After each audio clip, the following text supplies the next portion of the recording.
Okay.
Good morning.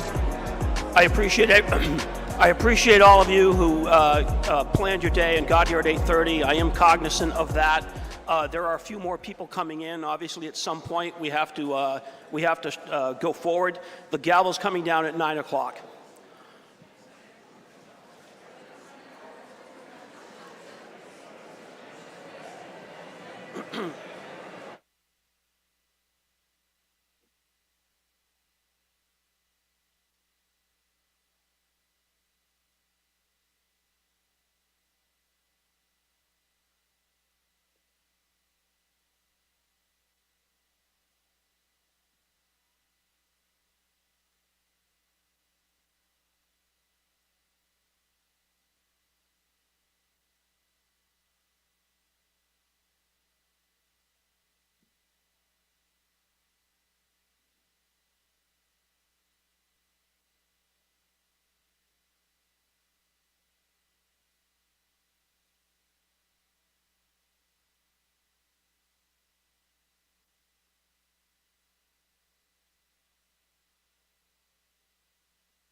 Good morning.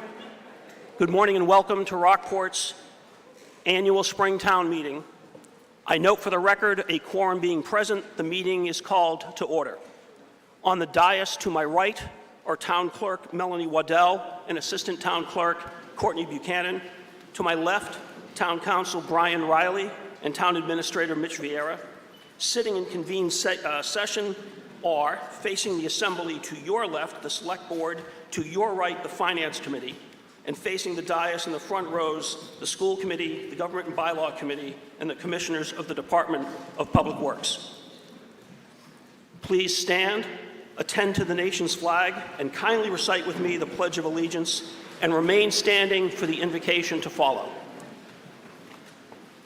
I pledge allegiance to the flag of the United States of America and to the republic for which it stands, one nation, under God, indivisible, with liberty and justice for all. Please remain standing for the invocation to be delivered by the Reverend Matthew Wigton of the First Baptist Church of Rockport. Gracious God, as we join together this morning, we do so with gratitude for the diverse and beautiful community that is Rockport and the past history that we have inherited. We pray especially for those in our community that are in need, that are hurting this morning. We pray for a wisdom and charity in the discussion before us, and that all we do, we would consider the best of the common good and human flourishing both here in Rockport and throughout the world. Amen. If you can continue to stand, I will ask Town Clerk Melanie Waddell to read into the record the names of our friends and neighbors who have passed away during the course of the past year, so that we may together observe a moment of silence in their memory.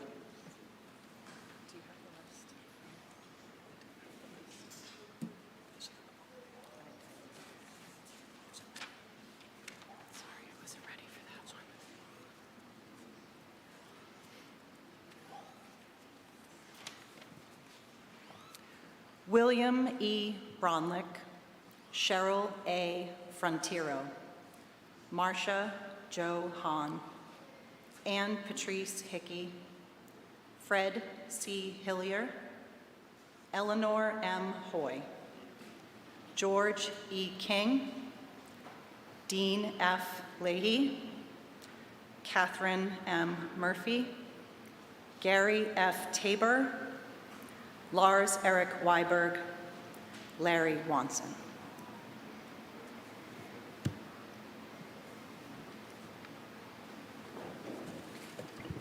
Thank you, Ms. Waddell. The first order of business is the reading of the warrant. The chair will entertain a motion to omit the reading of the warrant articles, the verbatim reading of the warrant articles.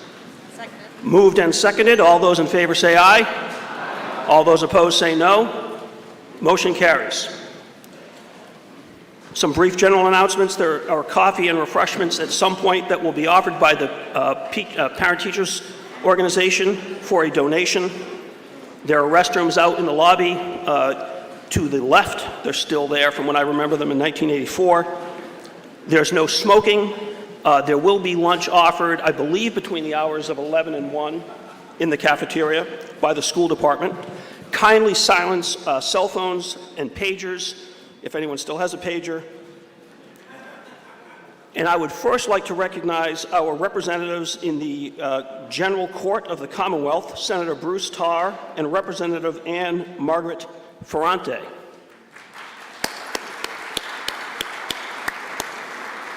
And I would ask them both to come down to the dais right in front here for an announcement.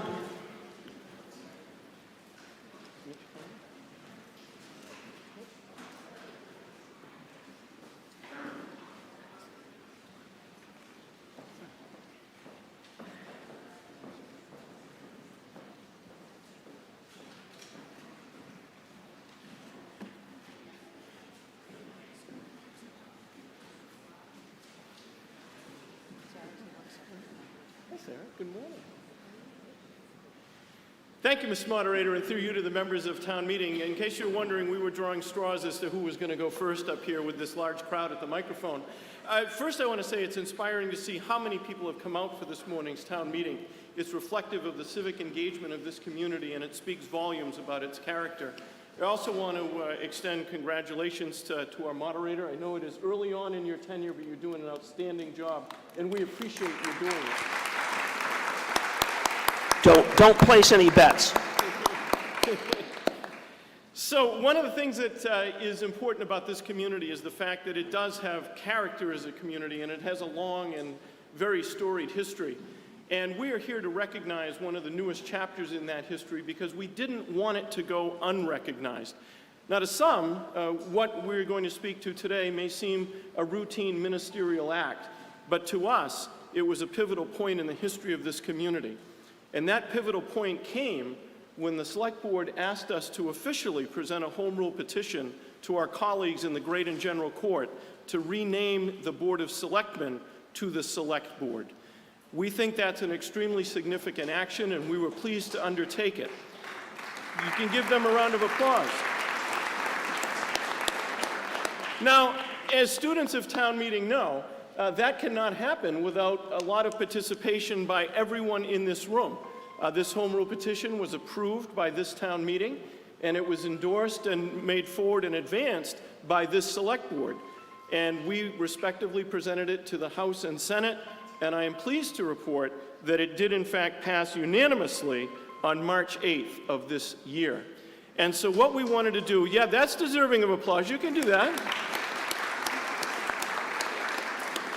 So because of the significance of this to us, and we know to you, we wanted to actually bring the first copy of this framed as it was signed by Governor Healy on March 8th of 2024 and be able to present it to all of the folks who are gathered with us here at the microphone this morning so that it can be appropriately displayed in Town Hall so that all who come after us will remember this day and remember this time when this community rose up and took an affirmative action to ensure that gender equality was recognized in the town of Rockport.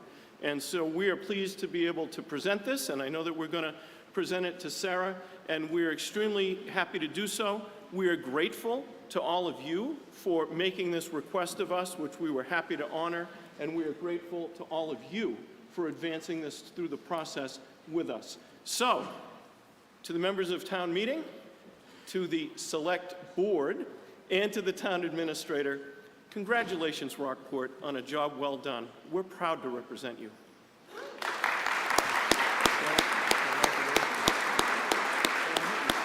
Hold on there, Margaret. Oh, well, good.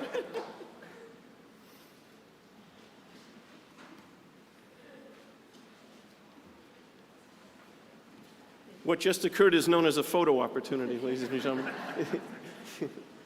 Sarah, do you want to say anything? You want to say anything? Okay. All right.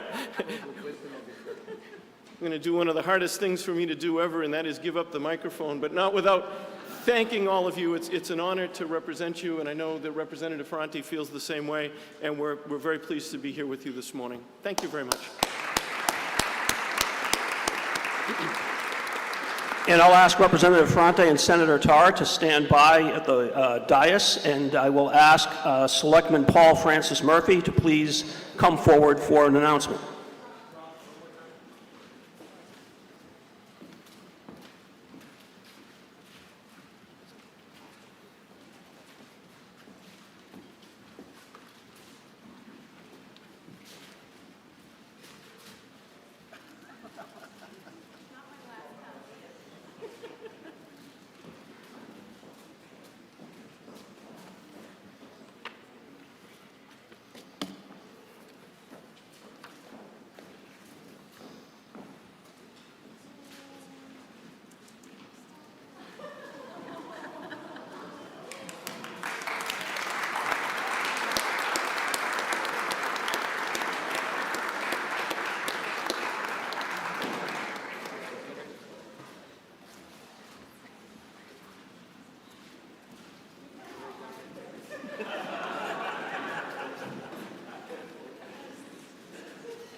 Good morning. Sometimes, if you're lucky enough in this life, you get the opportunity to work with someone for a considerable amount of time, and you develop a bond that is strong, and you quickly begin to realize not only do you enjoy working with this individual, but you admire them immensely. For me, without a doubt, that person is Sarah Wilkinson.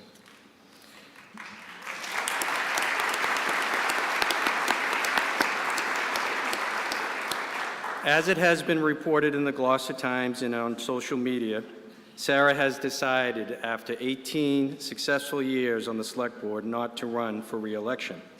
This was not an easy decision for her to make, and to say this is a loss for the town of Rockport would be a clear understatement.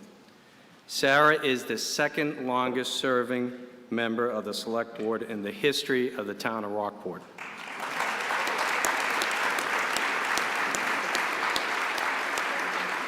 What's up? Sarah, you have served your hometown of Rockport with great distinction. You have a legacy that will be extremely difficult for anyone to emulate in the future. It doesn't seem possible that 15 years ago I received a phone call from Sarah encouraging me to take nomination papers out for my own run for the board. Honestly, I did not know Sarah before serving with her. As you can see, there's an age difference between us. I did know her late father, Fred Fiumara, well, and I know he is smiling down, so proud of all the accomplishments that you have made for this town. From the moment we talked on the cell phone some 15 years ago until today, Sarah has become a trusted colleague and a wonderful friend. We have been through some pretty tough political battles together.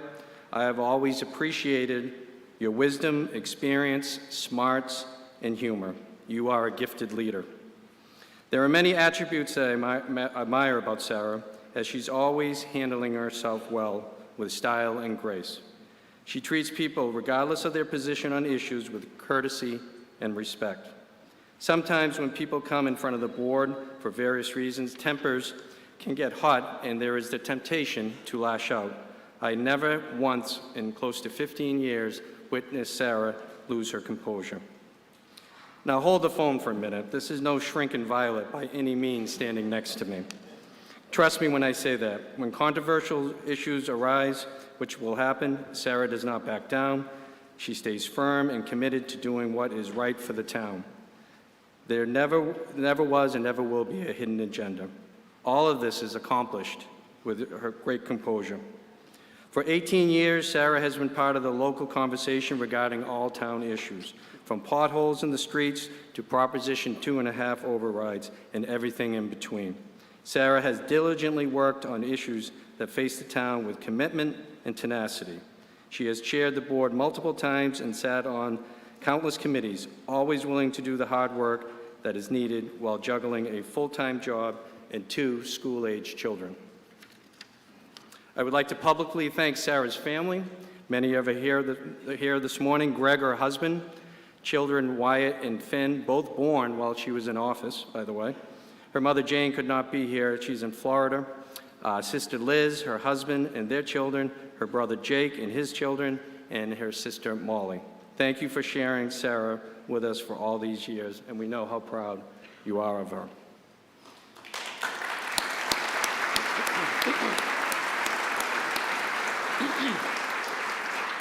Sarah got her taste in community service by serving on the committee when Rockport ushered in alcohol being served in the restaurant. She parlayed that into a run for the Board of Selectmen, which she happened to stay for 18 years. Much of what Sarah has been able to build here in the past is a direct result of her leadership, her vision, and civility. You are without a question one of the best public servants ever to serve in this town. In Sarah's free time, she serves on multiple nonprofit boards and organizations. Her leadership skills are second to none, and people just want to work with her to get things done. So Sarah, on behalf of a grateful town, we want to extend our heartfelt thank you for 18 wonderful years of distinguished service as a member of the Select Board. You should be proud of all the accomplishments you were able to achieve during those years. You will be missed, but I have a sinking suspicion that you will remain involved in this community of Rockport that you love so much.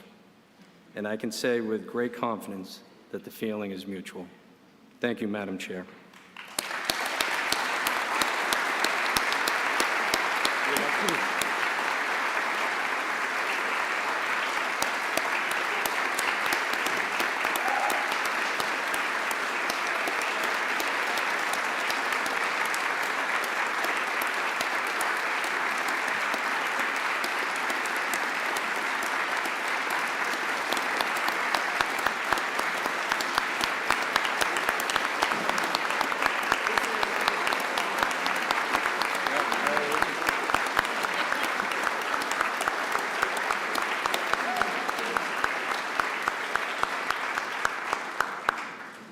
One last thing, and then we'll hand it off to Senator Tarr and Representative Ferrante. We have a certificate of recognition. The Town of Rockport Select Board presents a certificate of recognition to Sarah J. Wilkinson for her outstanding service and dedication, leadership as Chair, Vice Chair, and member of the Board of the Select Board for 18 years. You're welcome. Senator or Representative? That's my job, Mr. Murphy, if you would. Representative Ferrante and Senator Tarr, if you would come forward. Thank you and good morning. It's a pleasure to be here today in Rockport. Sarah, please step forward. There aren't enough accolades to, I mean, we could go at least 8 hours, I think, Senator, on the accolades for Sarah Wilkinson and all that she's done for the community, but we won't because we know you're probably going to do that on your own today. But we have a lot to do. And you have a lot to do, and we don't want to stand between you and all of the warrants that have to be done today. But let me just say this to everybody that's here today. Trust me when I tell you how proud the Senator and I are of the work that Sarah has done throughout the years. And we sit in a unique position because we review the requests for Cape Ann and for all of the Commonwealth. And because of that, we have occasion to see how different select people or select board members approach us with different requests. And time again, Sarah came to us leading on behalf of the select board and leading on behalf of Rockport. And I can tell you that, as Paul alluded to, no matter how controversial the issue was, she never shirked away from her responsibility. She always stepped forward. She stepped forward with the confidence of knowing that she was representing this community. And when it was time to represent, she stepped forward and represented. And when it was time to defend, she stepped forward and defended. And I have to tell you, throughout the years, I've been so impressed with the leadership that the town of Rockport has through its numerous select board members. But I want to say today that Sarah's an all-star, and I'm sad to see her go because of the cooperation that we've had with her over the past 18 years. And it's a tremendous sacrifice. And for those of us who are in public office, and we know what the demands are on time with the issues that are brought to us by the towns, by the state, by our constituents. A tremendous sacrifice for you to have done this for 18 years. And again, it's you can't state it enough. To her family, thank you for sharing her with us, because I'm sure your sons on occasion said, "Mom, do you have to really?" And you said, "Yes, I have to really." And on you marched to attend to town business. And so on behalf of the Massachusetts House of Representatives, I want to thank you for the leadership that you displayed and for the character that you displayed. Everybody knows that we're in a period of time that can sometimes be divisive and sometimes be a little hostile. And Sarah, you always handled yourself with the grace that was expected from the people of Rockport. So thank you for your character. Thank you for your leadership. I'm going to read the citation briefly. It says, "To the Commonwealth of Massachusetts, the House of Representatives, be it hereby known today that the Massachusetts House of Representatives offers its sincerest congratulations to Sarah Wilkinson in recognitions of your 18 years of service to the town of Rockport as a member of the Board of Selectmen." Now, you can take this home tonight. You have my permission. You can exit out with red ink, and you can put the Select Board, given this day in April or March? No, April? April, we're still in April. Okay, still in April, April 6th, given and signed by the House Speaker, Ronald Mariano, and offered by me, Ann Margaret Ferrante, very proudly as your state representative.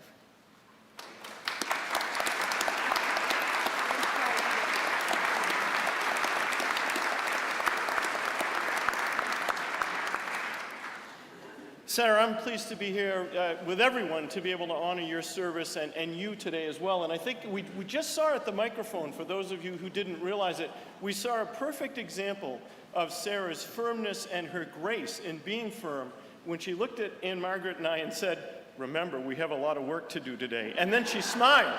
Now, I somehow feel that that was directed more at me than Representative Ferranti. But I think it was a perfect example. And Sarah, I just want to let you know that when we knew that your family was going to be here with us today, it was a relief because we knew we were guaranteed to have a quorum. And so that was really, really momentous. But I want to join with everyone. Alan, are you okay? I want to join with everyone here in thanking you for your 18 years of incredible service to this community. You know, Rockport is the great town that it is because throughout its history, folks have risen up and met the challenges of the times, whatever they were. And you certainly have woven yourself into that history with 18 years of incredible service. And when you're on the select board, I think it's very interesting because there's nowhere for issues to go but you.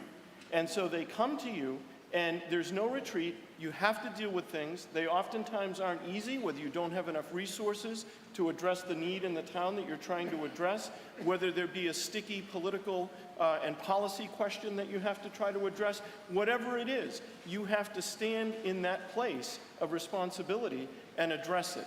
And you have done that incredibly well over the course of 18 years, and we are all the better for it. But in addition to that, we've had the opportunity to be with you in other venues around the state, and it has never been unclear for 1 minute who you were advocating for and why. Wherever Sarah Wilkinson was at a meeting advocating for tourism, economic growth, environmental protection, there was never a question at that meeting that she was there for Rockport, as Representative Ferranti alluded to just a few minutes ago, because it's clear that Rockport is in your heart. And that place in your heart manifested itself with 18 years of long meetings, 18 years of policy discussions, 18 years of trying to moderate different perspectives and forge them into some common ground so that the town could move forward. That is not an easy role, but it is a critical role, and I would argue that it's one that has not been remembered as well as it should be in our society, relative to trying to moderate opposing views and find a way forward. So thank you, Sarah, for all of that. And thank you for your advocacy. Thank you for your partnership with us. Thank you for your advice, even when it was a little stern. We appreciate that. But I think you will be remembered in the history of this town, not only for what you did, but for how you did it. And there could not be a more important thing to be remembered for. So I, too, have a citation, and oftentimes when we present these citations to local officials, they shake them to see if a state check is going to fall out. That isn't going to happen here this morning, unfortunately. But this is from the Commonwealth of Massachusetts, the State Senate. It's an official citation, and it reads, "Be it known that the Massachusetts Senate hereby extends its congratulations to Sarah Wilkinson, Board of Selectmen," and this is historic because these are the last citations that Representative Ferranti and I will ever present that say that on it. And I think it's appropriate, Sarah, because you helped to usher in this new era of gender equality by recognizing the new title of the board. In recognition of your 18 years of dedicated and committed service to the town of Rockport, and be it further known that the Massachusetts Senate extends its best wishes for continued success. And as part of that message, we hope now that you get to spend more time with the folks over here who are eagerly awaiting you to spend that time with them and who have made a sacrifice as well for this community. And we want to give all of you a round of applause for sharing Sarah with us for so many years.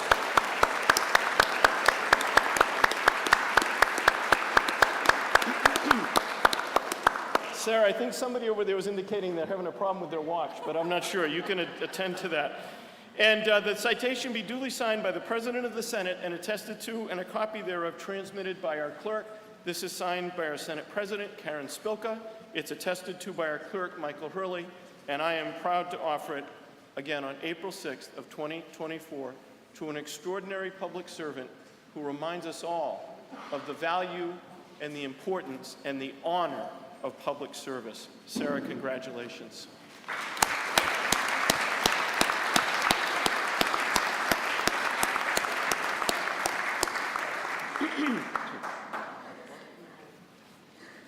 Paul, how do you want to do this? Let's have the select board behind us. Yeah.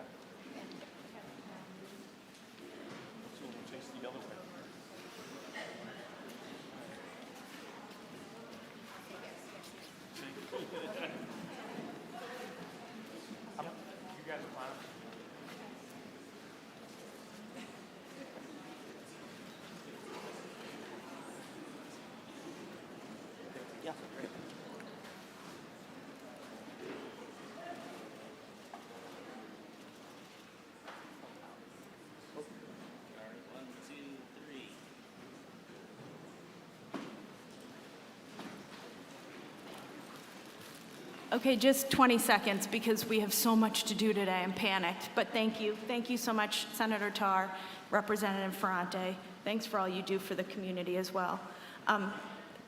You guys got me, my family, who I thought was at baseball and soccer and work, so thank you. Wyatt, Finn, Charlie, Lucy, Olivia, Sam, Pete, and our newest nephew, little Sal, who's at home, and my brother and sisters. Thank you. You guys are the best. And Greg. To the board, you guys, we make a great team working for the town and the town administrator, and to all the town employees, town staff, town volunteers, and everyone else on boards and committees. I say to people, this town, like, you are the spokes in the wheel that make this town go. And I joke, I say like a rising tide makes all ships rise, and it's really because of the volunteers and the employees in town that make that happen. And it has truly been a pleasure to work with every single one of you for these last years. And then lastly, to all of you, besides my being married to Greg and the boys and my family, in some crazy way, like serving you has been, next to them, the greatest honor of my life. And I think back, and Paul always mentions my dad, which gets me. But I remember my dad when we were young, and my dad was like, I don't care what you do, I don't care what you do for work, but always be kind to people and always find a way to give back. And those were the two. And I remember my first town meeting was an overflow about the alcohol, and I remember being in the cafeteria as a visitor, because I don't think I was old enough to vote. And I just go back to that because that's what it's about in a small town. And it could not be more fitting to have like a packed room here today because we all just love this town so much. So I encourage everyone, like today and going forward, like find a way to give back, whether it's coming to town meeting or volunteering for a committee. But I will tell you, whether it's a year or 18 years, it will be one of the most rewarding things you will do. So thank you so much. Let's get going.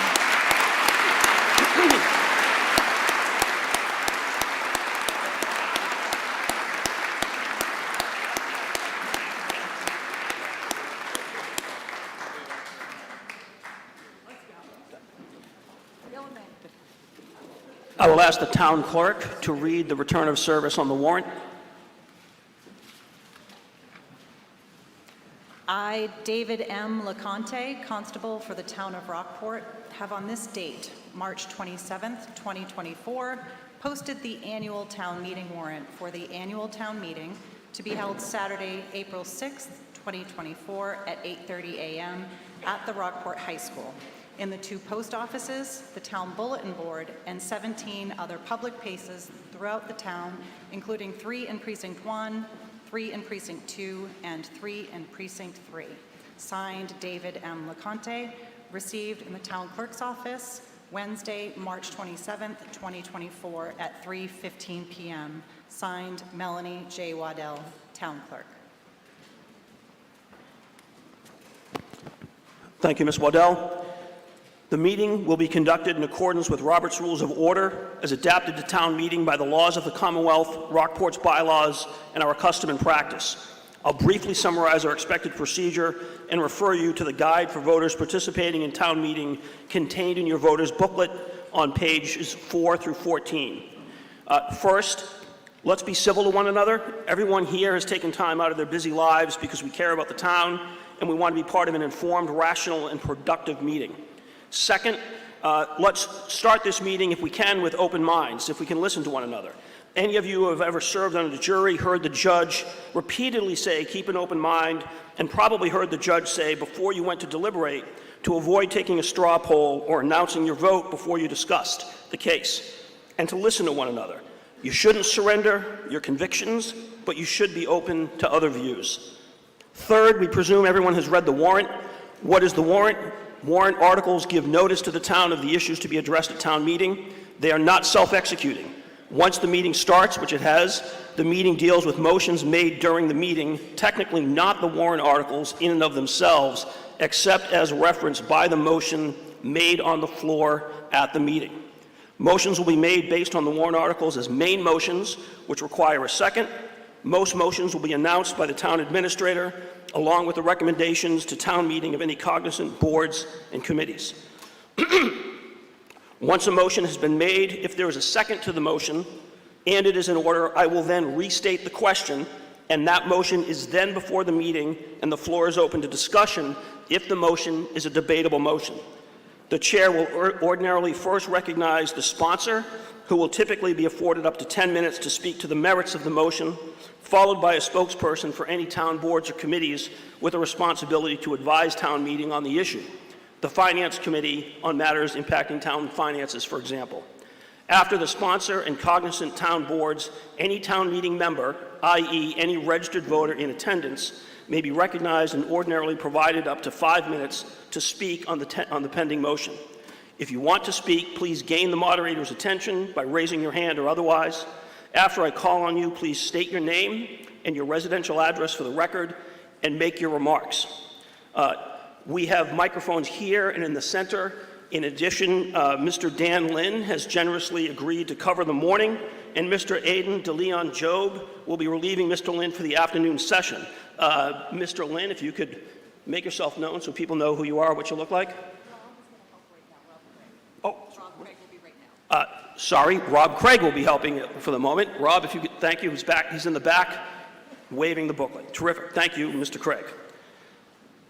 All comments and remarks are addressed to the chair and should relate to the immediate question pending on the floor. For example, if a motion is being discussed and a motion to amend or change the motion is made, pending remarks then need to address the motion to amend, not the main motion. I will warn you if you're approaching your limit so you may focus your argument and conclude your remarks. We cannot have conversations. Back and forth questions and answers are technically not in order. So-called debate in a deliberative body is not supposed to be an argument. I will, however, on specific, discrete questions that come up, try to obtain focused, specific answers from the proper party, a board, for example. The goals are to hear from all members wishing to speak, but also to effectively and fairly make rational, informed decisions. Per the town's bylaws, to promote full and robust discussion, the preference will be to recognize members who have not yet spoken on an issue. On that note, if you've never spoken at town meeting before and you're willing to identify that on the record and you speak at any point that you decide over lunch or at any point, feel free to come down to the dais, collect your door prize, which is one fun-sized Butterfinger. If you've never spoken before and you're willing to say it out on the record, that is a program from our ad hoc committee to increase town meeting participation. They're right down to my left on the foot of the dais. A member will not be ordinarily recognized more than twice to speak on a particular debatable issue during the meeting. One exception to that is my effort to get focused answers to discrete questions as I just reviewed. With that in mind, I intend to return to the sponsor of any main motion toward the end of discussion if that is all feasible. I would ask all sponsors of all motions to pay close attention to the discussion so matters which require clarification can be directly and clearly spoken to when the sponsor is again recognized by the chair, if I'm able to do so. We already discussed, it's one question at a time. Typically, main motion, if there's an amendment, you talk about the amendment, or some other motion, you talk about that, then you return to the main motion. There are other matters which can displace the main motion. However, it is not realistic to recite all of the procedural details now, but I will try to ensure that the meeting understands the pending question at all times. When discussion on a debatable motion is done, we will proceed to vote. Once we make that transition, further discussion is not in order and won't be recognized. I'll say that again. Once discussion is closed, further discussion on the pending motion is not in order. That happens when either the moderator senses the meeting is ready to vote, or a member with the floor makes a motion to move the previous question, commonly called a motion to end debate. The first path: if I sense you are ready to vote, I will state this, and then I will restate the motion. I won't state this unless I really believe that you as a group are ready to vote and no member is actively trying to gain the floor. I will provide fair notice and warning so no one is surprised. The second path to ending discussion is a motion to end debate or for the previous question. There are 4 simple but important points on a motion to end debate or for the previous question. First, you can't just yell it out. That's not in order and won't be acted on. You must have the floor to make that motion. Second, once made by a member with the floor and seconded, it is not a debatable motion. We will move immediately to voting. I will restate the motion to move the previous question or end debate, and we will vote, almost certainly by electronic means. Third, such a motion requires a 2/3 vote. The principle is that no matter how strong people's views are on the issue, if 2/3 of the voting people in this room, or God help us if we have the extension, if 2/3 of the voters want to end discussion and vote on the issue, it's time to end discussion and vote on the issue. Fourth, with this in mind, I would ask any member, and I use the word member on purpose because registered voters are registered voters, but when you come into town meeting, you are a member of an assembly. I would ask any member to consider, before moving to end discussion, whether there have been issues raised by your fellow members during discussion, but we may not yet have returned to the sponsor for clarification. I can't and won't stop you from bringing the motion to end debate, but I do ask that you remain mindful of this point before making it. As for voting, we will use electronic means frequently. I expect certainly on any motion to end debate or any motion that I believe is likely to be a close call. In the interest of respecting your time and promoting an efficient meeting, I will from time to time use voice votes or hand votes for matters which I believe are not close votes, but which legally require a vote of the meeting. For example, as we did with waiving the reading of the warrant. These procedures are not to cause frustration or to hide the ball, but rather to promote clarity, fairness, and efficiency. And with that in mind, I would ask everybody who is, every voter in attendance, to please wear your clicker so that you're easily identified. And I thank everyone who's in attendance who is not a voter, and we appreciate that we've put you over in the section to my left. That's because if you're not a registered voter, you can't vote. We're going to do some by electronic means, some by voice votes, some by hand votes, and it will help me if everybody who's a voter has this around their neck, because I can easily see who's got one and who doesn't. And if you don't have one and you're not a voter, please abide by the rules and go to the visitors section so we don't have an unnecessary kerfluffle and delay. Thank you. By our bylaws, the first group of articles which concern the budget and finances are done first. Remaining articles in the lottery system are drawn randomly by the town clerk. I'm here, I can see it. We've got a Crown Royal bag, and the article letters are drawn from that bag randomly. There are, however, some related articles. For today's meeting, I don't know if I'm shouting too much. For today's meeting, I have determined that Articles A and O are related, Articles B, C, D, and E are related, and Articles G and H are related. And that is noted on page 3 of the voter's booklet. In addition, I have determined that Articles J and K are related. That's not in the booklet, so I'm putting everyone on notice now. So when any of those letters are drawn, we will take those up in the sequence which I just reviewed. Okay, let's now do a quick QA check on the clickers. So, this is, as we said in the Navy, this is a drill, this is a drill, this is not real, it's fake, nobody get confused. There's a motion which was seconded, heavily debated, and debate ended to direct the Board of Selectmen, which I don't even know if that would be legal, to sell at market value Bradley Wharf with the motif, or motif number 1 if you prefer, tear it down and replace it with a large pink Ferris wheel. That motion is on the floor. We will vote by electronic means.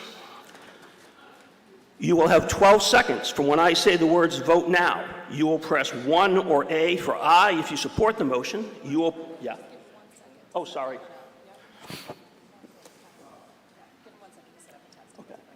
Okay, I'm sorry. That's okay.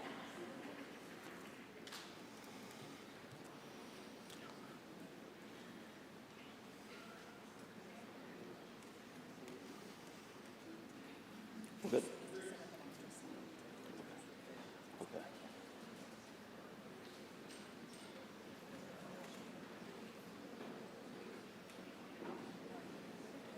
We're good? All right. Okay. You heard the motion. You will have 12 seconds from when I say the words "vote now." You will press 1 or A for aye if you support the motion. You will press 2 or B for no if you oppose the motion. The question is on the motion whether to sell Bradley Wharf and tear down motif number 1 and put up a Ferris wheel. It requires a, let's make it up, 4/5 vote of the voting members. Is everyone clear on the question before you? All those in favor press 1 or A for aye. All those opposed press 2 or B for no. Ready, vote now.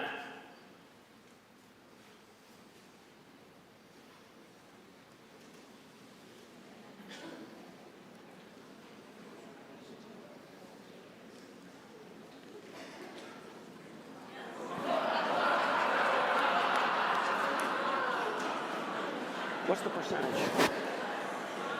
So I said 4/5, so that motion surprisingly fails, but I cannot believe the number of yes votes.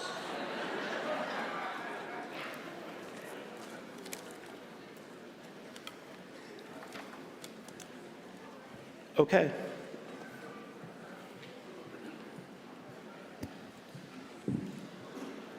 Mr. Moderator, Article Roman numeral 1. Mr. Moderator, Selectman Vice Chair Ross Brackett moves Article Roman numeral 1 as indicated in the motion printed on page 28 of the April 6, 2024 voters booklet. The Select Board and Finance Committee support this article.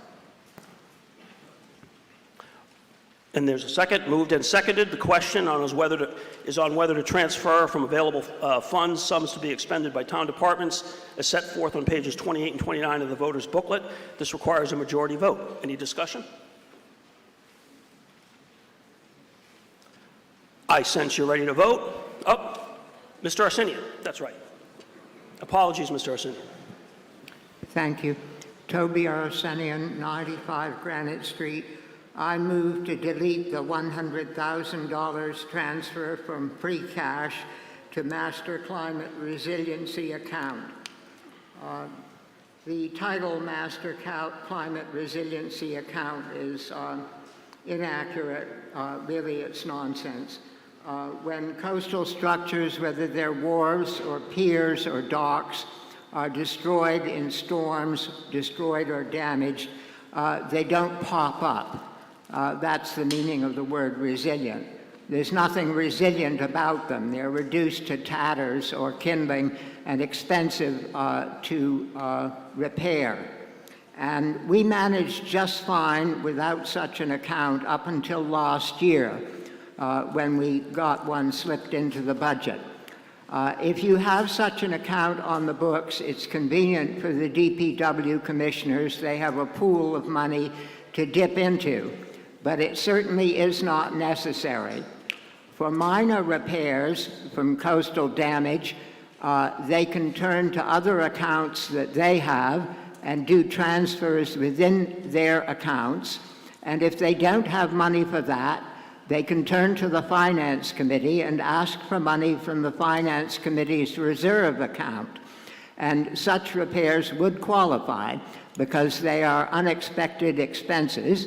That is, if they don't have money of their own that they could transfer.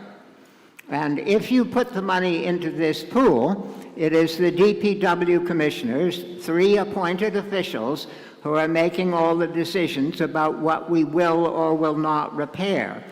That, particularly in the present circumstances with climate change and the water rising, is unwise. At the moment, we have afoot, it will be done this summer, a study funded by the state, that's us, the taxpayers, called a municipal vulnerability plan. $242,000 of the unfortunate taxpayers' money have gone into that, and we have to hope that it will be worth something. We have also to hope that it will be presented at a public meeting so that people can ask questions and offer comments and understand it. And if it's to be worth a penny of that $242,000, we need to pay attention and make our decisions on the basis of that plan.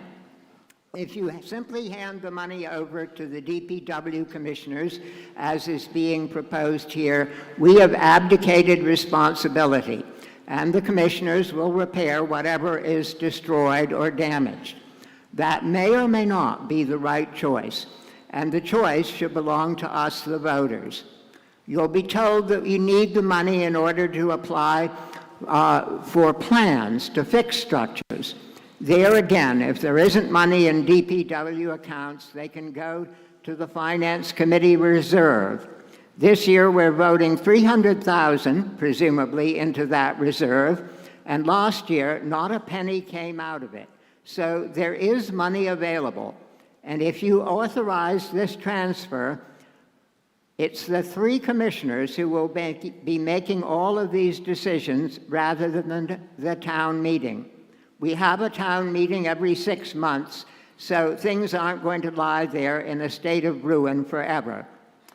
We managed just fine without this in the past, and we'll manage fine in the future. I ask you to join me in voting to delete the $100,000.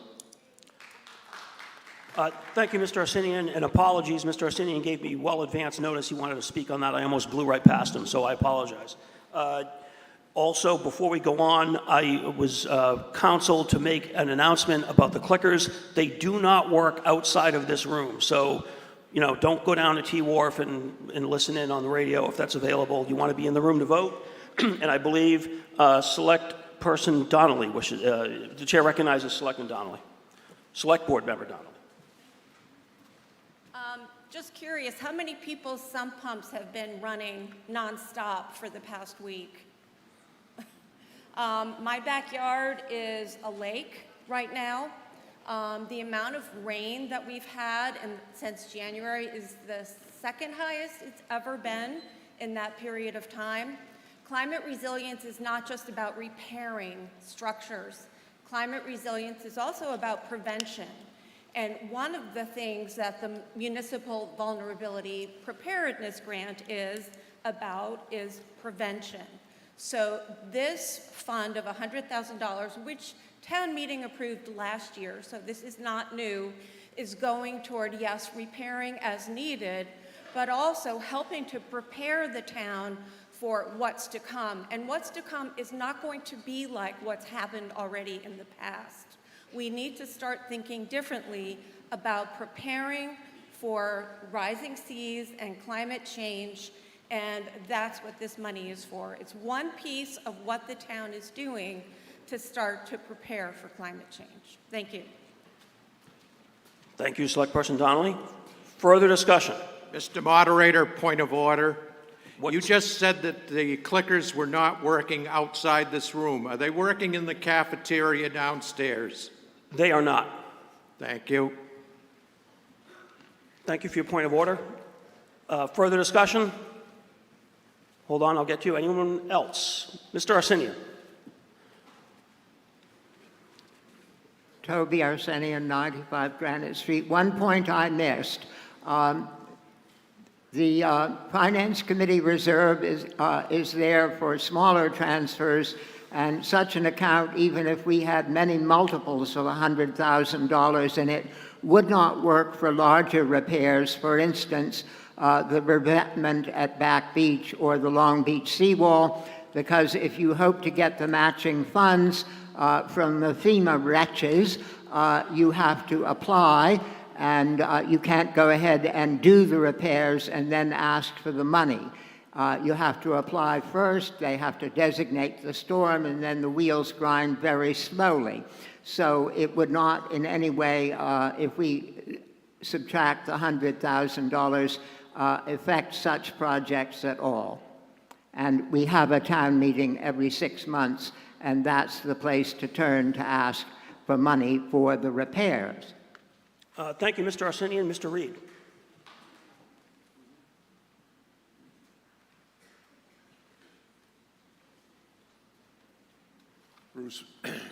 Bruce Reed, 32 Pigeon Hill Street, Chairman of the DPW Commissioners. One thing Toby said is absolutely not correct. We do not control that $100,000. And secondly, think of your homes. You know, we need money to repair things. Let's say that the motive number 1 fell down before the Ferris wheel got built, and we can't wait 6 months to repair some of these things. We need to get at it.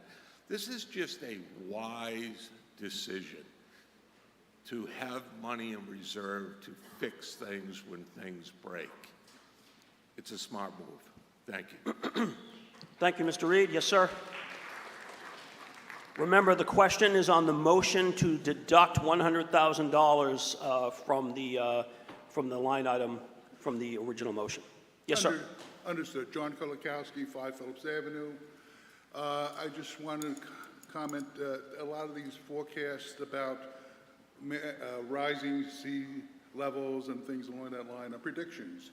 And pretty much most of all the predictions that have been made thus far have not come to realization. I just want to point that out, and that's all I want to say about that matter. Thank you, sir. Mr. Kaplan? David Kaplan, 14 Drumlin Road. I would like to ask how much of the money that was allocated last year was spent and on what was it spent. I do understand that past performance is not a predictor of future performance or whatever, but I think it would very much help people decide whether they want to vote for this. Okay, thank you, Mr. Kaplan. We'll see if we can get that information for you. Further discussion? Anyone else? Yes, sir. Reverend Ives.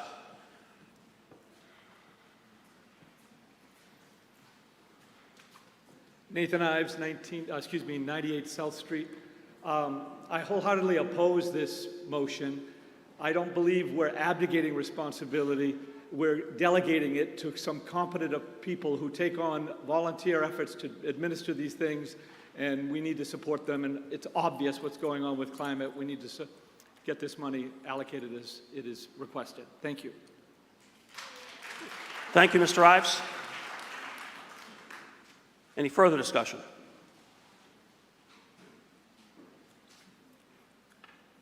All right. I sense you are ready to vote. The question is on the motion to amend the main motion by deducting $100,000 from the line item from the main motion. Is everyone clear on the question before you? Sir.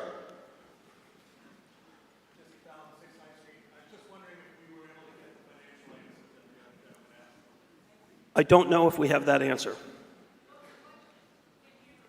Sure. Well, again, the question on the floor is whether to deduct $100,000. There was an inquiry whether or not we have the figure for what was used in the last fiscal year. I believe that was the question. I do not believe that we have that. And that is not immediately available. Any further discussion? Okay, again, the question is on the motion to amend by deducting $100,000 from the line item from the main motion. Everybody clear on the question? All those in favor of taking away $100,000 from the main motion say aye. Aye. All those opposed say no.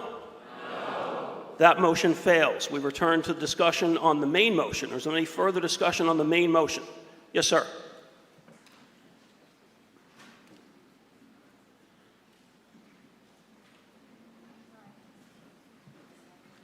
Good morning. Will Workman, 85 Main Street. I don't really have a comment. I'm just asking for clarification. On page 29, the last 3 items have got me confused. The very last item is $7,000 for furniture replacement. That looks self-explanatory. But then the item above it is for gym floor replacement. But the description is, again, for furniture replacement. And then the $17,000 above that is also for the floor. And so it looks like a clerical thing. Okay, I just would like to have clarification about what those last three items, $17,500, $4,300, and $7,000 are for. And thank you. I believe you're Mr. Waller. Would you state your name and address for the record? I'm sorry, Mr. Workman, Will Workman. I'm sorry, Mr. 85 Workman. Main Street. Okay, thank you so much. Mr. Moderator, through you, the columns, working from left to right. Left is the first one is the amount. The second one is from where we are drawing the funds from. The one after that is to where we are depositing them to, and then the reason. So those last three, where it says in that second column down, elementary gym floor replacement, classroom furniture replacement, those are moving into the accounts in the to column, third from the left. So those are going to, the 17.5 will be moving to the remaining funding for the school rug removal and tile replacement. The 40,300 and the 7,000 would be moving to middle and high school cafeteria table replacement to replace unsafe and unrepairable cafeteria tables. Thank you, Mr. Vieira. Any further discussion on the main motion? All right. The question is on whether to transfer from available funds sums to be expended by town departments. It's set forth on pages 28 and 29 of the voters' booklet. This requires a majority vote. All those in favor say aye. All those opposed say no. That motion carries. And I would again ask, if you are a Rockport voter, to please put your clicker where I can see it, and so that we can all see it. And if you are not a Rockport voter, kindly abide by the rules and go to the visitors section if you would, please. And don't scream out aye or no, but I'm counting on everybody to, follow the rules. So if you're a Rockport voter, please have this where we can see it. Thank you so much. And we'll go to the next article.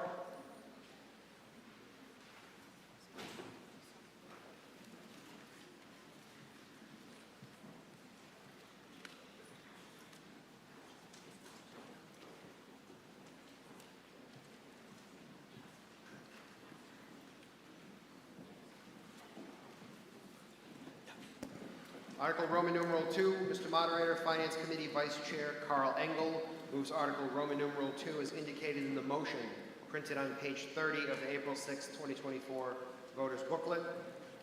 The Select Board and the Finance Committee support this article.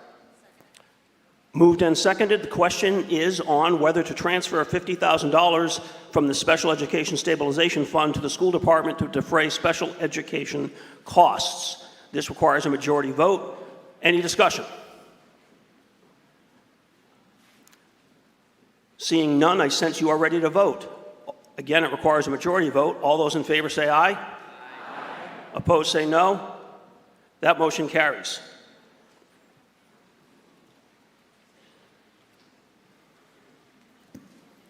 Mr. Moderator, Article 1, Select Board Member Paul Murphy moves Article 1 as indicated in the motion printed on page 30 of the April 6, 2024 voters booklet. The Select Board recommends this article. Moved and seconded. The question is on whether to designate the treasurer agent for various trust funds. It requires a majority vote. Any discussion? I sense you're ready to vote. All those in favor say aye. Aye. Opposed say no. That motion carries. Mr. Moderator, Article 2, Select Board Member Paul Murphy moves Article 2 as indicated in the motion printed on page 31 of the April 6, 2024 voters booklet. The Select Board and Finance Committee recommend this article. Moved and seconded. The question is on whether to transfer sums to be expended to pay bills from the prior fiscal year as set forth on page 31 of the voters booklet. Any discussion? I sense you're ready to vote. This requires a 4/5 vote, so we're going to go to clickers. We're going to vote by electronic means.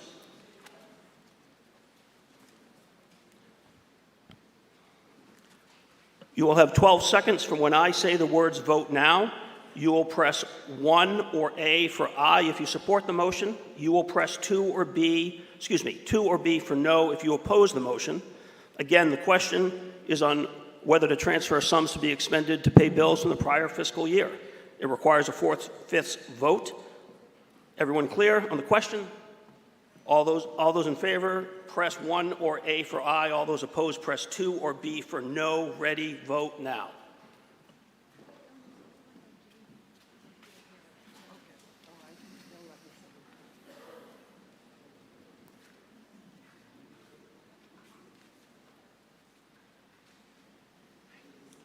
And that motion carries with 98% of the vote to, what's the total? Thank you. My eyes, 96% to 4%, and the numerical? 410 in favor and 17 opposed.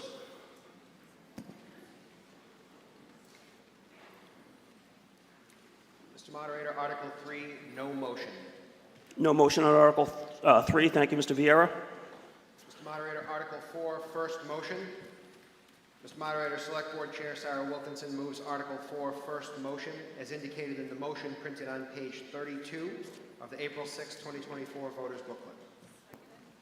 Moved and seconded. The question is whether to amend compensation schedules as set forth on page 32 of the voters booklet under first motion. Any discussion? Seeing none, this requires a majority vote. All those in favor say aye. Aye. All those opposed say no. That motion carries and it is unanimous. Mr. Moderator, second motion, Select Board Chair Sarah Wilkinson moves Article 4, second motion, as indicated in the motion printed on page 32 of the April 6, 2024 voters booklet. Moved and seconded. The question is whether to amend compensation Schedule C for elected officials as set forth on page 32 of the voters booklet. This requires a majority vote. Any discussion? Seeing none, I sense you're ready to vote. All those in favor say aye. Aye. All those opposed say no. That motion carries. Mr. Moderator, Article 5, Finance Committee Chair Dwight Valentine moves Article 5 as indicated in the motion printed on page 43 and 44 of the April 6, 2024 voters booklet. The Select Board and the Finance Committee recommend this article. Moved and seconded. The question is whether to appropriate the sum of $38,162,420 as set forth in the table of estimates on pages 45 to 52 of the voters booklet. And this requires a majority vote, and we will turn to the Finance Committee. Mr. Valentine.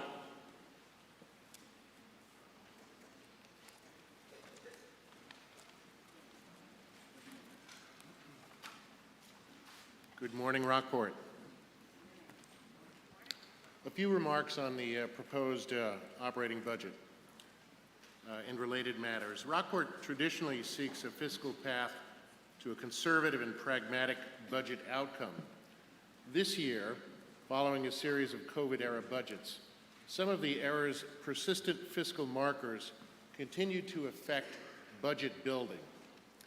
Examples include a persistent degree of inflation in various sectors, increases in the cost of fuel and power, and the imposition of mandated fees and cost sharing by superior governing bodies. In an era when the general fiscal horizon rarely has been clear or predictable, maintaining informed prudence and responsive discipline is necessary. We believe the proposed budget is disciplined, prudent, and responsive to the town's current and projected needs. The school budget, we think, exemplifies this approach. The cost, efficiency, and accomplishment of public education in Rockport is always a central concern to the taxpayers. Overall, the school's FY25 proposed total operating budget of $16,970,185 represents a 1.58% increase in total growth over FY24. It has been thoughtfully developed, given both externally imposed and systemic cost pressures, and is fiscally conservative. The schools asked the town to allocate $14,329,581 to this total amount, an increase of 2.7% over FY24. The majority of operating budget increases result from four factors not within the school's direct control. These are: one, a state-imposed 4.69% increase for approved, non-consortium, out-of-district special education program tuitions; two, increases of 14% and 8% in consortium, out-of-district special education program tuitions; 3, anticipated collectively bargained RTA, Rockport Teachers Association, salary increases, and 4, increases in fuel and power costs.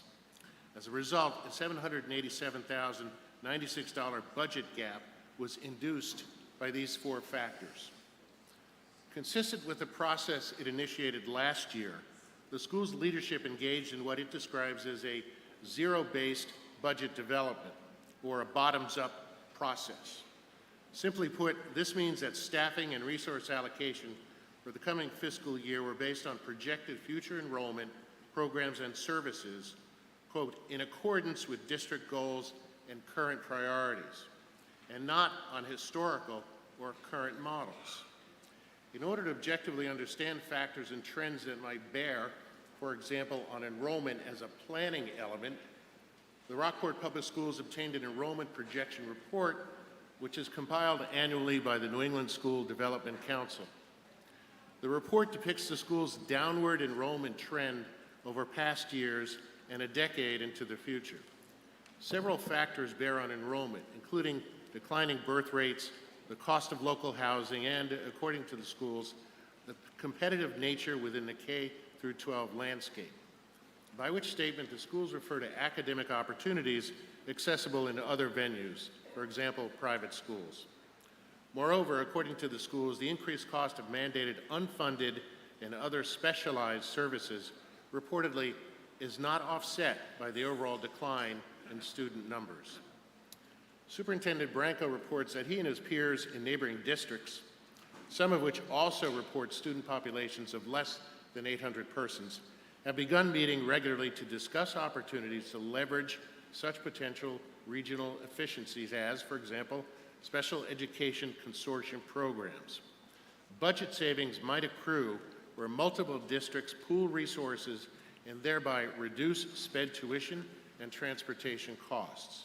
In any event, multi-district engagement across the spectrum of needs should be evaluated and pursued where feasible. In order to right-size district operation relative to current and future budgets, the proposed school budget details programmatic and staffing priorities and concurrent strategies to close an FY25 budget gap.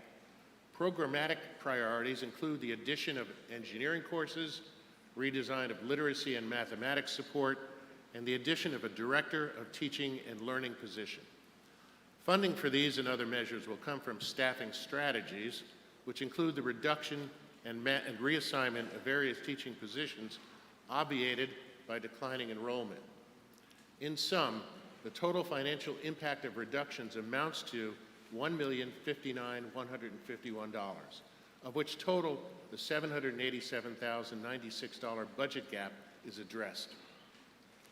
The statutory school choice program permits students, as you know, to enroll in school districts other than where they reside. The sending district pays tuition, typically capped at $5,000, to the receiving district. The school's total enrollment includes 25% school choice students. While some contend this number of school choice enrollees is a fiscal burden, the schools assert that this student group does not in itself increase staffing needs. The schools also believe the, quote, high number of school choice students reflects the desirability of Rockport schools' academic environment, strong arts programs, and reputation for positive, inclusive, and enriching school culture, end quote. Importantly, however, the schools acknowledge that in the past it has, quote, relied on the school choice account to balance the budget, end quote, and that its developing strategies will lessen this dependency. The Department of Public Works has continued its efforts to identify and prioritize the town's physical infrastructure and daily operational needs, as well as the means and costs of responding to these needs over the longer term. Aged infrastructure, water and sewer issues, depleted equipment, increased fuel costs, the material impact of encroaching climate change, the need for resiliency, development, and other factors require that the DPW undertake comprehensive planning. To that end, the DPW has proposed a number of operational and capital expenses requests for improvements in equipment all of which were scrutinized and approved by the Capital Improvement Planning Committee, the Select Board, and the Finance Committee. The DPW also has begun outlining potential projected improvements and equipment requests and anticipated cost over the next 5-year period, all of which will be subject to future review and deliberation by the Board, the Select Board, and committees. In addition, in order to expeditiously meet needs, both those which emerge unexpectedly and those for which action is planned, the DPW seeks to fund master facility, master coastal infrastructure, and master roadway capital accounts, all of which are deemed prudent planning measures. Construction of the new DPW facility progresses within the budget, $17.4 million. The DPW commissioners, the DPW facility building committee, and the department personnel closely coordinate monitoring of the work, continually report and address costs, expenses, adjustments, change orders, and schedule projections. Consistent with the need to understand the town's capacity for growth, the DPW has commissioned an independent municipal and utility consultant to conduct a rate study, the purpose of which, in part, is to assess the increase in water and sewer rates that may result from a required increase in service. Also, questions have arisen during recent years about inconsistent, measurable water consumption levels across the town, sufficient to suggest that substantial repair and new installation is required. As of mid-March, the DPW awaits the study's outcome. Once this information is received, analyzed, and promulgated, further public deliberation on next steps, operational expenses, and capital funding will ensue. As previously advised, the town received federal ARPA, American Rescue Plan Act funds in the amount of $2,176,639, all of which approximately $1.9 million has not yet been spent. The difference in sums was used to purchase COVID test kits for residents and to underwrite the housing production plan expenses. Following public inquiry and polling about how remaining funds should be spent, town administration advanced a plan, which the Select Board reviewed and approved. To ensure compliance with federal regulations, the plan's recommended choices for fund allocations have been reviewed by the town's independent auditor and by town council. Great interest has been expressed in proposed repairs to a portion of the Long Beach seawall, as set forth in a warrant article seeking an appropriation of $1.3 million toward a FEMA project, quote, to include the improvement and replacement of 500 cubic yards of concrete seawall, end quote, and the concrete stairs at the seawall's west end. The town owns the seawall and is responsible for any required repairs. This portion of the seawall was damaged in 2018 during a storm. As we all know, the town applied for a FEMA grant, which was awarded and subject to an amount of contribution to the total project cost by the town. FEMA's contribution, per the grant, FEMA is obligated to pay for 75% of the total repair cost, which was initially estimated in 2019 at over $3.6 million. FEMA's contribution, therefore, would be over $2.7 million. The town match in this project, including a prior approved amount of $37,500, would be approximately, with respect to those figures, $920,000 and an additional amount. However, based upon cost escalation experienced in the recent Back Beach project, the town prudently seeks to add 25% inflation and a 10% contingency to the funding request for a total of approximately $1.3 million. Several fiscal reasons compel considering approval of this funding request. The town owns the land at Long Beach and leases properties to residents who own 148 homes located there. The new lease between the town and residents is in effect from January 1st, 2024 through December 31st, 2033, during which time rent will increase 4% each year. In FY24, according to updated numbers provided by our finance director / treasurer, rent revenue to the town from the leases was $1,912,773. And real estate tax revenue was $679,000. Mr. Valentin, at the risk of slowing your roll, would the discussion on those figures be best under Article M versus Article 5? Yep. Okay, thank you. Let me just wrap this up. Yeah, it would, unanimous consent. 2 more minutes for Mr. Valentin. Thank you. Thank you. I'm just about done. So this figure that I just cited, the 2.5 million and change, reportedly represents 7.08 of all town revenue in FY24. In short, completing the necessary repairs with substantial committed federal funding will protect Long Beach properties and town land and ensure a continuing revenue stream to the town during the term of the newly enacted current lease. Thank you for your attention. I hope these remarks were helpful. Thank you, Mr. Valentin. Moved and seconded by custom and practice in Rockport. This motion is taken by paragraphs. We will go through the table by department. If a voter wishes to have a department's budget discussed after I call out the department's number from the table of estimates, which is contained on pages 45 to 52, pages 45 to 52 of your voter's booklet, I will go through departments by number. If a voter wishes to discuss any of those departments, please call out loudly so I hear you, hold, and we will then come back to those departments after we've finished going through the table of estimates. Again, pages 45 to 52 for everybody following along at home. If you want to bring out your voters' booklets, we will begin that process. Everybody understand the process? All right. So starting, I'm sorry, I said 42. 45 to 52 if I misspoke. 45 to 52. So starting at the top of page 45, and I'm going to use the department number, 114 moderator. Okay, cool. First round's on me. 122 selectmen. 124 select committees. 131 finance committee. 135 town accountant. 141 assessors. 147 treasurer, town collector.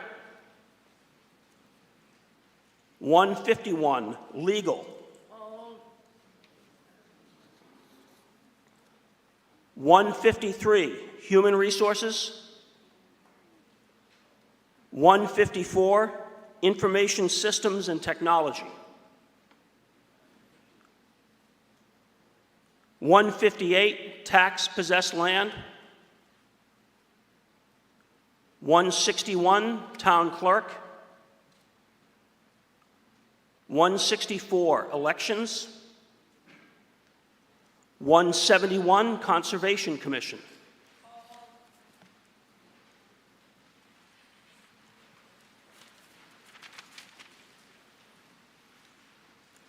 175 Planning Board.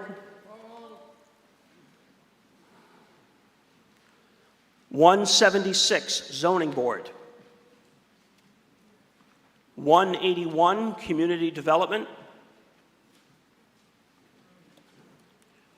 We're now at the bottom half of page 47 under Public Safety. 210 Police Department. 212 Traffic and Parking. 215 Lifeguards. 220 Forest Fire Department. Strike that, sorry. 220 Fire Department. 225 Forest Fire Department. 231 Ambulance. 241 Inspection Services. 249 Animal Inspector. 291 Emergency Management. We're now over to the top of page 49. 292 Dog Control. 293 Parking Clerk. 295, Harbor Masters Shellfish. 297, Harbor Advisory Committee. Moving on, 400, Department of Public Works Administration.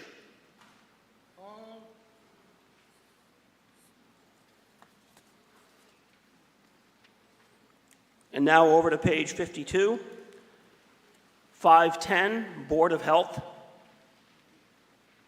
541, Council on Aging. 543, Veteran Services.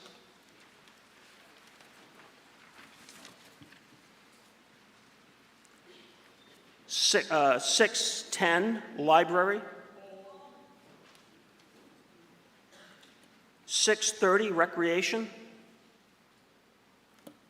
635, Granite Pier. 638-9, Thatcher and Straitsmouth Island. I guess that's 638, 639. 692, Memorial Day Committee.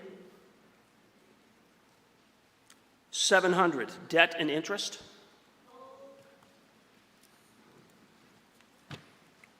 Now to the top of page 52, under Other. 911, Essex Regional Retirement System. 912, Non-Contributory Pension. 913, Unemployment Insurance. 914, Group Insurance. 916, FICA Medicare. 917, Sick Leave Buyback. 940, Insurance Expense. 943, Sped Stabilization Fund. Under Public Education, hold on for a minute. Okay, hold on. Under Public Education, 300, Base Funding Annual Town Meeting Appropriation. Did I hear hold? Thank you. 305, Essex Tech High School Annual Town Meeting Appropriation. I think that's it. I will now say what I heard as being held. If anybody wanted something held and I don't have it, please let me know.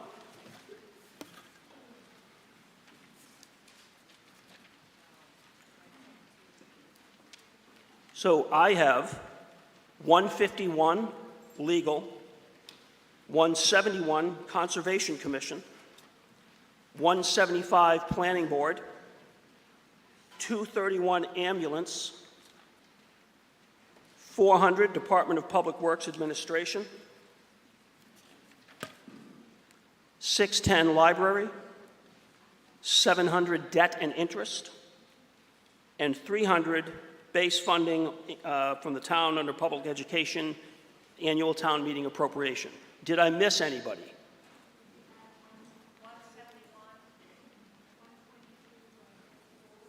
I'm sorry, if you could get a mic.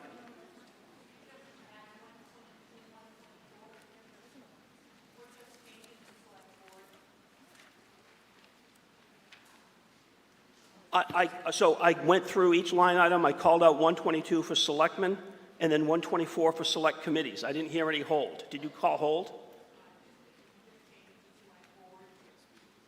Oh, I see. Right. In accordance with the home rule petition, select board. I will make that pen and ink change on my copy. Thank you. But no hold was held, right? Okay. You heard the numbers I called out. 171. I think I got that one. I got that one. Okay. All right. So we will now proceed to go through the list in the order in which they are contained in the voter's booklet. First up, 151 legal. The chair recognizes the gentleman from 95 Granite Street. Thank you. Toby Arsenian, 95 Granite Street.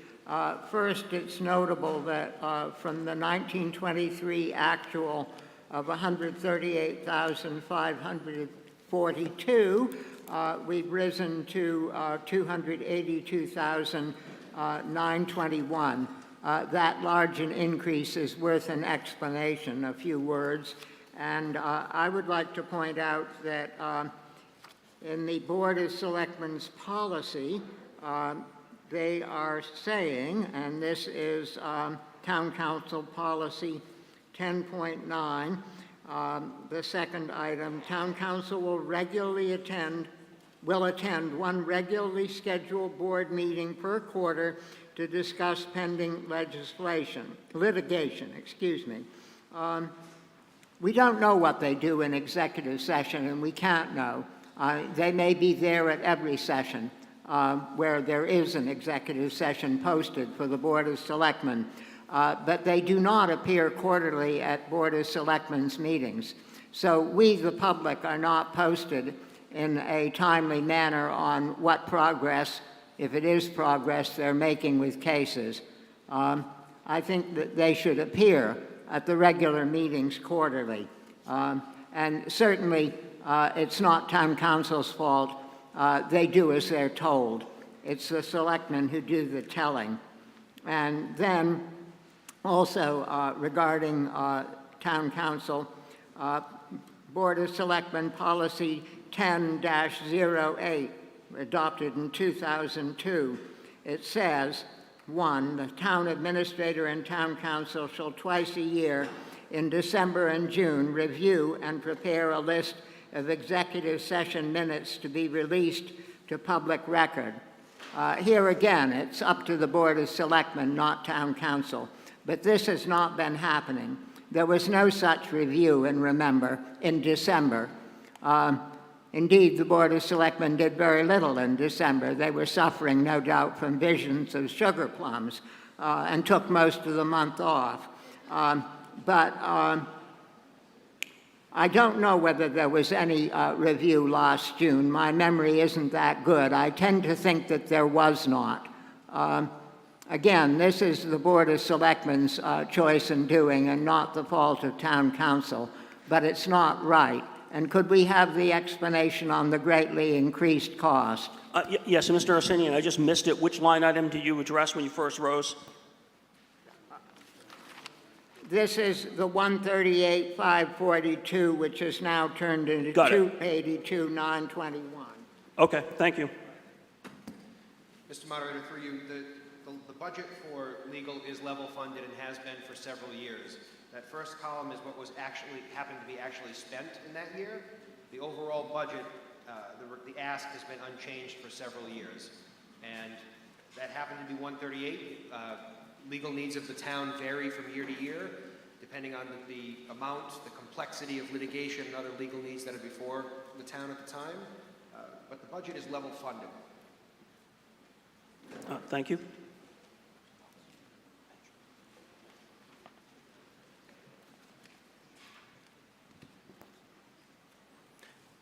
Any further discussion?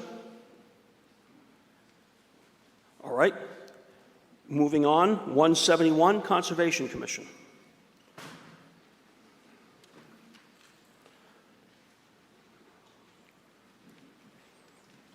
Thank you. You're doing a great job, Mr. Moderator. Jamie Medea, Holbrook Court.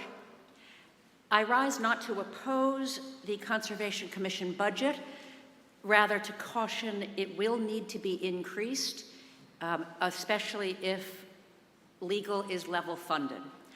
Conservation Commission is our first regulatory line on a coastal town, and I don't think very many committees here in Rockport, including the selectmen or any of us, realize that the state has proposed new regulations. Public comment period closes April 30th, and they would ban any new construction in certain Conservation Commission jurisdictional zones and dramatically restrict others. Only the same footprint, need to elevate, et cetera. This includes a very significant portion of the town. So I rise to suggest if those regulations pass, which may happen during this fiscal year, our Conservation Commission needs more access to legal counsel to determine which properties are under which provisions and to defend themselves or make good sound decisions about the impact for the town generally. That is why I rise. I also ask that the Board of Selectmen and other groups take a very careful look at this because it can affect Rockport very dramatically. Thank you very much. Thank you, Ms. Medea. Mr. Vieira? Mr. Moderator, before one of the selectmen speaks, I expect they might, it was directed to them. I will just say regarding legal fees, all of the legal fees, including for commission, are covered under legal fees in the legal line, and we believe that that to be the appropriate necessary amount to cover anything that comes up. If it's not, we would look to address any of that through any transfer or reserve fund requests. Understood. Thank you. Laura Evans, 77 High Street, member of the Conservation Commission. I would like to hear that this clerical part-time position is indeed going to be posted, because we've been almost a year and a half without an admin assistant. So we're hoping that it will get posted very soon. Thank you. Hold on for 1 minute. Thank you, Ms. Evans. The position's been posted. We've had some offers that have gone out. Folks have backed out of the position. It's a combined position with the Board of Health. It'll continue to be recruited for as with all other open positions. Thank you. Yes, sir. Nathaniel Mulcahy, 17 Road. With regard to the Conservation Commission, if we've looked at the salaries that have been posted today, the salaries in our town range from congressional level salaries to what our commissioner agent is getting, which is a pittance of what he deserves. We had, in the town of Rockport, had an incredibly hard time getting a conservation agent. We went months without one. It is the case throughout Massachusetts that conservation agents are absolutely, desperately sought after. If we are to continue to keep Mr. Lopez on, it is important that we consider raising his salary, at least to the level of all the other salaries that we just saw listed on the budget today. Mr. Lopez, as Attorney Medea just pointed out, has an enormous pile of work on his hands. We need somebody who is going to stick around here, and they're not going to do it if we are paying significantly less than other towns are for agents, especially when there is a shortage of agents right now. Thank you. Thank you, sir. Select Member Wilkinson. Thanks. We're all going to have a little trouble with the adjustment to like select woman, select person, me included. So everyone's just going to have to roll with it. Sarah Wilkinson for the select board. The positions are constantly being reviewed. That position was reviewed and market researched, and at this point we are confident that we're comfortable with the salary. I would like to remind people that the appropriate time, if you're concerned about a salary, is to go speak to the Board of Selectmen or the town administrator, and that way we can do the appropriate market research to look at a salary, so we aren't standing here at town meeting. I also think it may be a good time to remind people who this may be their first town meeting, that at this point in the budget, we should not be necessarily, it's not totally appropriate to be discussing like select board policies or other committee policies, but if someone has a motion to amend the budget, and then we can discuss that. I'm looking at the booklet, and we have a lot to get through today, and I know that we all are committed to getting through it, so I want to keep us moving. And the Board of Selectmen meetings are open to the public, and policy questions, salary issues, people can come to us anytime with them. Thanks. Thank you, Ms. Wilkinson. Further discussion on 171? And also just one brief announcement. Ms. Waddell has kept me appraised on the number of people, and I've totally blown it off. We started out with 402. About 20 minutes ago, we're at 499. So it's quite a turnout. Thank you for your attendance. Oh, now we're at 522.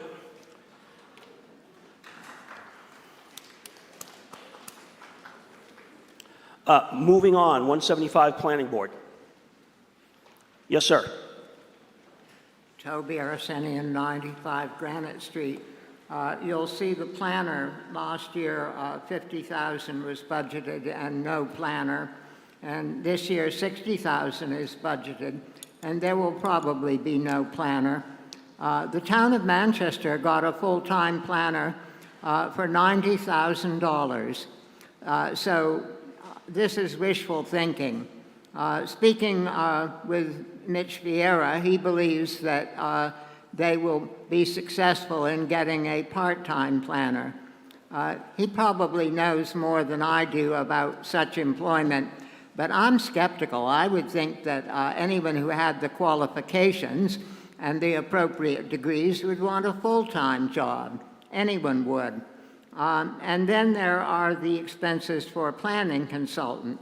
$4,000 is little enough. But most of the planning that the planning board has been doing has been done on a volunteer basis by people paid by the state. I shouldn't use the word volunteer, that's not correct. Consultants that the planning board has been given by the state, most recently an outfit called Bowler Associates. So the state is pushing its planning agenda and footing the bill for these consultants. And they don't cost us anything. And you might think, oh, good-o. But you get what you pay for. And these people are pushing the state's agendas, central planning, what they call best practices, which means we dreamt it up and all of you yokels out in the sticks should bow down and be impressed and be grateful. It's all most unfortunate, and we'd be better off without their services. Indeed, we need a planner. But given the current course that the planning board has adopted, it might be like giving small children sharp knives. I'm tempted to say we'd be better off without the planner, but that's the voice of despair. Certainly, we need a new planner, and we also need a new planning board. Thank you, Mr. Arsenian. Anyone else on 175 Planning Board? Yes, sir, Mr. Shaw. Oh, any place. Whatever geography works.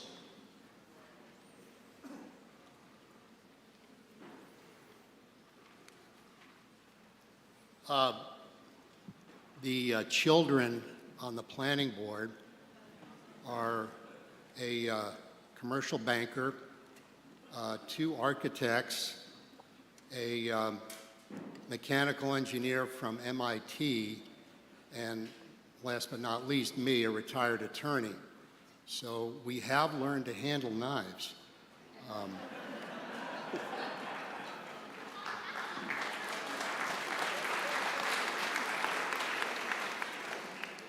And let me just say something. The reason this budget item is here and it goes from 50 to 60 is, you're right, Toby, we haven't been able to find a part-time planner for the planning board. And so the budget has been increased so we can have some extra money to get a planner who could work part-time for the town. Because the town, we don't need a $90,000 planner. We don't need a full-time planner in Rockport. But we desperately need a planner. And what we're doing right now is actually working with an outside consultant to help us. We're trying to get her to help us, not with our day-to-day planning items, which we can handle, but with the planning initiatives that we can't handle, because we're all volunteers and we don't have the time or ability to do them on our own.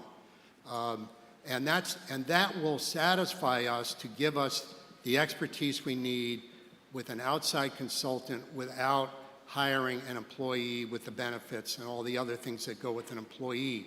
I think what you're referring to with the state helping us was the assistance we received at no cost to the town with the MBTA multifamily zoning, which was provided through money from the Massachusetts Housing Partnership.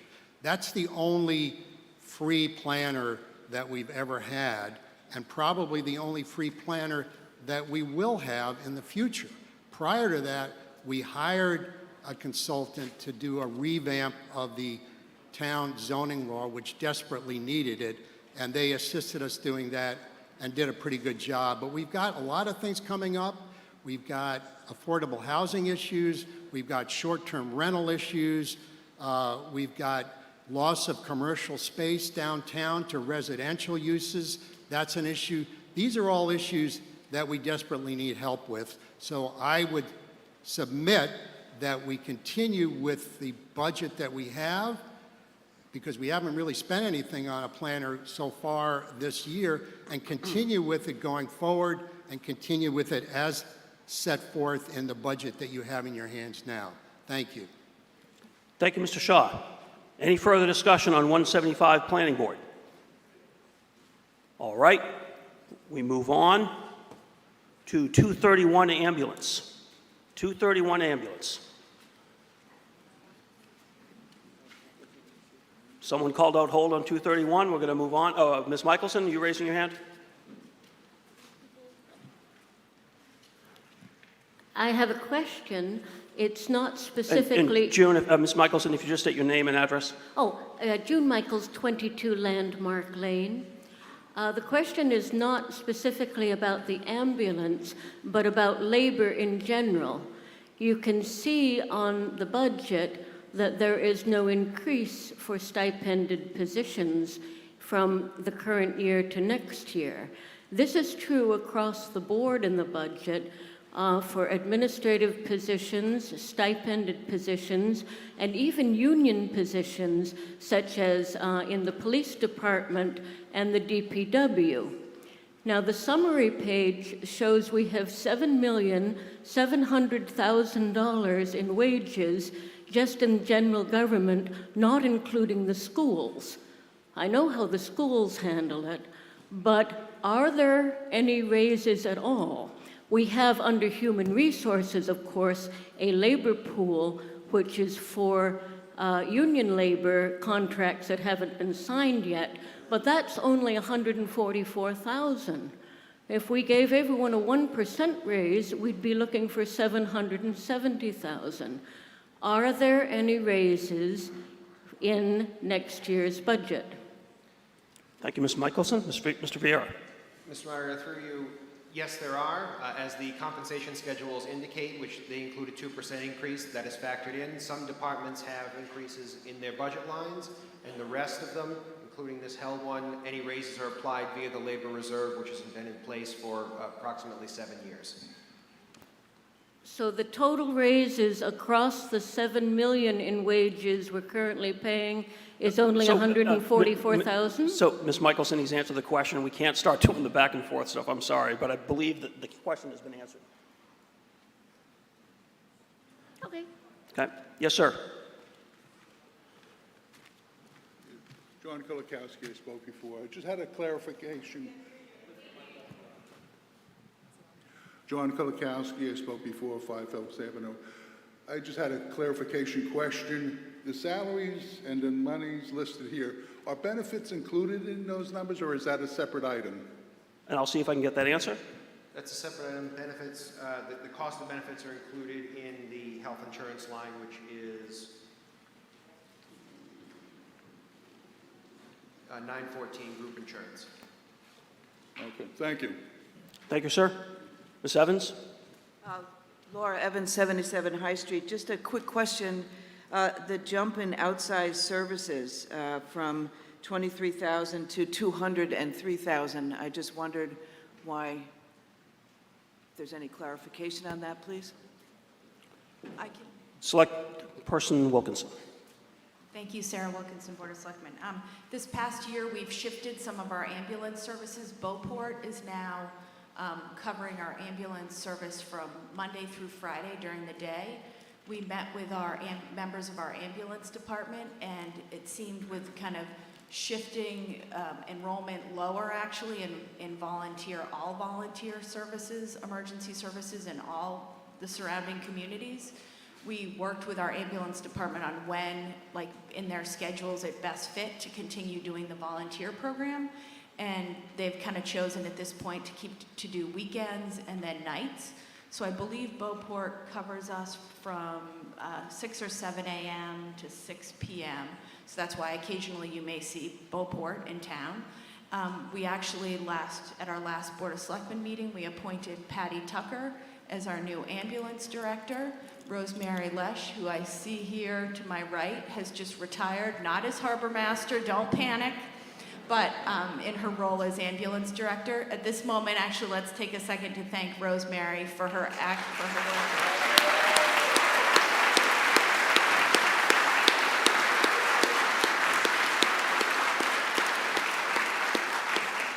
And we are focused on increasing, where the ambulance department is working to increase the number of volunteers. You may see signs at the dump. They were at Career Day. They have 1 or 2 new members of the ambulance department, of our volunteer ambulance department already, so we're excited. And, but at this point, that's why there's the increase in outside services. Thank you, Ms. Wilkinson. Any further discussion on 231 ambulance? Seeing none, we move on. On page 49, 400, Department of Public Works Administration. 400.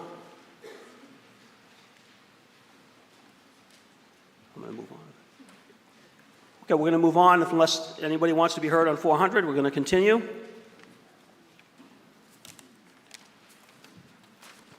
Moving on to 610 Library. Charlie Seavey, 19 Ridgewood Road. I notice with some disapproval a downward spiral of the materials budget for the library. I figure, okay, they're looking to save money, and librarians are nice people and they won't object about it. Well, I'm a long retired librarian, and there's some debate about whether I'm a nice guy or not. Anyway, you know, we're... All in favor?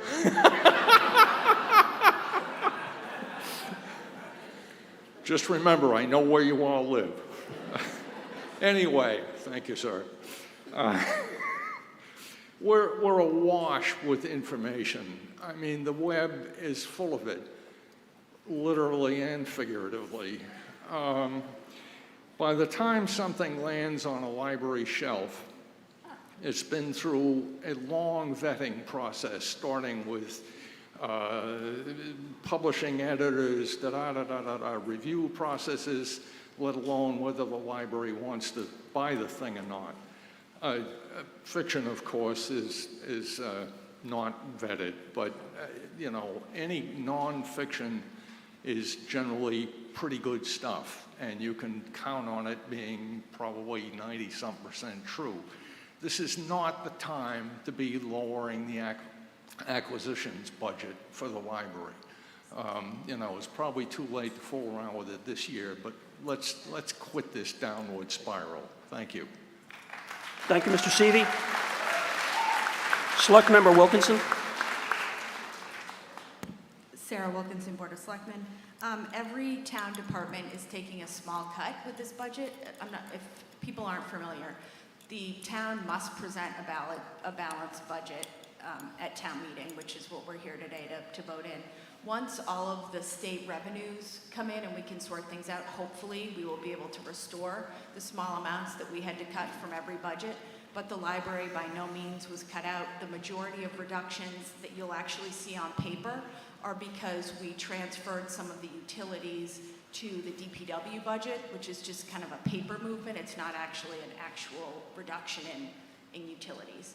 But every department took a small cut, and it's part of being responsible fiduciaries. Thanks. Thank you, Ms. Wilkinson. Ms. Evans.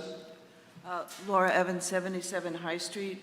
It's woeful to see the degradation in our intellectual infrastructure, and I just wonder if this budget cut will affect our accreditation as a public library, because I thought we were supposed to increase our materials by 2.5% a year. Will this affect our accreditation as a public library, this budget cut? Thank you, Ms. Evans. Ms. Wilkinson? It will not. All right.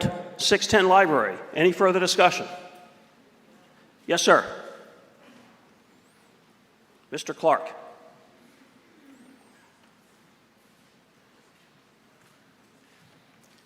Good morning, everybody. I'm Tom Clark. I'm the Assistant Library Director. I am not a resident of Rockport. Mr. Clark, I'm sorry. I wasn't aware of that. If you're not a resident, you're not a registered voter. I cannot entertain your remarks. Oh, I'm sorry. Okay.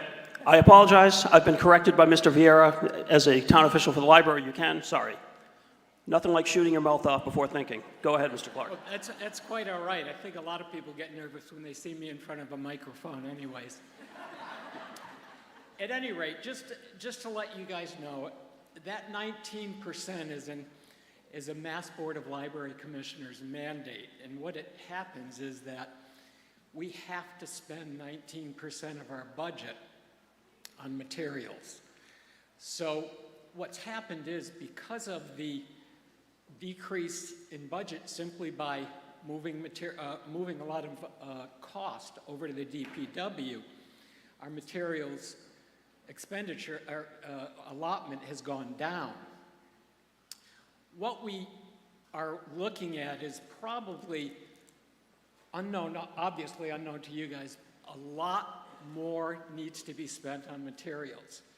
The good thing is we're getting a lot more people into the library. I've been the assistant director for a year. In that, a year ago, nobody would have known me. I walked into this place today, and it took me 20 minutes to get to my seat. That's because so many of you use the library. Everybody partners with the library. What we as a library want to do is be offering the services to the community as best we can. And we will continue to do that and work with all of the people everywhere here to make it a better place. Understand that we were the first ones to submit our budget with, what we could do to make it work, because that's what we want to do.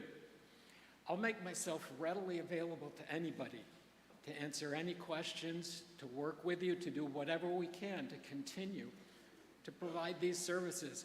And no, we won't lose our accreditation, because we will always maintain the service level that the community deserves. And for that, I thank all of you, because everybody here has done something for the community and for the library, and that's what, makes us such a great place to be. Thank you, Mr. Clark. 610 Library, any further discussion about the library? All right, seeing none, we move on to 700, debt and interest. Any discussion on debt and interest? 700. Ms. Michelson. This is non-negotiable item. It, of course, represents... And Ms. Michelson, I hate to be a pain on procedure. I'm sorry, 22 Landmark Lane. Thank you. It represents debt that was voted many years ago and is now ready for bonding and long-term debt repayment. But it's such a sizable increase, I thought it would be good to ask what percentage of this increase, what part of it is exempt debt, which impacts the tax rate, and what is the impact on the tax rate for next year, and what percent is non-exempt debt, which has to be covered under the Proposition 2.5 limit, and therefore is one of the reasons for frugality, because it has to compete with all of our other needs. Thank you, Ms. Michelson. Brian. Oh, Ms. Wilkinson, thank you. Carrie Arnaud, our treasurer, is trying to get an answer, if we can just have a minute. All right, we'll look for that answer. And in the meantime, ma'am? Terry Rizzolo, 4 Summit. This is just a question. Is this debt include our responsibilities for the pensions for our school employees and our town employees? Okay, thank you. Mr. Moderator, for the last question, pension is covered in 911 Essex Regional Retirement System for the general government employees. All right, we are looking for that answer, Ms. Michelson, if we can get it. Any further discussion on 700, debt and interest? Yes, Ms. Arnaud. So, is that on? question asking about how much of that was exempt debt. 1.848 million is exempt debt. That is not to be paid for through the regular levy. That is an add-on after the 2.5%. All right, thank you, Ms. Ardno. Any further discussion on library? Excuse me, debt and interest. Moving on page 52, 300, item 300, base funding from the town, annual town meeting appropriation under public education. Yes, sir. Anyone else looking to be recognized before? No, sir. Mr. Arsenian. Toby Arsenian, 95 Granite Street. For months since the school's budget hearing, I've been trying to get the figure on how much the schools have in their reserve fund, and today I was given it. And will you please give that figure? Either Michael Kelly or Dr. Branco give us that figure. I think that that should be readily available, not a state secret. One other thing about this, we're not being asked to look at the school's income, but that is certainly relevant as part of the total picture, which we're asked to approve. And on page, I think it is 25 of the school's budget booklet, they have the costs of the trips and the sports. 1 second.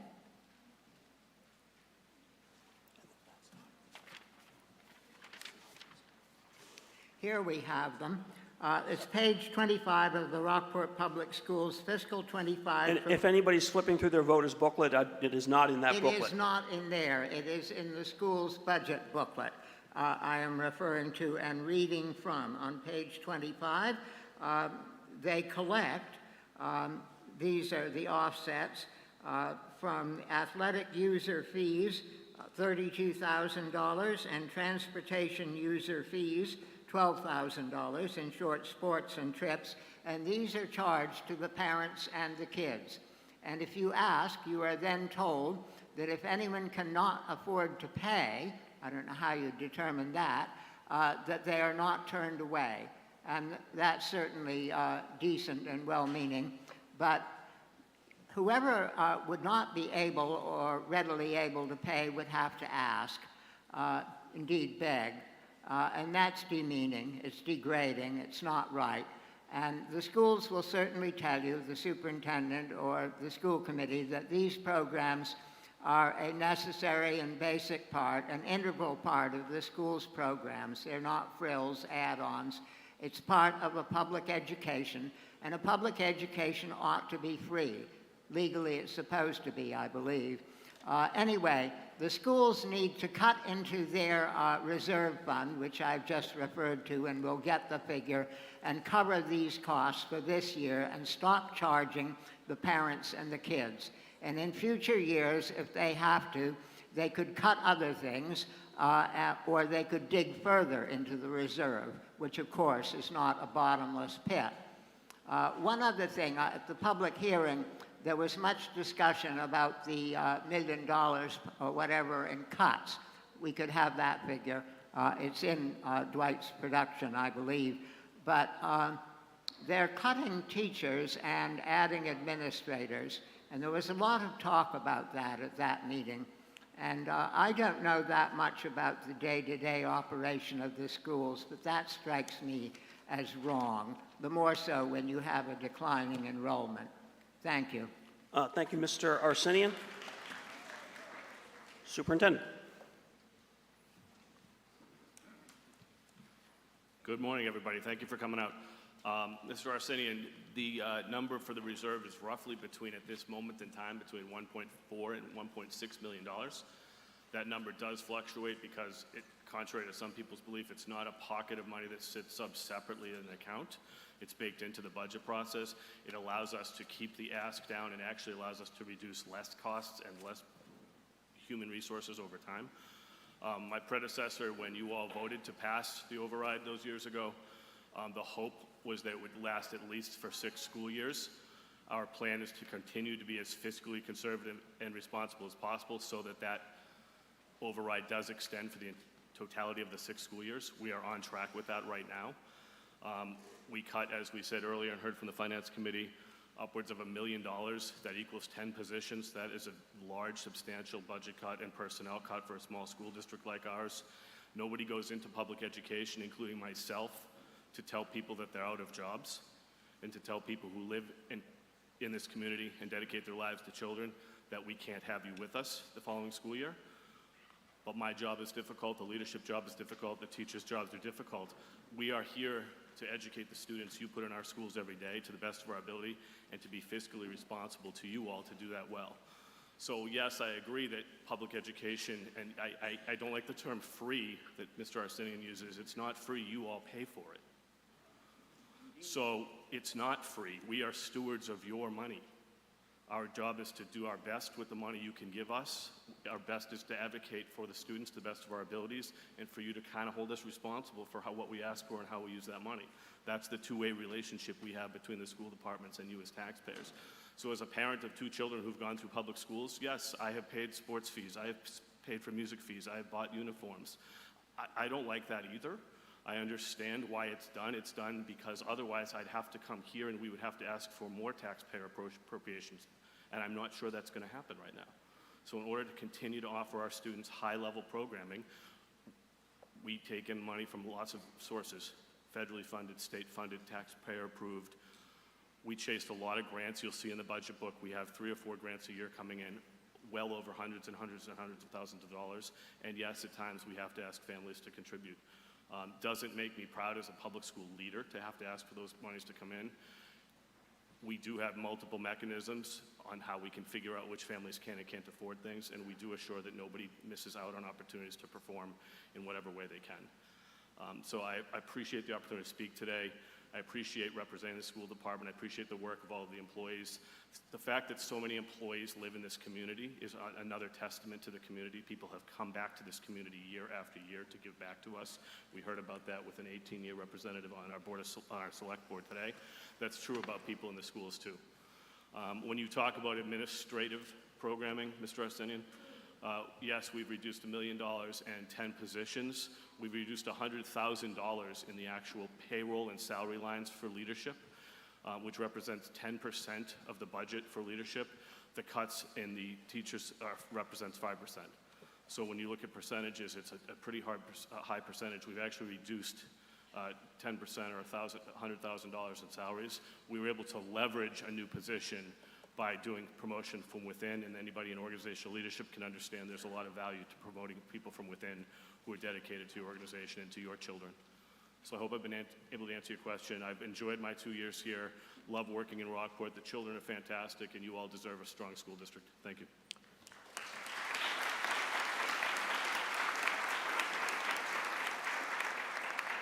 Thank you, Superintendent Branco. Any further discussion on 300? All right, seeing none, we now return to the motion.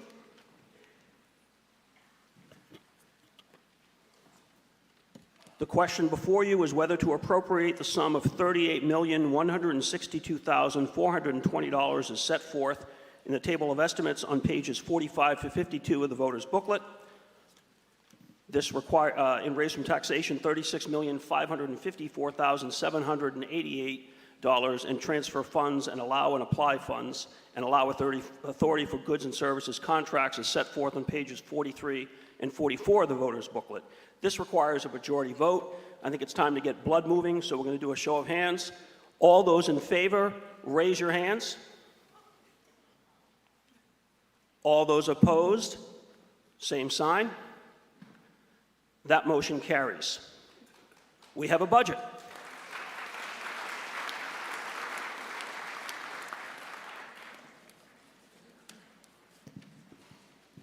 Mr. Moderator, Article 5A.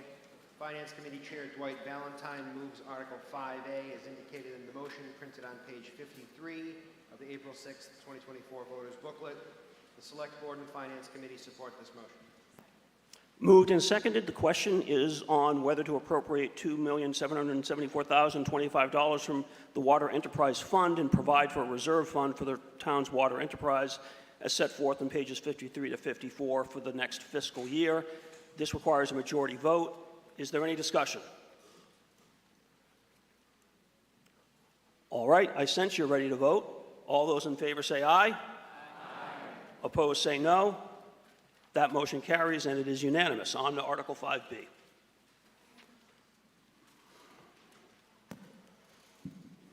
Mr. Moderator, Article 5B. Finance Committee Chair Dwight Valentine moves Article 5B as indicated in the motion printed on page 54 of the April 6, 2024 voters booklet. The Select Board and the Finance Committee support this article. Moved and seconded. The question is on whether to appropriate $2,633,943 from the Sewer Enterprise Fund and provide for a reserve fund for the town's sewer enterprise for the next fiscal year as set forth on pages 54 to 55. This requires a majority vote. Is there any discussion? I sense you're ready to vote. All those in favor?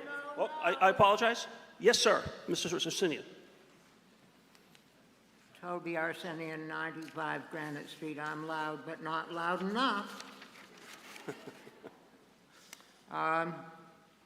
The accounting on this, people are competent and well-meaning, and yet what we've got here, the accounting on the Sewer Enterprise Fund is not correct, and hasn't been for many years.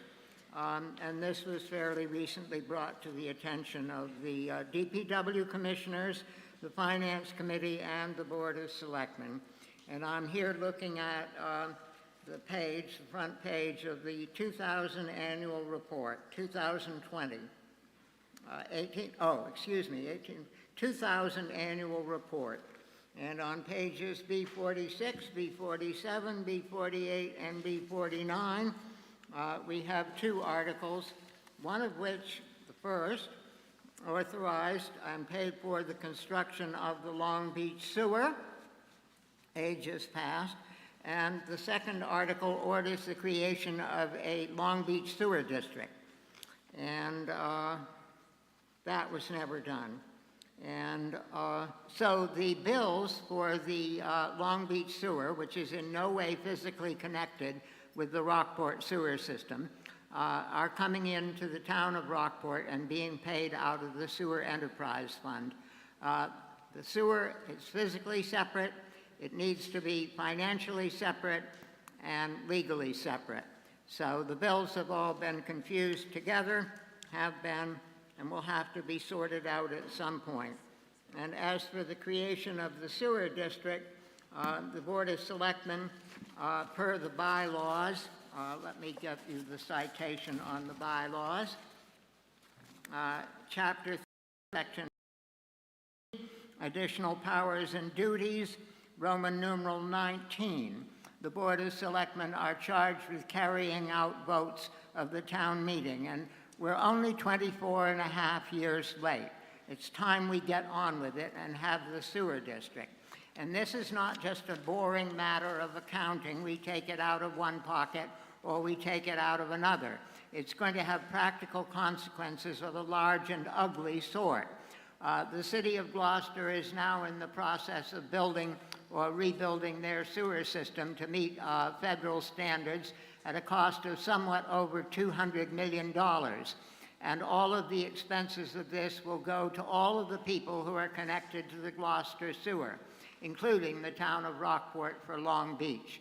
So the Board of Selectmen need to sort this out, and the misfortune that's about to befall the Gloucester sewer belongs to the Long Beach residents who have the use of it, and not to all the rest of us who are connected to the Rockport sewers and pay into the Sewer Enterprise Fund.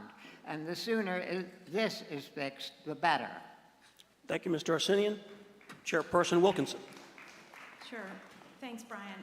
The numbers in the booklet are correct. They're audited both internally and externally every year. In addition, for some reason, 25 years ago, which shockingly was before my time on the board, The Board of Selectmen did not establish a separate district. We have no idea why and can't find records of why, but the way it's done now is appropriate, and as I said before, has been audited. Thank you. Hold on. Any further discussion? Anyone else wish to be heard? Mr. Arsenian. The way it is being done is not appropriate, and the fact that 25 years have elapsed almost does not make it one whit better, indeed somewhat worse. And it is the Department of Revenue that has charge of enterprise funds. And we're talking about the operation of an enterprise fund. And if the Board of Selectmen will not see fit to put things right, perhaps the Department of Revenue will be interested in the matter. Thank you, Mr. Arsenian. Any further discussion? I see you, Mr. Kaplan. I'm just making sure someone who hasn't spoken yet doesn't want to be recognized. Mr. Kaplan. David Kaplan, 14 Drumlin Road. I'd like to ask the Select Board, is there any downside to establishing this separate sewer district? That's the question. Chairperson Wilkinson.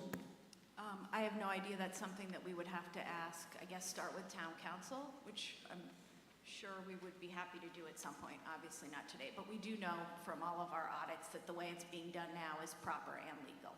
But I'm happy to throw that question in front of Town Council at some point. Any further discussion on the motion under 5B?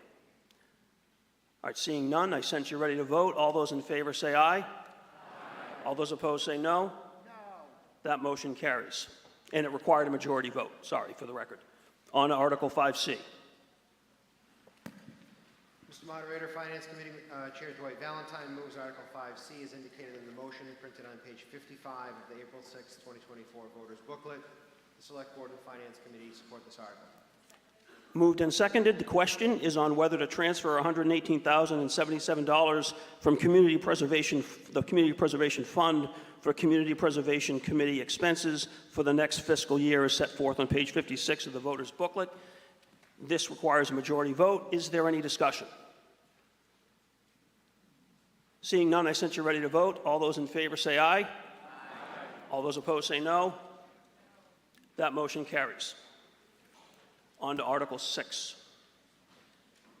Mr. Moderator, Capital Improvement Planning Committee Member Paul DeRosa moves Article 6 as indicated in the motion printed on page 57 of the April 6, 2024 voters booklet. Select Board and Finance Committee support the article. Moved and seconded. The question is on whether to appropriate $2,793,577 for certain capital outlay items by transfer and borrowing as set forth on page 57 of the voters booklet. This requires a 2/3 vote. The floor is open to discussion. Mr. Arsenian.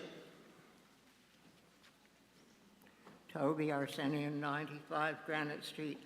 You'll notice the very last item on the list, Thatcher Road Corridor Engineering and Design for a cost of $460,000, and that's our matching portion of a much larger sum that would come from the state, or so I heard at DPW commissioners' meetings. What the larger sum is, it would be interesting to know since it's all taxpayers' money. At any rate, a couple of years ago, there was a great hoopla and to-do about accessible streets. It was trendy, and the state was pushing it, and all of the street improvements were supposed to take concern for pedestrians, bicyclists, and so forth, and that seems to be forgotten here because there isn't going to be any sidewalk along the Thatcher Road corridor. To be sure, if they built a sidewalk, it would be a shocking eyesore, but it's not safe to walk there now. Hard to know what to wish for, but we're not going to get a sidewalk.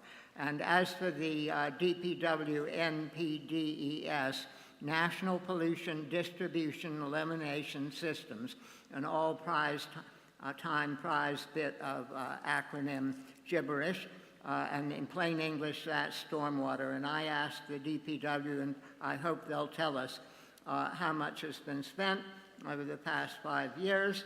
That should be available. and also how much they plan to spend.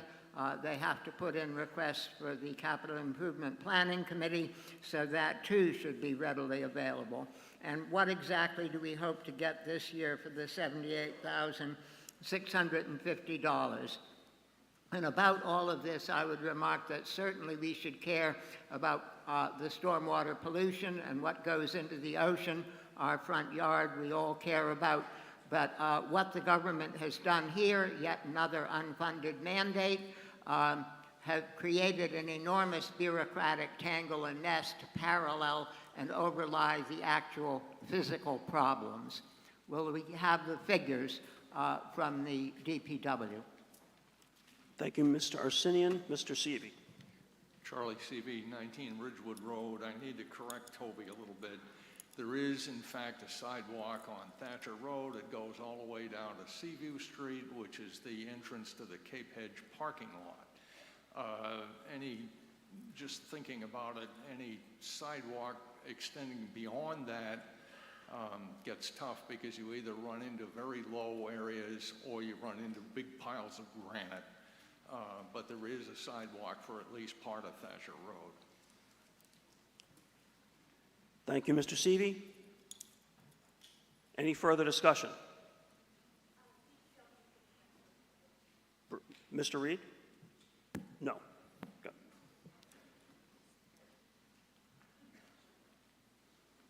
Good morning, Aaron Shalufo, Assistant DPW Director.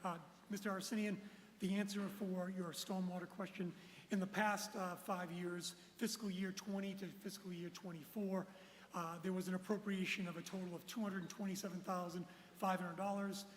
Of that $227,500, there is a remaining balance of approximately $88,073. For your next question, for the next 5 years, we approximate it would be approximately $260,332 that would be proposed for stormwater needs. Those needs are obviously state and federally mandated, from testing and sampling to the consultants that assist us with those needs overall to meet our permit. Thank you. Yes, sir? Nathaniel Mulcahy, 17 Road. On line 210, the police cruiser replacement, we have the quote recommended for nearly $80,000. To the best of my understanding, Rockport is the third safest community in Massachusetts. Amen to that. We do not have a high crime rate. Our cruisers are usually single occupant cruisers. They are enormous SUVs. Many beachside communities with small roads and big crowds in the summertime have now started to shift to small, ecologically advantageous vehicles. They still carry 2 people. If they're single occupancy, it doesn't matter if it's 1 seat or 12 seats. A small car will do the same exact job, cost a third of what this cruiser is going to cost, and would finally do what we have all voted as a town to help get us towards a net zero. This is what we had voted on. As far as I can see, we've not been doing anything to move us in that direction. We could save money by going for smaller police vehicles and be a greener fleet. Thank you. Thank you, sir.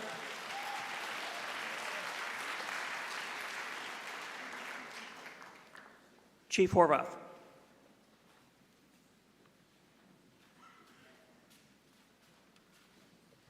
Through the moderator, good morning, everyone. Thank you for your comments. The vehicles that we run in the town of Rockport are consistent with the industry standard.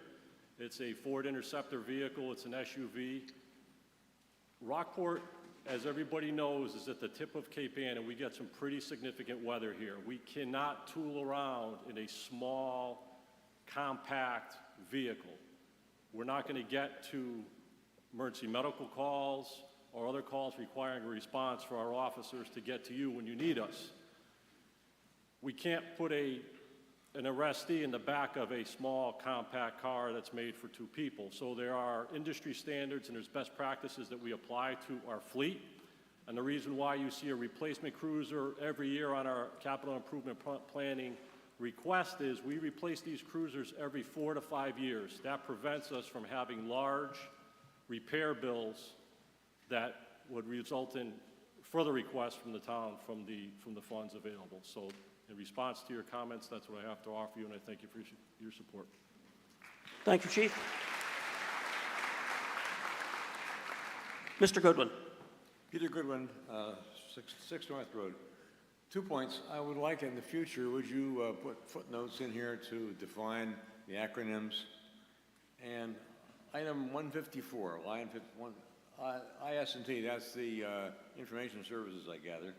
What is a CIP program? The CIP program, Mr. Moderator, through you, is the annual life cycling program for all of the town's technology equipment, computers, servers, copy machines, desktops, the like, anything technology. That's the annual life cycling program that we've funded over the last decade. Okay. Thank you, Mr. Goodwin. Any further discussion on the motion under Article 6? All right, seeing none, I sense you're ready to vote. We will vote by electronic means. The question is on whether to appropriate $2,793,577 for capital outlay items as set forth on page 57 of the voter's booklet. You'll have 12 seconds from when I say the words vote now. You will press 1 or A for aye if you support the motion. You will press 2 or B for no if you oppose the motion. This requires a 2/3 majority. Is everyone clear on the question before you? All those in favor, press 1 or A for aye. All those opposed, press 2 or B for no. Ready, vote now.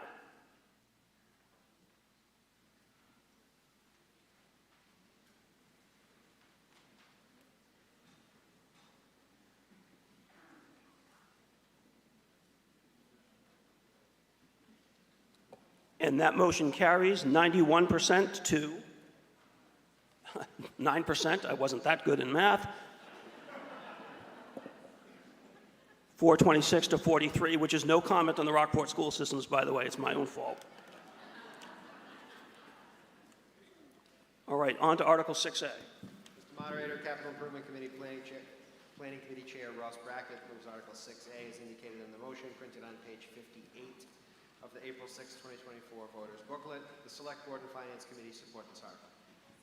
Moved and seconded. The question is on whether to appropriate $122,512 for capital outlay items relating to the water enterprise by transfer as set forth on pages 58 and 59 of the voters booklet. This requires a majority vote. The floor is open to discussion. Any discussion? Seeing none, I sense you're ready to vote. All those in favor say aye. All those opposed say no. That motion carries. On to Article 6B. Mr. Moderator, Capital Improvement Planning Committee Chair Ross Brackett moves Article 6B as indicated in the motion printed on page 59 of the April 6, 2024 voters booklet. The Select Board and Finance Committee support this article. Moved and seconded. The question is on whether to appropriate $110,512 for capital outlay items relating to the sewer enterprise by transfer as contained on pages 59 to 60 of the voters booklet. Floor is open to discussion. Any discussion? And I see you, Mr. Arsenian. Just hold on 1 minute. Seeing no one else, Mr. Arsenian. Thank you, Toby Arsenian, 95 Granite. Everything I said about 5B applies here as well.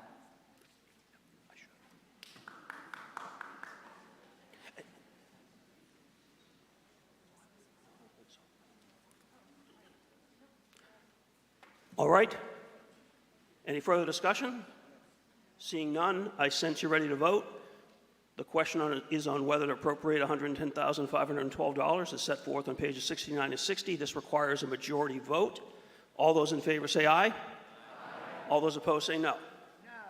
That motion carries. And we are now out of the initial part of the warrant and into the lottery. The town clerk has drawn Article J, so we will take up J to be followed by K.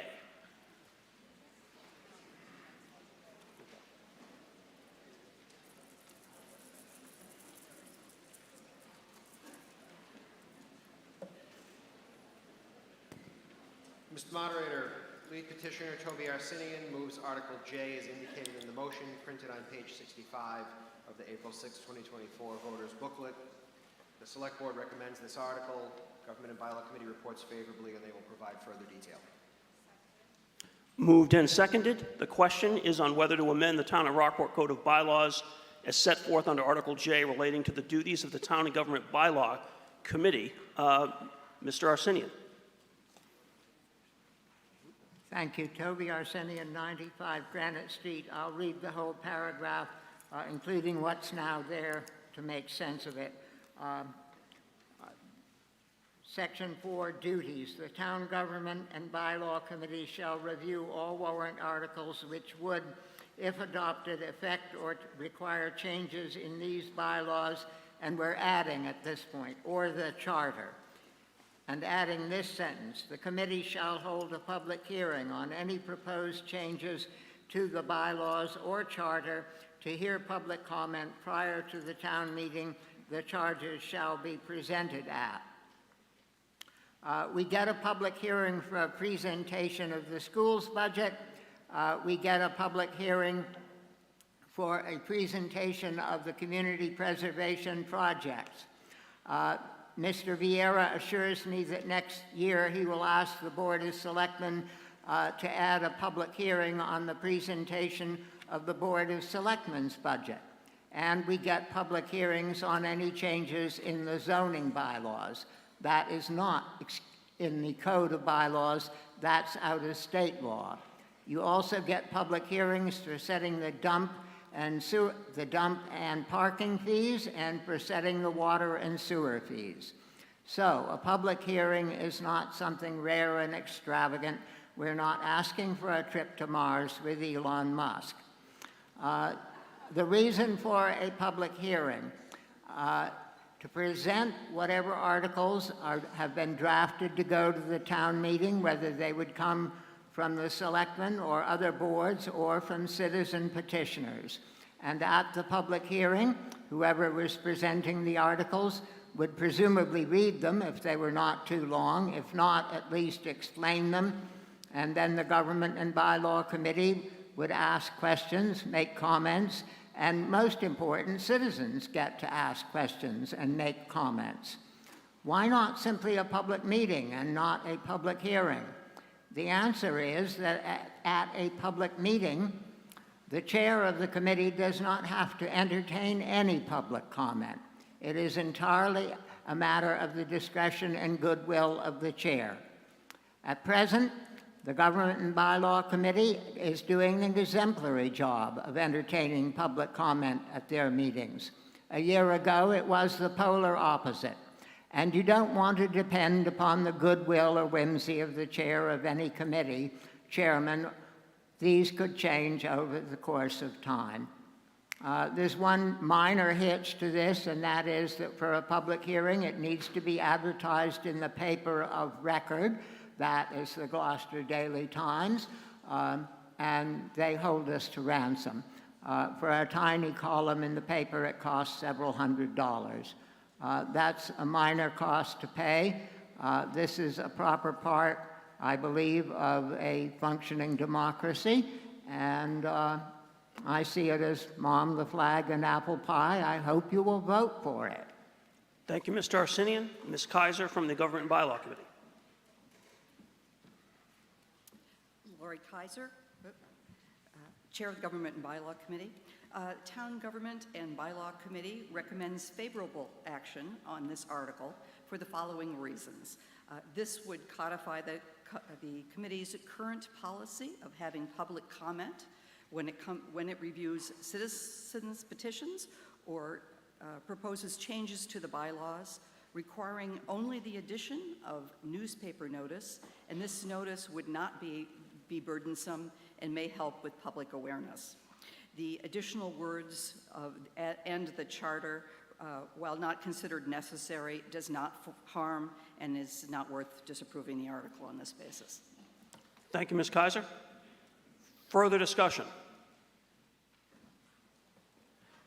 Seeing none, I sense you are ready to vote. Again, the question is on whether to amend the Rockport. Oh, I'm sorry. David Kaplan, 14 Drumlin Road. I am a little bit confused. Toby seems to have sponsored this and now seems to be asking for a change to it. Probably I misunderstood something. Could that be cleared up? Mr. Arsenian has a petition article that is set forth in the voters' booklet, and the Government and Bylaw Committee has endorsed it as favorable. But my question is, it reads a hearing. I thought I heard Toby say it should read a meeting. So, yes, there's a grammatical issue that we could debate. My understanding is the petitioner is agreeable to addressing that at a later time. Okay. All right, thank you. Further discussion? Mr. Seppala. Yeah, Z. Seppala, 92 Granite Street. I just want to confirm whether I heard something early in the meeting or not, and that was whether or not you had made a determination that Article J and Article K were related. And if that was so, would you be considering voting on Article J or Article K simultaneously or apart from each other, or what? Because I really just don't know what the impact of having these being related would be. My petition is going to probably conflict in some ways with Toby, so I just want to know that. No, it's a good question. It does in a technical sense. We're going to vote on J and then we're going to go right to K. I agree with you, but you each brought arguably... Okay, I just want to know. Okay, yeah, no, we're going to go right to K. Yeah, After this vote, we're going to right to K. Thank you, Mr. Seppala.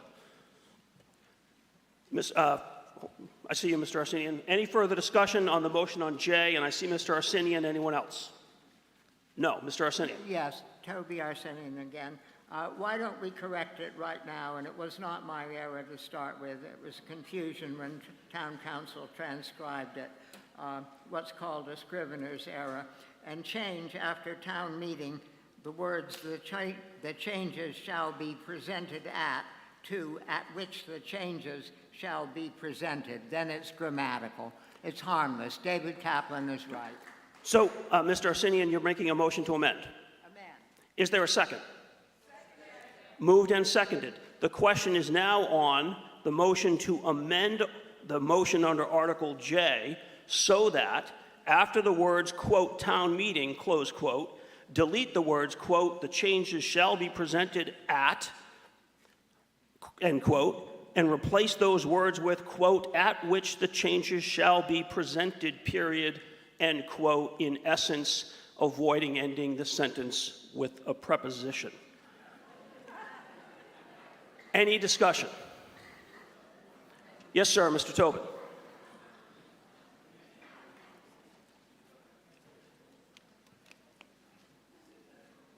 Hi, everyone.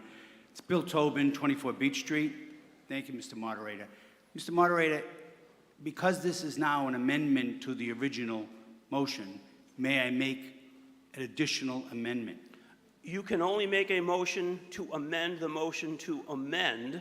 Ah, okay. So if we want to go down that road, we can. I know you were a school teacher, but it sounds interesting. So we cannot do it. I just, all right, listen. I propose that all public hearings should be conducted at the library in person and on Zoom. Okay, Mr. Tobin, I hear you, and I will get back to you. I know you want to be heard. Okay. First, we're going to deal with the motion to amend, which is on the floor, okay? Good. Thank you. Any discussion on the motion to amend so the sentence does not end in a preposition as I have read it? Seeing none, this requires a majority vote. All those in favor say aye. Aye. All those opposed say no. Motion carries, not unanimous. All right, so the floor is open to discussion again on the main motion. Mr. Tobin. Yes, I move this, I guess now it's called an amendment to this Article J.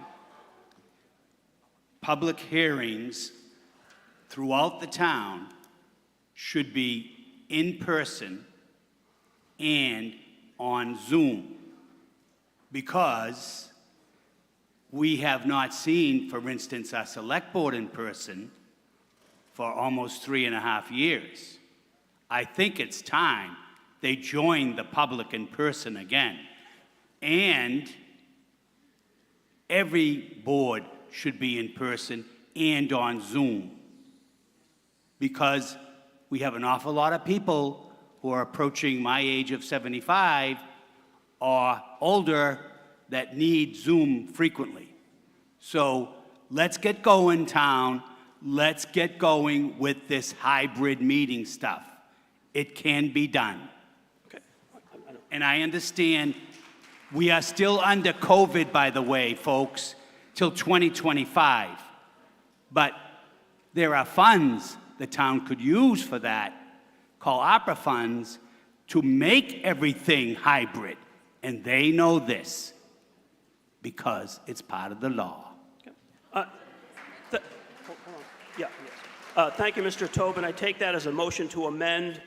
We may need some more specific language. However, before we get there, you put your finger on an issue, if you'll give me a moment.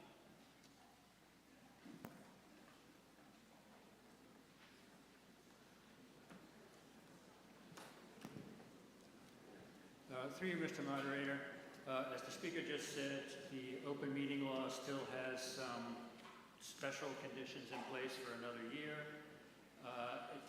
In my opinion, it's the individual committees and the select board setting the policy that gives the flexibility to be in person, completely remote, or hybrid. And so, in my opinion, a bylaw would not be approved by the Attorney General, which would mandate that. As I say, in about a year, these changes allowing for hybrid, et cetera, are either going to be permanent or changed into something else, and we may be able to look at this issue at that point. So, I'm going to take the opinion of town council that would not be legal as passed. So unfortunately, Mr. Tobin, I'm going to have to rule that motion to amend out of order. At this time, perhaps it's something that could be taken up more globally at a later time. All right. Any further discussion on the motion as amended by Mr. Arsenian's grammatical motion? Seeing no discussion, I sense you're ready to vote. This is a majority vote. All those in favor say aye. Aye. All those opposed say no. That motion carries. We go on to Article J. I'm sorry. Mr. Moderator, Article K. Lead petitioner Zena Seppala moves Article K as indicated in the motion printed on page 68 of the April 6, 2024 voters booklet. The Select Board does not recommend. The Government and Bylaw Committee reports unfavorably, and they will provide further detail. And just for the voters, the next article drawn was N. So when we're completed with K, we will move on to a motion under Article N. Moved and seconded. The question is whether to amend the Town of Rockport Code of Bylaws as set forth under Article K relating to the Town Government and Bylaw Committee. Mr. Seppala.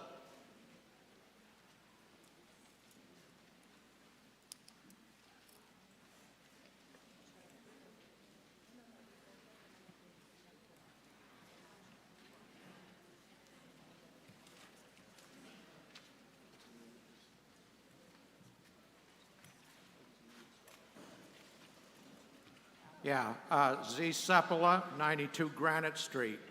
I guess this is the first time I've ever voted against Toby, but maybe I was the only one, but I think when I put forth my petition, the reasons will be clear. Article K, which I've sponsored or led, is a wholesale change to the duties of the Government and Bylaw Committee. This came about as a result of the process that I've experienced with them over the last year in their deliberations on the recall petition, which is coming up later. The essence of it is that my disagreement with the, let me start by saying that I want to try to keep this as a harsh criticism of a law, not the harsh criticism of the people that are trying to enforce it. So going back many years ago, when I was a claims rep with Social Security, I came across some articles by the guy that really drafted up the procedures under which the Social Security operates. And he always used to advise his students at law school that if you ever had to choose between a good law, poorly administered, or a bad law, well administered, always, always, always choose the bad law, well administered. And the reason for that is simple. When a bad law is well administered, people know that it's a bad law. If a good law is poorly administered, they don't know whether it's the law at fault or the administration.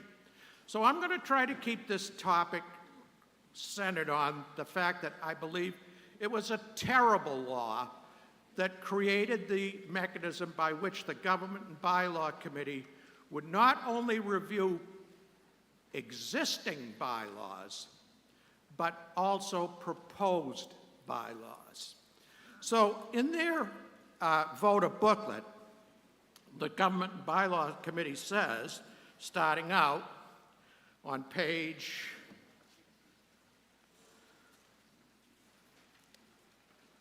68, bottom of the page, reason, therefore, that the current Town Government and Bylaw Committee is a product of decades of study and debate on the need for such a committee to improve our form of government. I've made many public records requests and have never been able to find any record of any debate. It may have happened, but it's not available. So wherever that records of debate are, I'd like to see them. And it goes on to page 69, the next page, at bullet point 2. For at least 84 years, Rockport Town Government has identified the need to review and substantively update town bylaws on a regular basis. I can say, unhesitatingly, that I hope they're able to do that for another 84 years, because bylaws do become obsolete, and they do require updating, and they should be looked at. But the difference between that and looking at a bylaw that might be proposed or might happen is the difference between night and day. How can anyone look into the future? How can anyone say what's a good idea or not? The only way anything ever is looked upon objectively is to say, this happened and we should take a look and see, is it good or bad? Not whether or not something might be good or bad. Anyway, at the next 1, 2, 3, 4, 5, 6 bullet points, I said I was going to try to keep this as a criticism. Just for your planning, Mr. Seppala, I've got you at 6 minutes out of your 10. Thank you. You have 10. Thank you. The next 6 bullet points, as best as I can describe it when I read it, it's a whole lot of what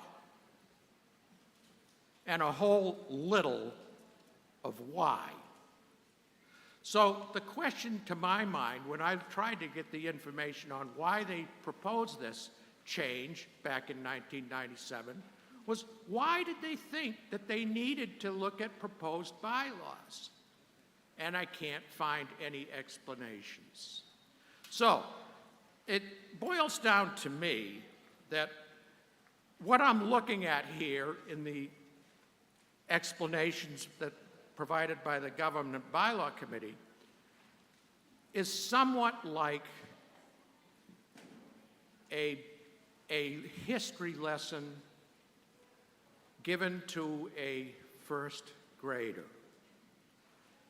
So the topic from the school teacher is, give me a history of the United States. So the first grader says, history of the United States.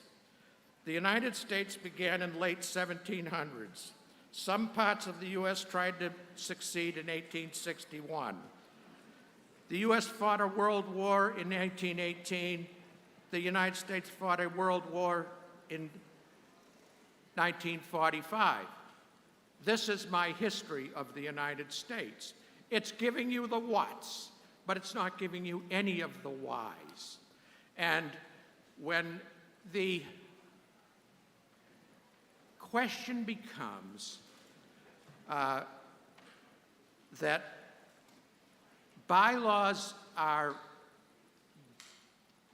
subject, proposed bylaws by anybody here, subject to a what if, what maybe, could be's, and things like that, I just don't think that's the way to do it. I think the way to do it is with town meetings every single year. It's easy a mechanism to look at a bylaw that does exist and say that was a terrible mistake, let's get rid of it. So I just ask for your support in this article in evaluating whether or not you believe that decisions should be made on the basis of what is. And that's at 9 minutes just for your planning, Mr. Seppala. What will be or what was. Thank you. Thank you so much, Mr. Seppala. Ms. Kaiser from the Government and Bylaw Committee. Oh, I'm sorry. Mr. Kistad.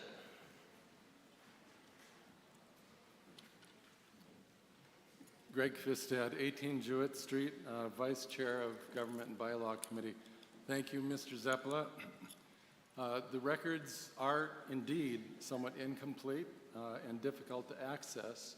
However, the town clerk's office has kindly researched this question of what now is the Town of Rockport Government and Bylaw Committee. It is important to understand the history of that. This is not a history lesson, but this town has supported some version of the current Government and Bylaw Committee charge for the last 84 years. During this period, the Select Board has consistently endorsed this position and consistently held that a town committee of some sort, and not the Select Board, should be made responsible for the task of reviewing everything that is a bylaw or that might become a bylaw, and that includes citizen petitions. In 1981, the town bylaws in the section studying the warrant for town meeting stipulated that it was the Finance Committee that should consider all articles, not just the ones that relate to finance, but all articles that would come before town meeting and that might become a bylaw.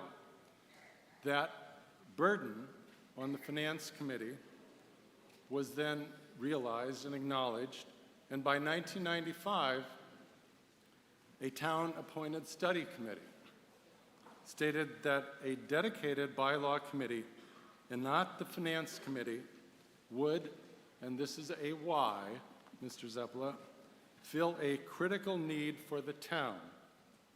The overriding goal of such a committee would be to improve our system of self-government. Further, the committee would also be responsible for making recommendations concerning changes in the town charter and for organizational and other administrative improvements to the town. In 1997, town meeting took up the study commission's recommendation and created the Town Government and Bylaw Committee with the charge basically as it stands today. The committee shall review all warrant articles which would, if adopted, affect or require changes in these bylaws. The committee shall also be responsible for the decennial review, that is 10-year review of the bylaws, and for the review of the proposed changes in the charter. The committee shall prepare a written report stating the committee's recommendations for favorable or unfavorable action and reasons therefor, pertaining to any warrant, not just standing bylaws, but any warrant which would, if adopted, affect changes in the bylaws of the charter. In 2021, town meeting amended that that 10-year review to 5-year review, which increased our work. And additionally, that the committee investigate and report on any bylaw that might need revising due to noncompliance. This committee serves the voters of town meeting only. It is meant to assist them in making informed decisions. It's not a gatekeeper that prevents any warrant from moving forward. It's purely advisory and has no formal power or authority. Its charge is to review, research, listen, now hold hearings. And sir, just for your planning, you're on about a minute. And make recommendations to the town. In sum, this committee is nonpartisan by design. There are potentially dozens of warrants to be acted on by hundreds of people in one meeting in one day. That's what we're doing today. This is a complicated task for the most conscientious and patient voter. The Government and Bylaw Committee researches, holds open meetings, deliberates, sometimes over many meetings, to come up with a recommendation. It is only a recommendation. This proposal before you removes that role from the Government Bylaw Committee. The committee would review only internal consistency, formatting, placement, chapter numbering. One might argue you don't need a committee to do that. The Government Bylaw Committee recommends unfavorable action on this article. Thank you, sir. And I see you, Mr. Tobin. Is there anybody who hasn't yet spoken at town meeting who wishes to speak on this motion? Yes, sir.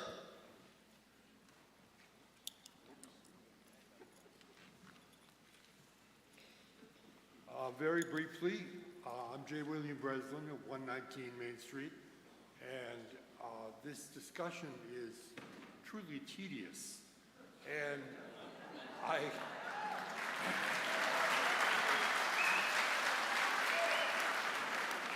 I see no argument being presented to make a change. I see a defense that didn't really have to be made. I'm confused by what the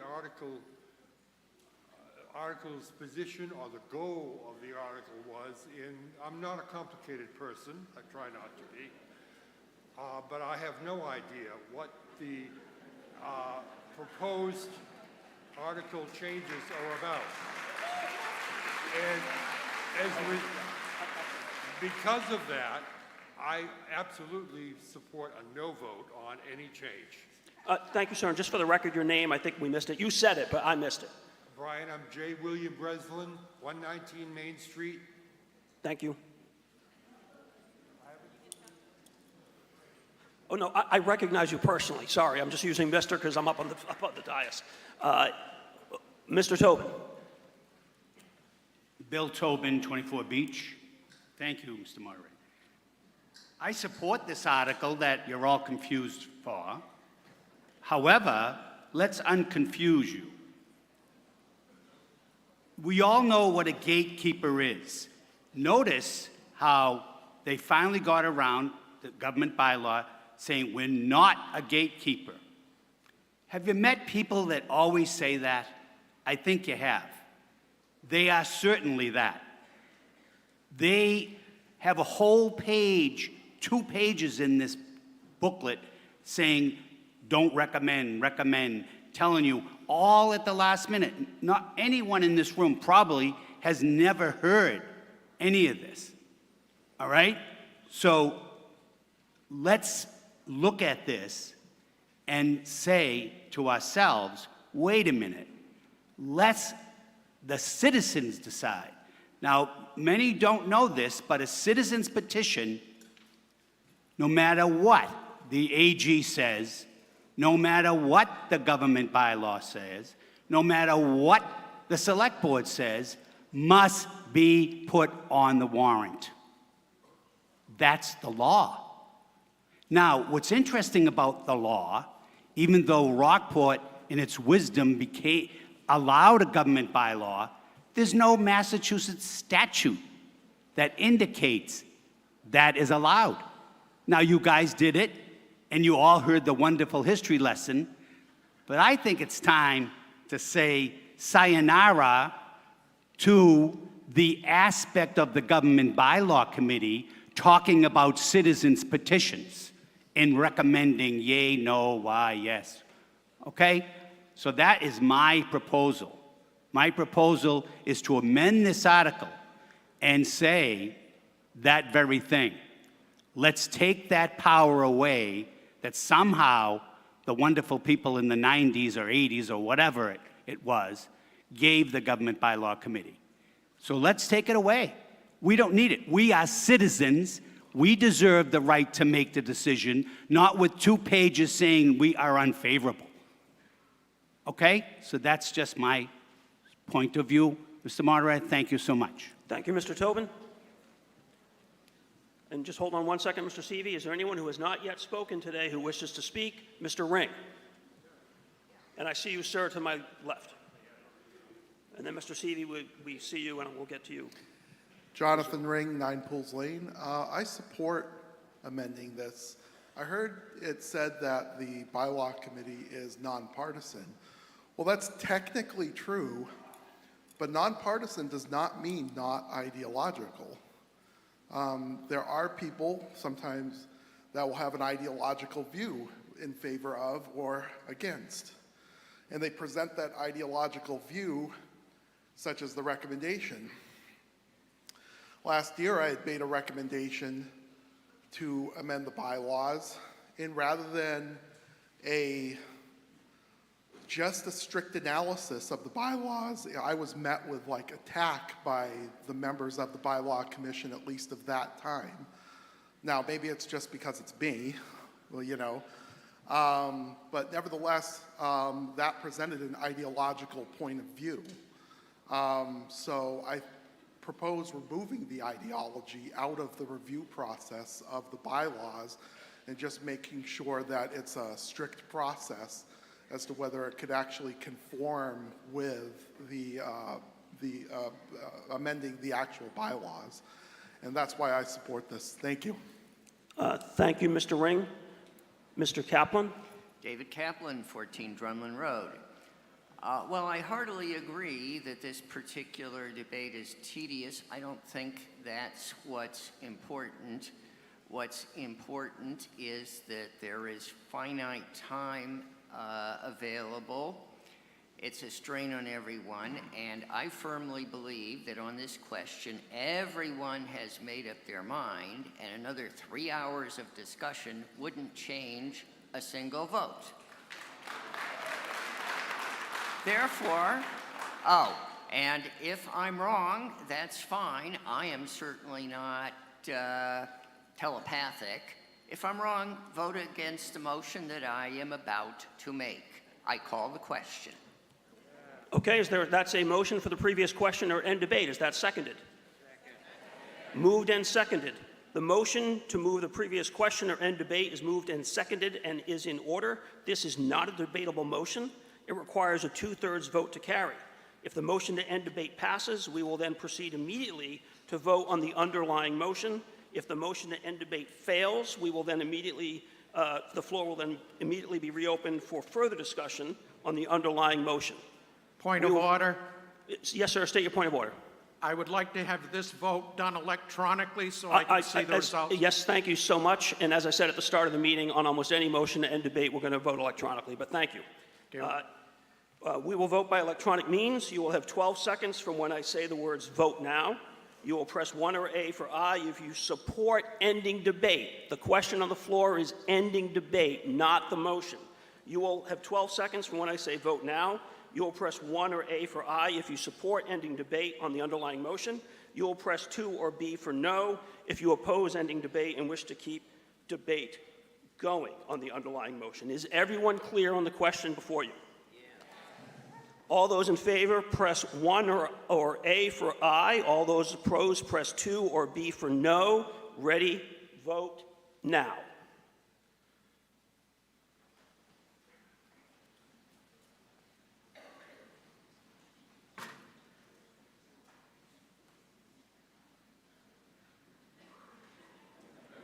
That motion carries 93% to 7% in the numerical count. 448 to 36. So we now, without further debate, move immediately to the pending motion under Article K. The question on the floor is whether to amend the Town of Rockport Code of Bylaws as set forth under Article K relating to the Town Government and Bylaw Committee. This requires a majority vote. I'm going to do electronic voting on this one as well. So all those in favor of amending the Code of Bylaws pursuant to Article K, press 1 or A for aye. All those opposed to amending the Code of Bylaws as contained under Article K, press 2 or B for no. Vote now.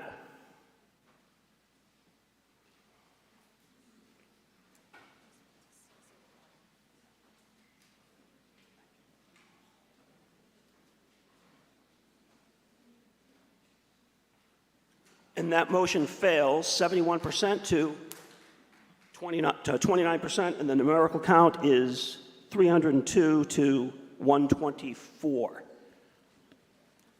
And so we are now on N.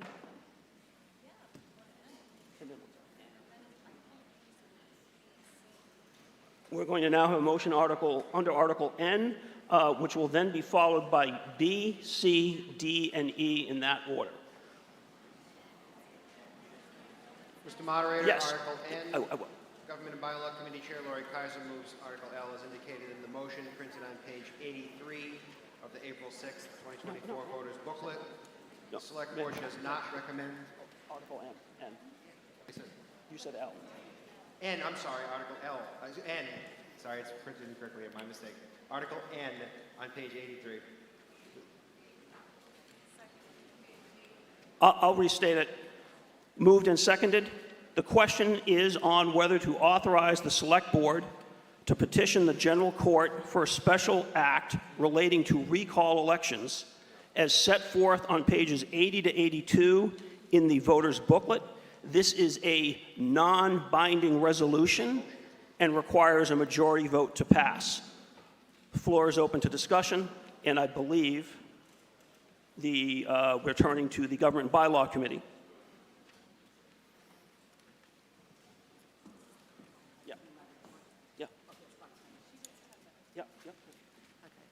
Lori Kaiser, Chair of the Town Government and Bylaw Committee. This is the report of the Town Government and Bylaw Committee on the study requested by motion of the annual town meeting 2023 on the recall petition. And if you want to follow along with the text, it's on page 75 of your voters' booklet. A brief history. The last year, the annual town meeting sent the Town Government and Bylaw Committee a pending citizens petition to study. The petition proposed an amendment to Rockport's charter to add the right to recall and remove an elected official from office prior to the end of his or her term. In accordance with the town meeting motion, we have studied the petition more thoroughly and are reporting our findings to you. Over the course of the last year, the committee held 5 public hearings on the petition in which Mr. Seppala, who initiated the petition, and other members of the public were given numerous opportunities to address our committee. We prepared an initial report of our recommendations on the petition in July of 2023, in which we listed several concerns. Namely, could it be used too easily for partisan purposes? Are the thresholds so low that it would make it a vehicle for harassment of town officials by impinging on their discretion while acting within the scope of their job? Would there be significant negative impacts on the Rockport community? And are there alternatives to resolve acts of malfeasance other than a recall?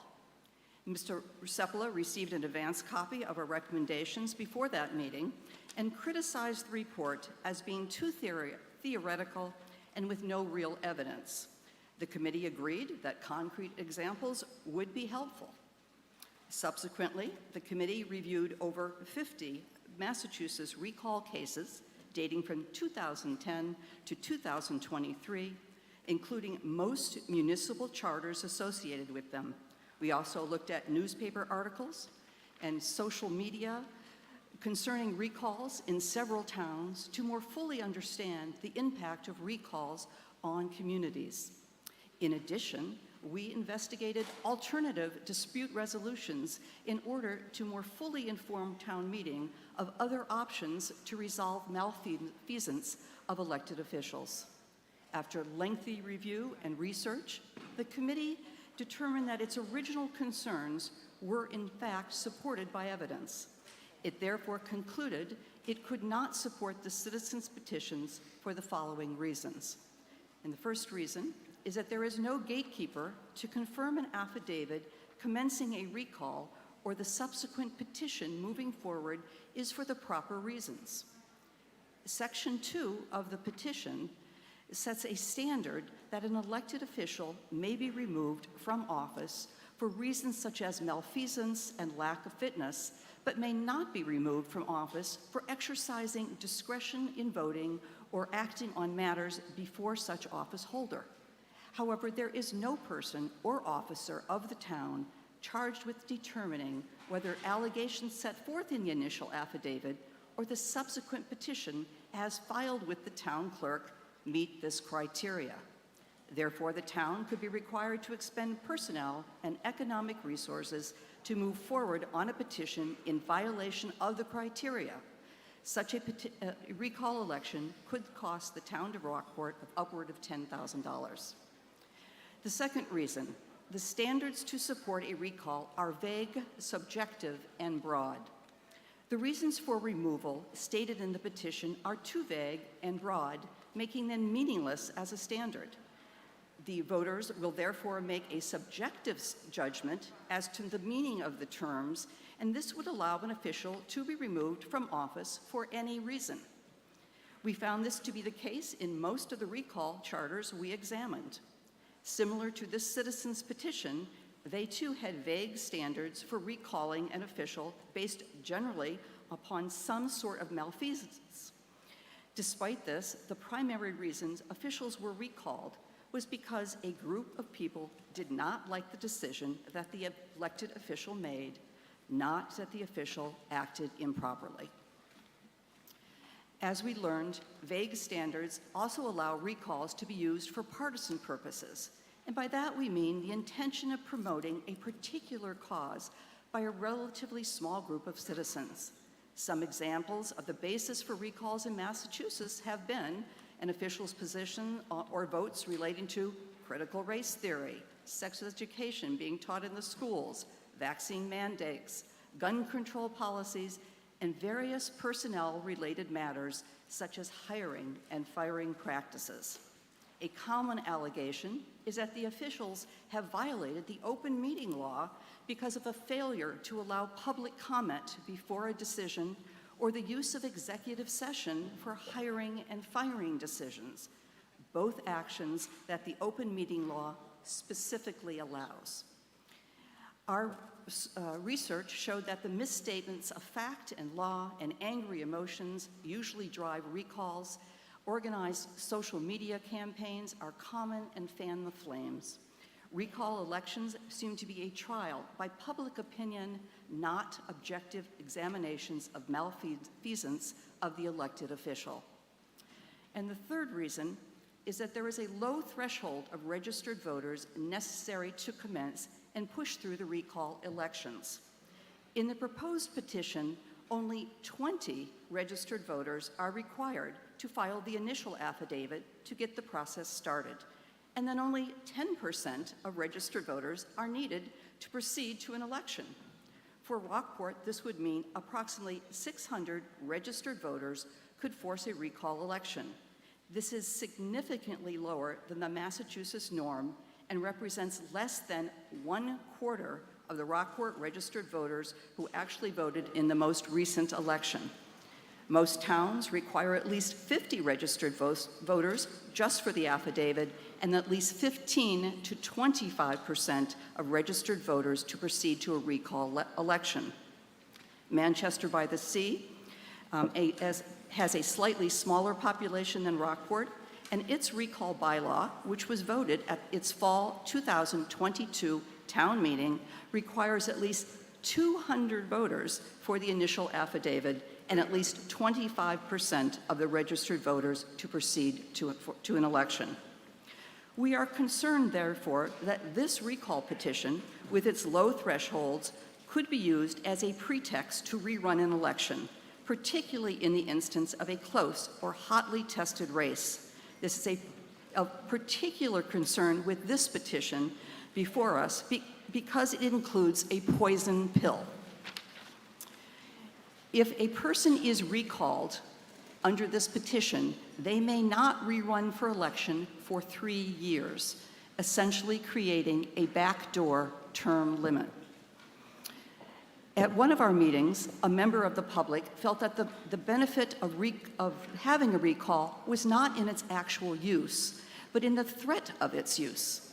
He believed that this would be a legitimate means to defer elected officials from engaging in violations. Our committee views this differently. The low threshold of 20 registered voters who are able to start the recall process can quickly amplify their voice by social media. This could prevent a town official from making a decision that he or she believes to be in the best interest of the town because it is unpopular with a vocal group. As documented in numerous newspaper articles, social media campaigns with misstatements of fact and law surround recalls. The mistrust and anger generated is painful and leads to discord within the communities. We would hate to see this happen in Rockport. Now, there are other options. Just for your planning, Ms. Kaiser, you're on 1 minute. 1 minute? Okay. I just want to say quickly, there are several options, and if you want to read them in there, there are 1, 2, 3, 4, 5, 6 different processes in Massachusetts that exist, so you don't need a recall.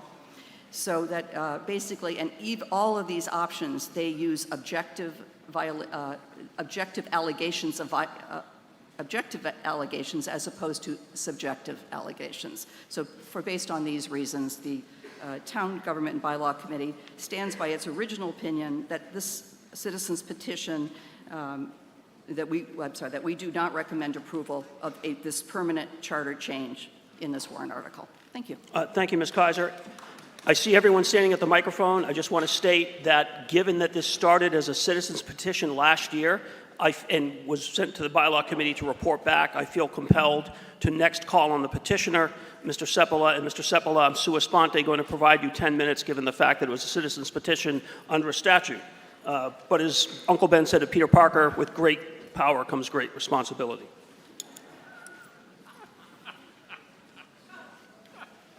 Thank you, Mr. Moderator. I think that 10 minutes is generous, and I appreciate that. I'll try to do it in a little bit less. What I want to talk about is in the course of looking and researching recalls, I've come across some documents that are objective and do give citations and do give footnotes and do give examples, unlike the sketchy report of the Government and Bylaw Committee. So what I'd like to tell you folks, any of you that have got a computer, or not a computer, but a phone with internet access, you can go to something called The Use and Abuse of Recall, a proposal for legislative recall reform. This was done for the Nebraska Law Review by Elizabeth E. Mack, University of Nebraska College of Law. She was a Northwestern JD and a Harvard Law School grad. I want to read the conclusion of her 20-page report. Recalls of local government officials are more and more common. Increasingly, citizens are using recall campaigns both to rid themselves of an unwanted official and to threaten an official without actually removing him or her from office. While recalls are a healthy sign of a dynamic representative democracy, such power in the hands of the electorate is not without its disadvantages. Impassioned voters can use recall as an arbitrary means of harassment, stifling the proper workings of government. In order to maintain recall as a useful tool of democracy, Without threatening the proper and necessary workings of government, recall must be reformed. A recall must be based on a sufficient showing of cause with a right to appeal to the state court. Recall statutes should impose sanctions on those who knowingly file recall petitions based on false allegations. Moreover, signature requirements should be based on the number of registered voters in a given area, not on the number of people voting in a previous election. While recall is important for democracy, it can be abused. These proposals, in the first instance, will prevent unnecessary recall campaigns. Second, the reforms will provide targeted officials with the substantive allegations against them. It is important that voters maintain their populist sentiments, but not at the expense of destroying representative government. The right of recall is a privilege that protects the voters from living with costly electoral mistakes. Recall reform is necessary to protect elected officials from the arbitrary exercise of that privilege. Elizabeth E. Mack, 88. So that's what the conclusion is, and I've had to read that. You can, as I say, go online and get the whole 20 pages of it and get a really good explanation and description of recall efforts in the United States, the pros and the cons. I do want to say a few things because some of this information is, I think, incorrect. Number one, the government bylaw says that we could have costly legal expenses. I have here an email that I addressed to Mitch Vieira on May 3rd, 2023, asking for information related to the legal expenses of all of the elections held in Rockport over the last 20 years, including recount elections. Mr. Vieira answered me on May 3rd, 2023. The 2021 recount legal costs $1,140. All other years total referenced in your request relating to elections, parenthesis estimate, less than $1,000. I think that's pretty significant. It's not very expensive when you consider what the stakes are. Finally, this is not a change to the charter. It's a change to the bylaws. I would be in favor of certain changes to the charter, but certainly not by an unelected committee. And thirdly, there was a factor brought up at recall a year ago by one of the selectmen that the time periods proposed in my recall election thing were not sufficient to allow it to happen.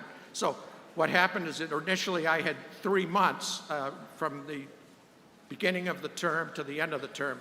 And if this process was instituted, it would take more than 3 months to happen. So we changed. I put forth a communication to the town administrator that I'd be willing to have that changed to 6 months, as suggested by the town council who reviewed it. So that's what I have to say. I think most communities have more faith in their citizens to do the right thing than Rockport apparently does. Thank you. Thank you, Mr. Seppala. Yes, ma'am. Lisa Goldsmith, 13 Bay Ridge Lane.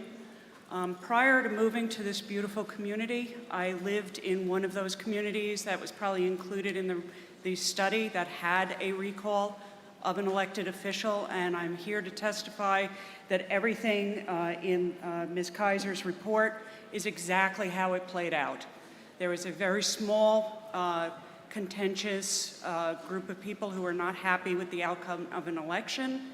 They did not like the fact that a certain select board member had made it onto the select board. They got a petition in place. Thankfully, our town clerk insisted that the recall election take place in conjunction with a general election to cut down on the cost to the town of running another election. That recall did fail. 6 months later, her term was up. There was a general election. She did not survive that general election. That was the proper course of expressing the dissatisfaction with this elected official.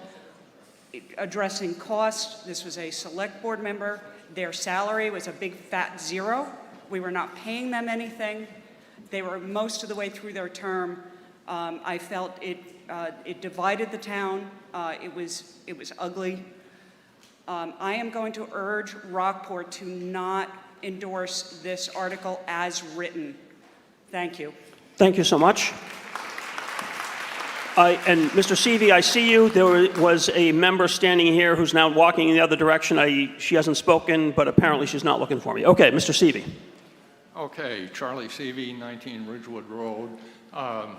Z used the word harassment, and what I've got here says that basically what Laurie said, 20 voters to get one of these things started off. As my brother whispered in my ear a while back, that can be just used for pure harassment.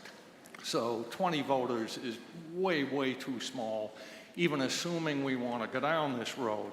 My basic thought is, if you don't like what the rascals are doing, vote them out, which is what happened, the lady before me was talking about.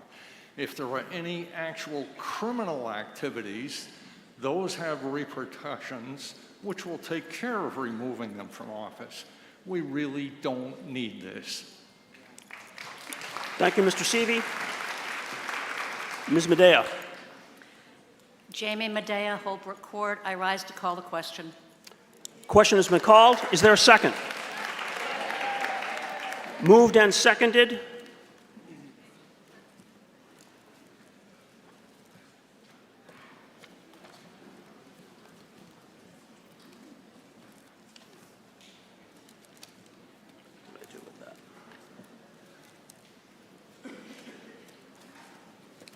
Sorry.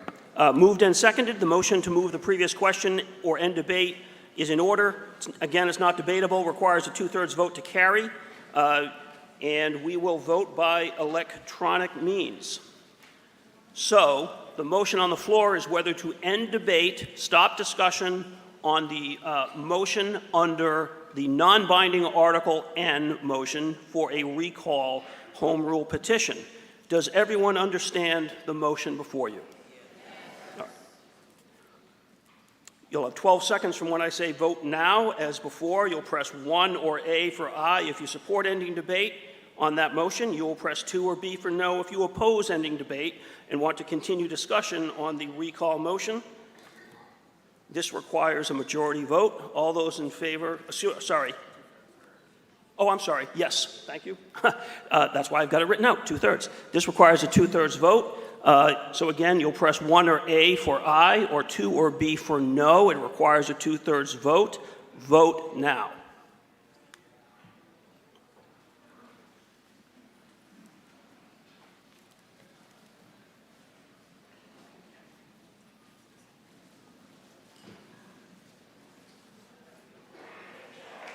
That motion carries 91% to 9% in the numerical count. 415 to 40. So we now return to vote immediately on the motion under Article N. The question on the floor is whether to authorize the Select Board to petition the General Court for a special act relating to recall elections as set forth on pages 80 to 82 in the voter's booklet. This is a non-binding resolution and requires a majority vote. All those in favor of the motion seeking a petition for a recall election, raise your hand. All those opposed, same sign. That motion fails.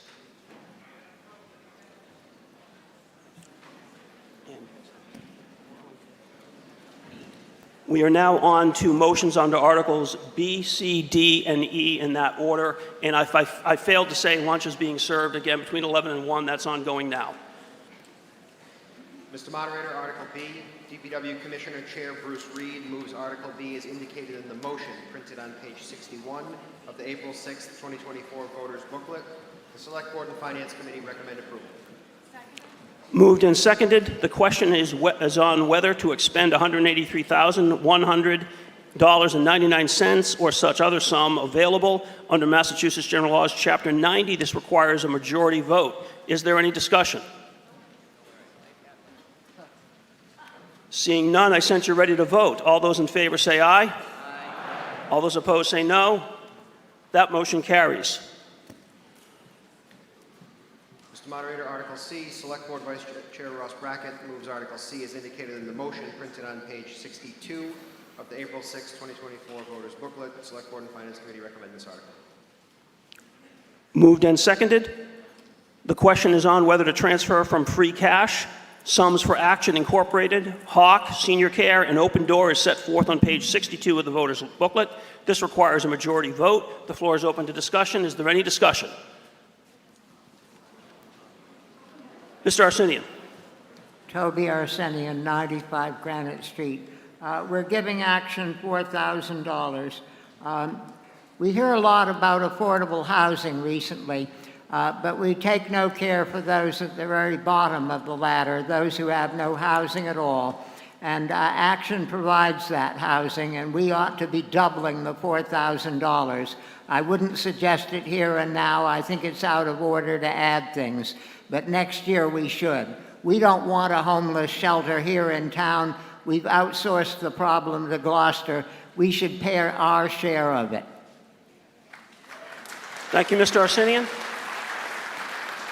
Any other further discussion? Sensing yes? Did I hear yes? All right. No further discussion. This requires a majority vote. You've heard the motion under Article C, whether to transfer from free cash sums for those entities as set forth on page 62 of the voters booklet. All those in favor say aye. Aye. All those opposed say no. That motion carries. On to Article D. Mr. Moderator, Select Board Chair Sarah Wilkinson moves Article D as indicated in the motion printed on page 63 of the April 6, 2024 voters booklet. Select Board and Finance Committee recommend approval. Moved and seconded. The question is on whether to transfer from free cash sums to stabilization and trust funds as set forth on page 63 of the voters booklet. This requires a majority vote. The floor is open to discussion, and I see you, Mr. Arsenian. Is there anyone who hasn't spoken who wishes to speak first? Seeing no one, Mr. Arsenian. Toby Arsenian, 95 Granite Street. This is going into the stabilization fund for the SPED so that they will have additional money to draw on in case students come during the course of the year. Individual students, if they have to be placed out, can cost as much as $200,000 or $250,000. It is the SPED expenses that ruin the school's budget, make it unworkable, have caused them this year to cut $1 million, including teaching positions, and will continue to be the ruin of their budget in years to come. The SPED expenses are not the fault of the SPED students or of their parents. They're not the fault of the school committee or of the superintendent. They are entirely the fault of the legislature, which calls itself the Great and General Court. These people order the town to produce the services, an unfunded mandate. They do not pay for them. As long as this is going on, the school's budget will be a ruin, and the school committee owe us a resolution to the Honorables Tarr and Ferranti and the legislature as a whole, calling on them to pick up the burden, to pay all of it. They don't wish to do this. They would rather beg to the Honorables in the hope of additional crumbs. But it's not crumbs we want. We need the whole loaf. The school committee owes us this. They do a fine job, or I hope they do a fine job with the money we give them. They need to be equally vigilant for our financial interests. Thank you, Mr. Arsenian. Any further discussion? Seeing none, I sense you're ready to vote. The question on the floor is whether to transfer from free cash sums to the stabilization and trust funds as set forth on page 63 of the voter's booklet. It calls for a majority vote.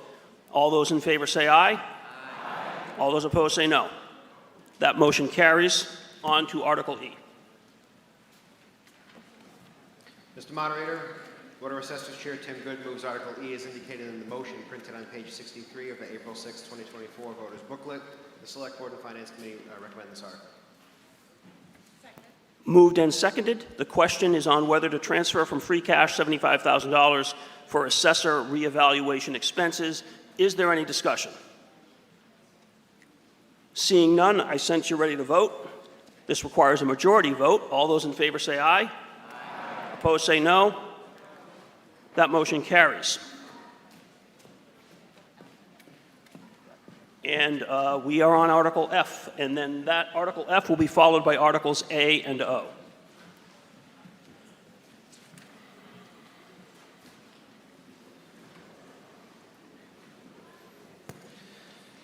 Mr. Moderator, Article F, Select Board Vice Chair moves Article F as indicated in the motion printed on page 64 of the April 6, 2024 Voters Booklet. The Select Board recommends approval of this article.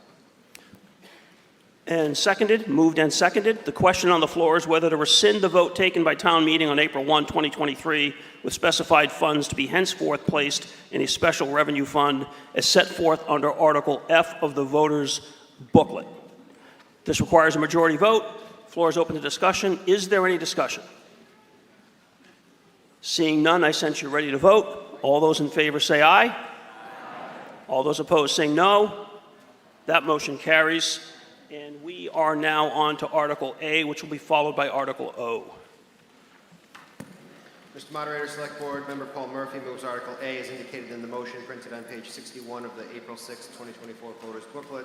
Select Board recommends the article. Moved and seconded. The question is whether to accept town reports in the annual report. This calls for a majority vote. Is there any discussion? Please, God, no. All those in favor say aye. Aye. All those opposed say no. That motion carries. On to Article O. Mr. Moderator, Laura Evans. O will be followed by M. Sorry, Mr. Vieira. Mr. Moderator, Laura Evans moves Article O as indicated in the motion printed on page 83 of the April 6, 2024 Voters Booklet. Select Board recommends approval. Moved and seconded. The question is whether to accept the report of the Ad Hoc Water Committee and extend the term of the committee. The floor is open to discussion. Ms. Evans.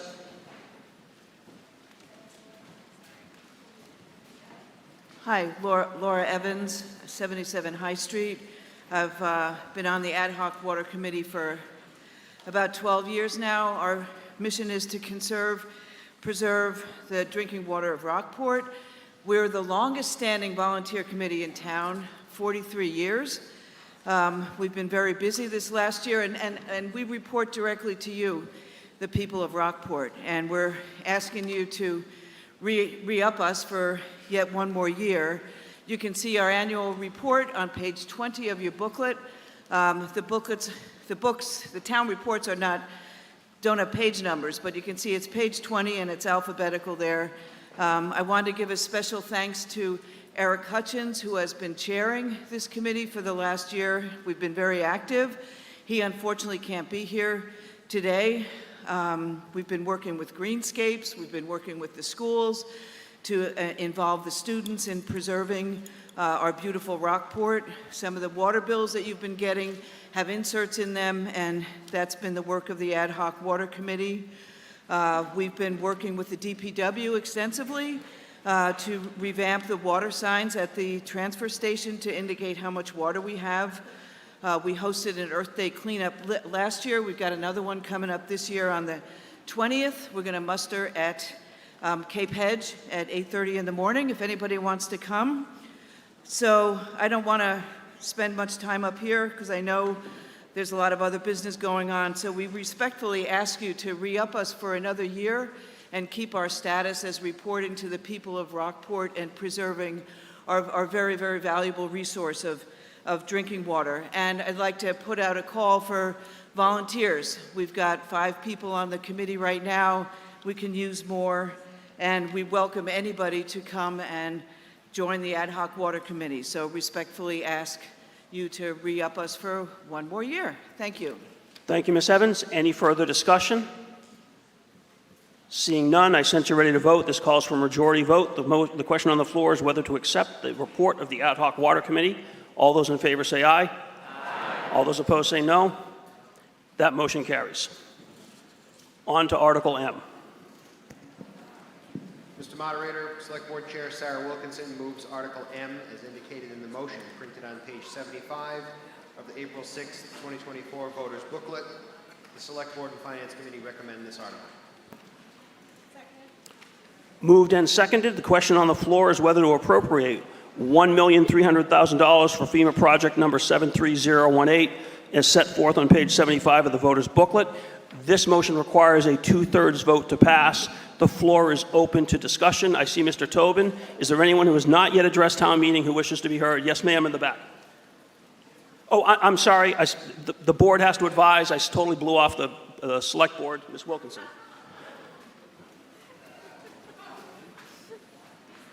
Excuse me. Sarah Wilkinson for the Board of Selectmen. A few weeks ago, in response to a great deal of misinformation being shared on social media and to the public, I worked with the DPW and Assessor's Office to release a document with facts about the Long Beach FEMA grant, which we're discussing now. I'm happy to provide this document for anyone who didn't get a chance to see it. You know where to find me. The Select Board unanimously supports this article. The town of Rockport owns and is legally responsible for the Long Beach seawall. The seawall is located on a public beach that is visited and enjoyed by thousands of people each year. In addition, behind the seawall, the town leases 150 parcels of land. 148 have homes on them, 2 have garages. The town has just begun new 10-year leases on these parcels. A portion of the seawall was damaged in an April of 2018 storm. The town applied for a FEMA public assistance grant to repair the section of the wall that was damaged. We applied for and received other FEMA grants related to the same storm, and those projects are completed. Those grants did not require borrowing for their match, so they did not have to come before town meeting like this one. The article asks for the town to contribute $1.3 million, or 25% of the projected project cost, with FEMA contributing the other 75%. The town is committed and responsible for repairing this damaged section of the wall. We acknowledged the damage in applying for the FEMA grant, and we are responsible as we own it. We can either pay 25% now or figure out a way to pay 100%. We are responsible for this the same way we would be responsible if we had damage on Bearskin Neck, Front Beach, or Cape Hedge Beach. In the last few years, we have completed FEMA projects at White Wharf, Pigeon Cove Harbor, Back Beach, Front Beach, and lastly, T Wharf. It is now time to add Long Beach to this list. Thank you. Thank you, Ms. Wilkinson. Yes, ma'am.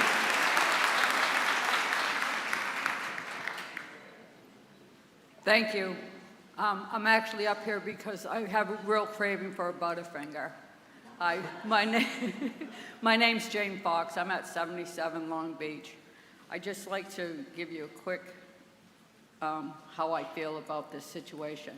Long Beach is a public beach owned by the town. The town provides 6 public access routes so that residents and visitors can enjoy the sun, surf, and sand. The seawall protects Long Beach homes on the peninsula and nearby homes on Glenmere, Rockport, and Thatcher Road, and Beachland Avenue. It shelters the Saratoga Creek and saltwater marshes and safeguards marine and wildlife habitat. Long Beach homeowners own the cottages. The town owns the land and seawall and is responsible for maintaining it. The homeowners pay both land, lease fees, and real estate taxes. For FY 2024, the total is almost $2.7 million, which increases 4% annually for the next 10 years. Without this seawall, homes will be destroyed and the town will have an environmental disaster to deal with, including downed telephone poles and electrical wires, ruptured sewer pipes and raw sewage, floating gas tanks, split gas pipes, and bubbling gas. and all kinds of household debris. This will be a costly money pit with no hope for continuous revenue flow. It is so disheartening that some people continue to consider Long Beach homeowners as outsiders. It is not appreciated nor warranted. Rockport is our home. We are just as much a part of Rockport. We are just as much of Rockport as Rockport is part of us. We are not all wealthy, although you might think so. There are Long Beach families that have lost their homes due to affordability and rising costs. Over 40 year-round Rockport homeowners living in town today originated from Long Beach. They planted their roots here long ago, and these same families now have 3 and 4 generations living here. As a community, we have all come together to rebuild or strengthen town property. In the past, major storms severely damaged town property such as the Motif, Granite Pier, and Breakwater, but we persevered. More recently, FEMA grants allowed completion of projects such as Back Beach, Front Beach, Pigeon Cove Road, T-Wharf, and Whale Watch. This is what communities do for each other. There should be no cherry picking. We are all one community and need to work together to keep our town healthy and prosperous. In closing, Long Beach homeowners contribute to the town and support its economic growth. We would appreciate your support and vote yes on Article M.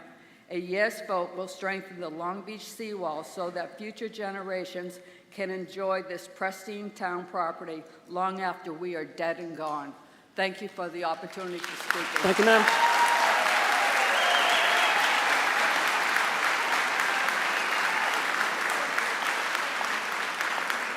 Thank you, ma'am. Mr. Tobin?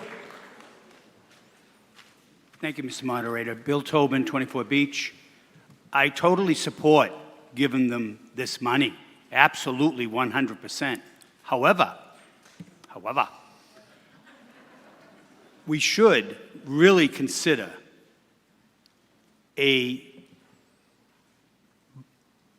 fund, the Long Beach Repair Fund, because I have found out that all of the money that the Long Beach people provide us, all of it goes into a general fund. I am sure the rental fees could be put in its own fund to start helping pay the bond cost for this situation that we're in now. We cannot be going through the situation, folks, year after year. It's going to do that. This ocean's not relenting. And everybody knows, all the studies, that walls don't support it. But I support this bond. But absolutely. Let's get it repaired. You already waited, folks, by the way. 5 years your select board waited to get this done. Another wonderfully planned situation. However, please consider this idea. Thank you so much, and do support this. Thank you. Thank you, Mr. Tobin. Chairperson Wilkinson? Just a clarification to Mr. Tobin's comments. Long Beach revenues, like other revenues, legally have to go into the general fund. Thank you. Yes, ma'am. Jerry Rizzolo, 4 Summit. Unlike my esteemed colleague, Mr. Tobin, I want to point out a few other facts. At least 5 years ago, knowing that the seawall needed to be replaced, the Select Board hemmed, hawed, and avoided dealing with the issue. Instead, it appointed a committee that did a very thorough job. As the committee presented its findings, a listening session was held, during which at least one board member rolled his eyes, smirked throughout, and ultimately, the Select Board ignored the concerns of the many people who participated. The town of Rockport has many knowledgeable, talented, and enthusiastic volunteers who worked on this Long Beach report. This Select Board and the ones before have betrayed the town. They ignored the recommendations of the committee. They delayed and ultimately met in executive session, also known as secret meetings, to avoid public input and public scrutiny. The announcement regarding these leases was provided at the 11th hour in December, again avoiding scrutiny from the town's citizens. The process is an insult to the town's citizens and there is no excuse for this secrecy. The 10-year renewal was, in my opinion, unconscionable. The Select Board knew about the cost of replacing the wall at an estimate of approximately $35 million, as I recall. There was significant opposition at that time from the residents. What is the figure now? 40 million or more? We've already heard about escalating costs. Rather than deny building permits over these years to these, quote, so-called cottages that are now turned into multi-million-dollar dwellings, and telling homeowners that the leases would be renewed on a year-by-year basis and allow homeowners to take the risk as to whether or not they would want to have that replacement on their tab rather than the town's. The Select Board screwed us. Welcome to the Long Beach Country Club. Spending money on the repairs now is throwing money. Okay, wait, let's let her speak, please. But let's not Spending engage. money- But let's not engage in personalities either. That's not meeting protocol. But let's let her speak, please. Spending money on repairs now is throwing good money after bad. The backfill from the repair in the 1980s repairs appears to be washing out again undermining the walkway and further destabilizing the wall. The Long Beach homeowners have held the town hostage by threats, and now the advertising that they've provided to all of us acts in their benefit. The Board of Selectmen are tying the zip hand locks on us. Welcome to the gulag. Vote no on this wall. All right. Thank you, ma'am. Mr. Seavey. Okay, then, to kill the suspense, I'm going to vote in favor of this. I walk on that wall almost every day.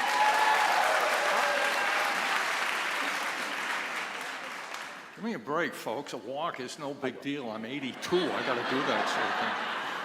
Anyway, and, you know, the need for repair is just painfully obvious to me. So, yeah, we got to fund this. Now, that being said, I got some questions or suggestions. The thing that Sarah alluded to, which was very well done, and thank you for that. You're going out in style. There's a note in there to the fact that the town does not currently track expenses for individual areas or neighborhoods. Maintenance is all lumped together within the DPW budget. I think it's time we started collecting data on specific areas, Long Beach being one of them, all the other beaches for that matter, T Wharf, the low-lying areas on Bearskin Neck and downtown. We need the data because we need a serious cost-benefit analysis of Long Beach. There's a great deal of rhetoric being spun around. Who knows what's real and what isn't? We need an independent cost-benefit analysis, not funded by the Preserve Long Beach folks. The other thing we need to do, which I think just got alluded to, is to dig out the 2022 Long Beach Options Committee report and give it some serious attention. Contrary to some expressed opinion here, we know that global temperature is rising. We know that the sea level is rising. And as I've been saying here for several years, if you get in an argument with the ocean, you're gonna lose. Thank you, Mr. Seavey. And just very briefly before we move on, just so everyone understands, if you decide to leave the building for any reason, and you can come back 10, 20 minutes later if you want, but please make sure you turn in your clickers. Do not depart the building with the clickers. They will not work on your home electronics. Mr. McMillan. Thank you, Mr. Moderator, and I am here to say that I do support this issue because if the town doesn't, we're stuck with a whole $5 million plus if we don't vote for it. However, I hope everyone here knows what these are. These were mailed to, I think, every citizen in Rockport about what's going on down there, but I would like to correct two untruths in this brochure from the Long Beach folks. The first is the preservation of environmental sanctuary. This is what it says in the brochure. The seawall protects 30 acres of sea estuaries, saltwater marshes, sandbanks, and the Saratoga Creek which are all vital for preserving native marine life and habitat.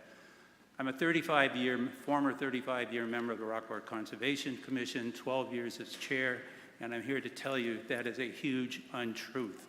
The seawall down there is interfering with the natural process. Rockport has 4 federally designated barrier beaches.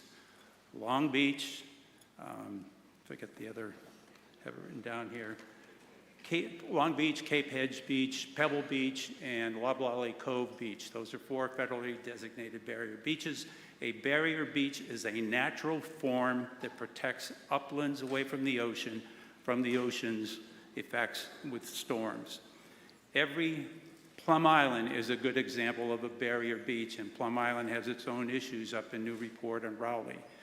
But the point is here, that seawall interferes with the natural process, and we are going to pay over a long period of time. Even our grandchildren will be paying for what we do if we leave the status quo, as was mentioned previously. That seawall interferes with the natural process. I was chairman of the Conservation Commission during the no-name storm of '91. I went into Boston and met with Jim O'Connell, who is the Mass Coastal Zone Management's state geologist on ocean matters.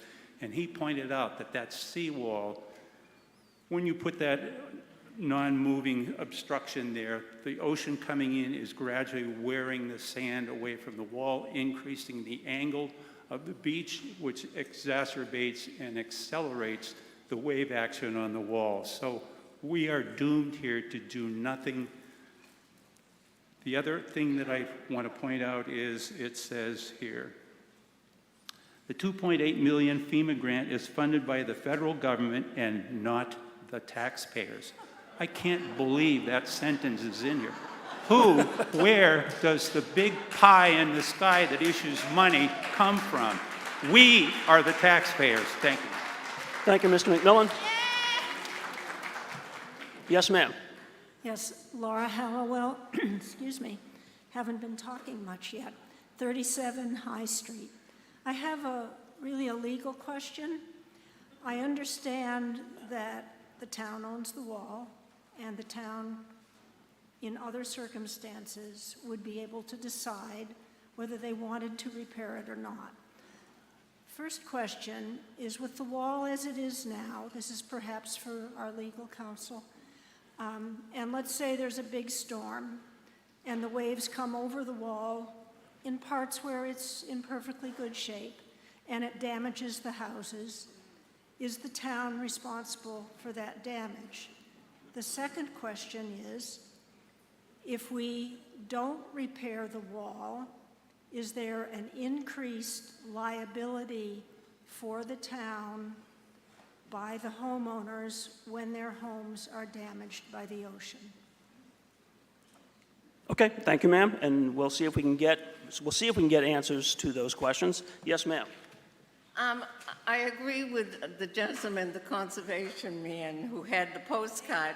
I don't understand how. And I'm sorry, ma'am, I missed it. Your name and address, if you didn't state it. Carol Cook, 171B Thatcher. Thank you, Ms. Cook. Rockport. I don't understand how a postcard, this large postcard, and I don't have it with me, he did, could be sent out with so many lies in it. Misrepresentations, we're not supposed to use the word lies. The seawall doesn't protect anybody but the houses, and it doesn't really protect the houses anymore because it was built for one-story houses, and now there's two-story mansions there. Yes, there are.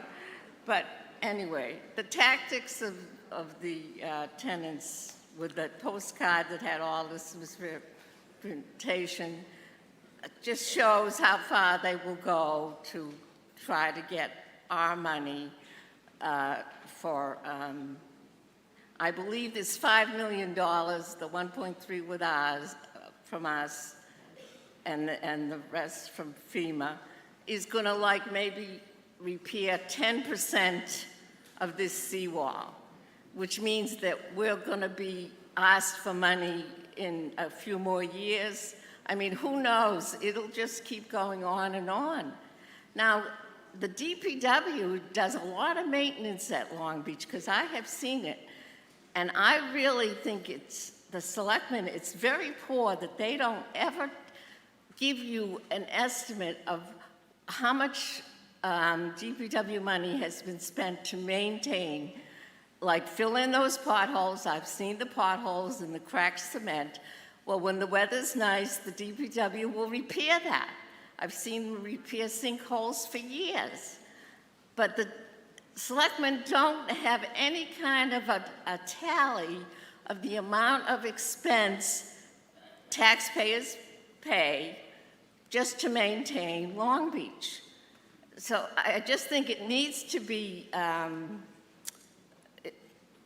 has to be some accountability of it in our annual report, and that money needs to be deducted from the amount of revenue we get, because eventually we should be doing managed retreat.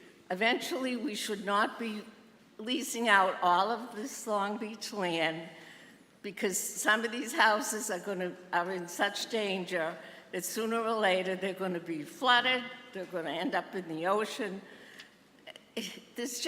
There's no exit plan. The selectmen have no exit plan if there is a disaster at Long Beach. That's the other thing, that we need an exit plan. What if we have a tsunami or something? Anyway. Oh yeah, well, around here, our ocean has risen higher than other places in the United States.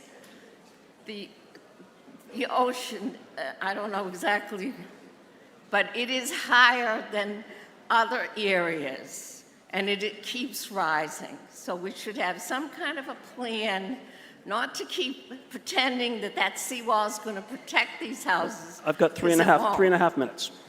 Yeah, just so you know, you've got a minute and 15 seconds. No, that's okay. Okay. I have. Okay, thank you. Okay. And Chairperson Wilkinson. I'm not going to address all of Carol's points, but just one of them. So I'd like everyone to raise their hand if you are a taxpayer or live on a street or road in Rockport. Okay, so the DPW cares for all of our roads, potholes, pipes, everything. We in town have never and won't, as far as I'm concerned, track street by street how much pothole repairs, other repairs. We don't track how much bearskin net costs us in the summer to, it's not how it works. The DPW cares for the entire town, and the entire town is treated equally.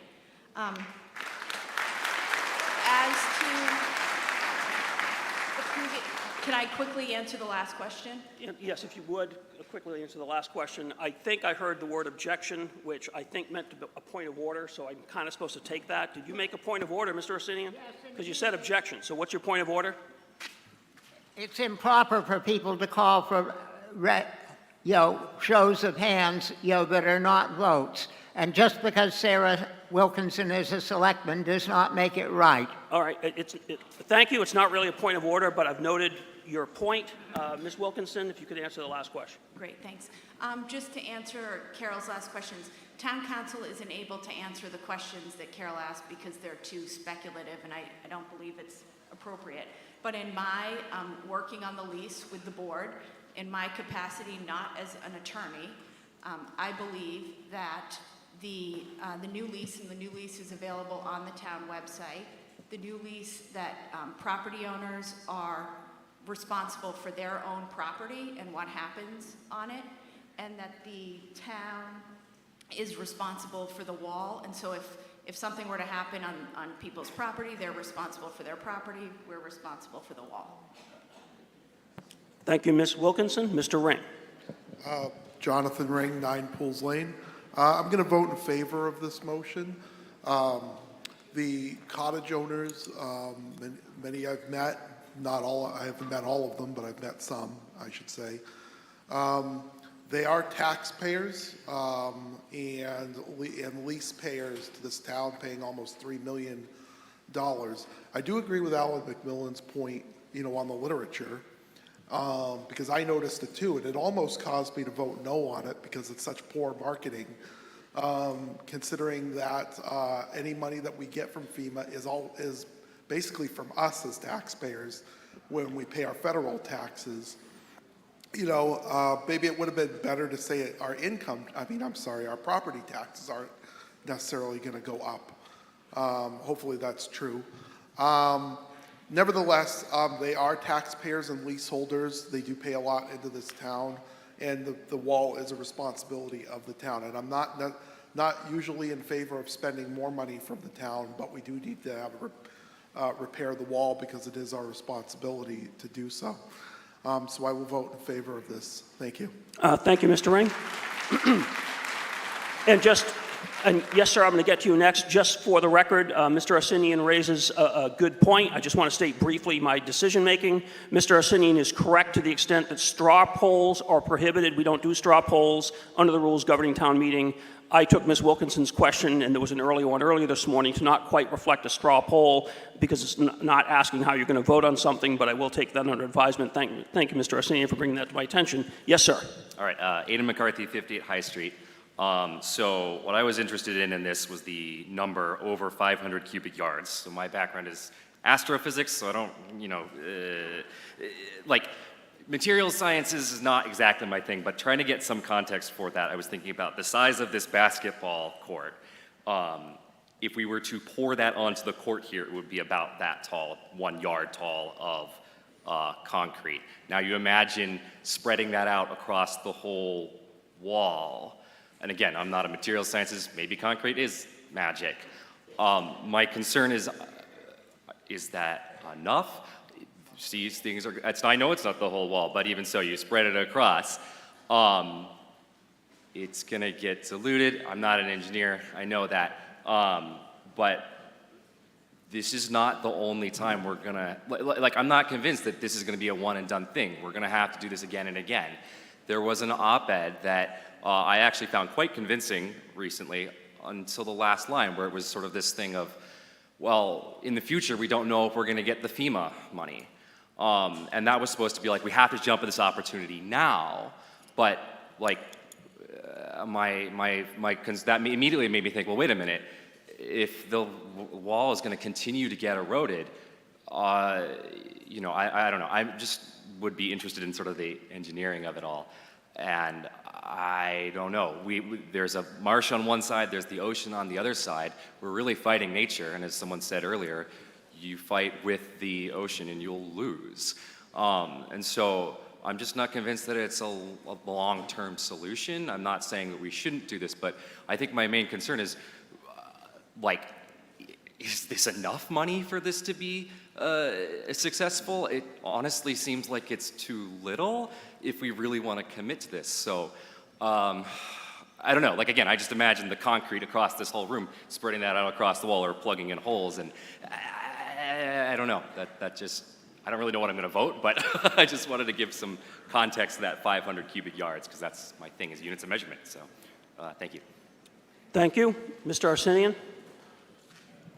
Toby Arsenian, 95 Granite Street. I take exception to something that Sarah Wilkinson said about the town repairing in back of Front Beach. Aside from the ramp and the bathrooms, the town does not own the walls in back of Front Beach, and the town does not own the walls in back of Old Garden Beach. There are no walls at Pebble Beach or Cape Hedge, the reason being that there are no cottages. It's true the town does own a revetment, if you want to call it a wall, part of the length of Back Beach. But we're not generally in the business of seawalls, although the selectmen have a great enthusiasm for them. So if you own rental property and you're halfway competent and responsible, you count on putting aside funds to cover the expenses as they will come forward, to repave the parking lot and give your building a roof or something, all those sorts of things. But the selectmen did none of that when they negotiated the Long Beach lease. They're not going to cover the expenses of the seawall, and now they expect us the voters generally to pick up the pieces. I was interested in Laura Hallowell's questions. They're on the lines of what's in the lease, 2 clauses on page 10, and the clauses are 10.2, substantial casualty and/or taking, and 10.5, which is damage by fire or other casualty. And being a layman and not a lawyer, reading those, you would gather that if there was damage to the cottages by reason of a great storm, they could be reduced to kindling or sail out to sea, that the intent of those clauses is that the town not be responsible. Now, a layman reading lawyer's English is at a terrible handicap, and I think that town council should read us the leases and tell us whether we are in fact responsible for damages to the cottages if we fail to maintain the seawall, because it's an implicit threat. If the seawall isn't maintained and we are in fact liable to the slovenliness of the lease, then we could be sued into extinction. So we operate under threat, and it's a major consideration in whether or not you might want to vote for it or against it. I'm voting against it. Thank you, Mr. Arsenian. We are not going to be clear. We're not going to be able to have town council formulate opinions on potential future speculation. I do believe that the damage we're discussing predates the current lease. To keep it clear, the motion before you is whether to raise and appropriate $1.3 million to match, I believe, existing FEMA funds to repair the wall. Yes, ma'am. Judy Lamoni Hayes, Cottage 109, Long Beach. I think what some people don't understand is that if we do not fix this wall, the ocean will take the cottages, like Mrs. Fox had said. We will have gas, we'll have electric, we will have sewerage, then it's going to take the river or the marsh, then it's going to take anything else, and it's going to go onto Thatcher Road. So you're going to have to build a wall anyways, because you're not going to stop it from going and going. And we do pay year-round taxes, year-round leases, and we provide a lot of income for Rockport. We consider ourselves Rockport residents. We don't have mansions, at least I don't. My cottage has been in our family for 80 years, and it's this little 600 square foot.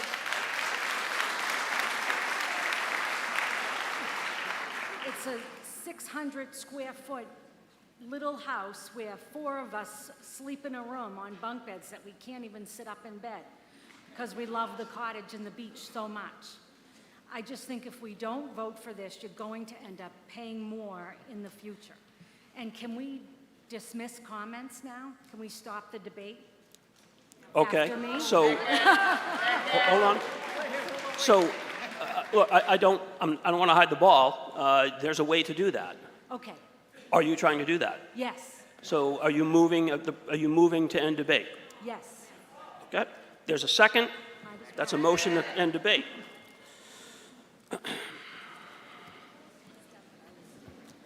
So, the motion to move the previous question and debate is moved and seconded and is in order. Again, it's not a debatable motion. It requires a 2/3 vote to pass. If the motion to end debate passes, we will stop discussing the motion on Article M relating to Long Beach and then immediately vote on the motion related to Long Beach. If the motion to end debate fails, then we will immediately continue with discussion under the motion under Article M relating to Long Beach. You will have 12 seconds from when I say the words vote now. You'll press 1 or A for aye if you support ending debate on the motion under Article M. You will press 2 or B for no if you oppose ending debate on the underlying motion. Again, it requires a 2/3 vote to pass to end debate. Is everyone clear on the question before you? Yes, who has their hand up? Yeah, hang on for the mic. Hang on, you've got a mic coming. There's Aiden right there with the mic. Only trying to clear the question one more time. Sure, absolutely, happy to. So we have been discussing a motion under Article M relating to raising money for repairs at Long Beach. There has now, after discussion, there has now been a motion made to stop talking about it, a motion to end debate. That's the motion before you. That's the question on the floor. It requires a 2/3 vote. If you want to end debate, you're going to press 1 or A for aye. If you don't want to end debate and you want to keep debating, you're going to press 2 or B for no. This is not a decision on the merits of the motion on Article M. Does everybody now understand the question before you? All right. All those in favor of ending debate on the motion on Article 1, press 1 or A for aye. All those who press 2 or B for no. Ready, vote now.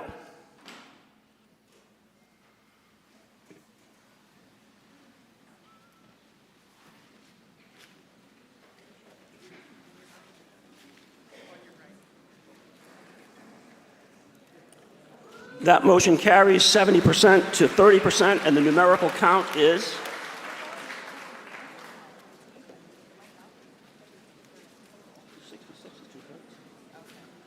and the numerical count is 390 to 169. All right, debate is closed. We now move immediately to vote on the motion under Article M. The question on the floor is whether to appropriate $1.3 million for FEMA project number 73018 as set forth on page 75 of the voter's booklet. This requires a 2/3 vote. Does everybody understand the question before you? You will press 1 or A for aye if you support the motion under Article M. You will press 2 or B for no if you do not support the motion under Article M. Again, it requires a 2/3 vote. You will have 12 seconds from when I say vote now, and no surprise, vote now.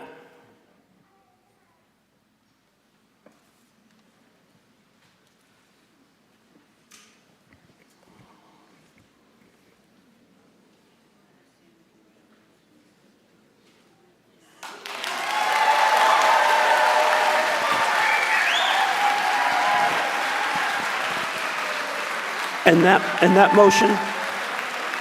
that motion carries 75% to 25%. The numerical count is 431 to 142. And if you are leaving, I'm sure you're all going to get something to eat and not to leave, but if you happen to leave, please make sure you leave your clickers with our helpful volunteer staff down front. Yes, sir, Mr. Goodwin. Hold on. Okay, yes, sir. Well, it's up to them. Peter Goodwin. Thank you, Mr. Goodwin. If we can keep, hang on, Mr. Goodwin, hang on. If we can keep the noise down so I can hear Mr. Goodwin's point of order. Point of order, sir. It's been our experience, I think, here that when that is not considered proper to speak at length about something and then call for end of discussion. Generally, you get up, call for end of discussion, and leave. Okay, Mr. Goodwin, thank you for your point of order. It's taken. I'll consider that. However, having already taken the vote, we do have to move on. But thank you. I appreciate that point of order.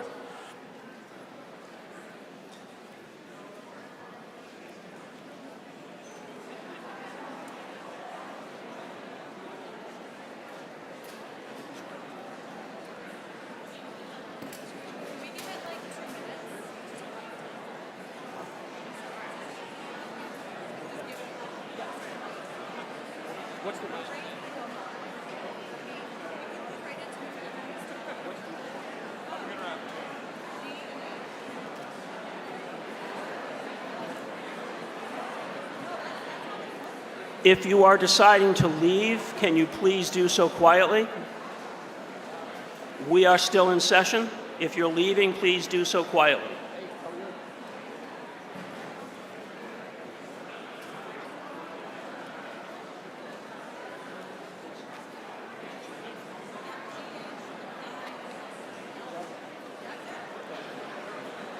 The next articles up are G and H.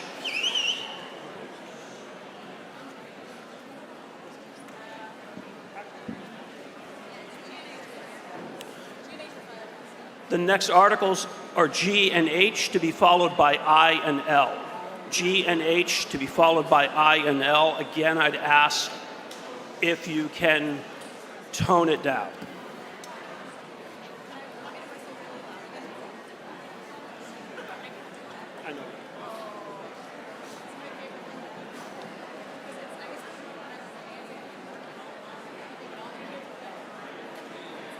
And also, before we go on, for everyone who's still listening, on Mr. Goodwin's point of order, he is correct, and from here forward, if you're going to move the question, you're going to have to stand up and move the question and not get your argument in and then move the question. So, Mr. Goodwin, thank you for that point of order.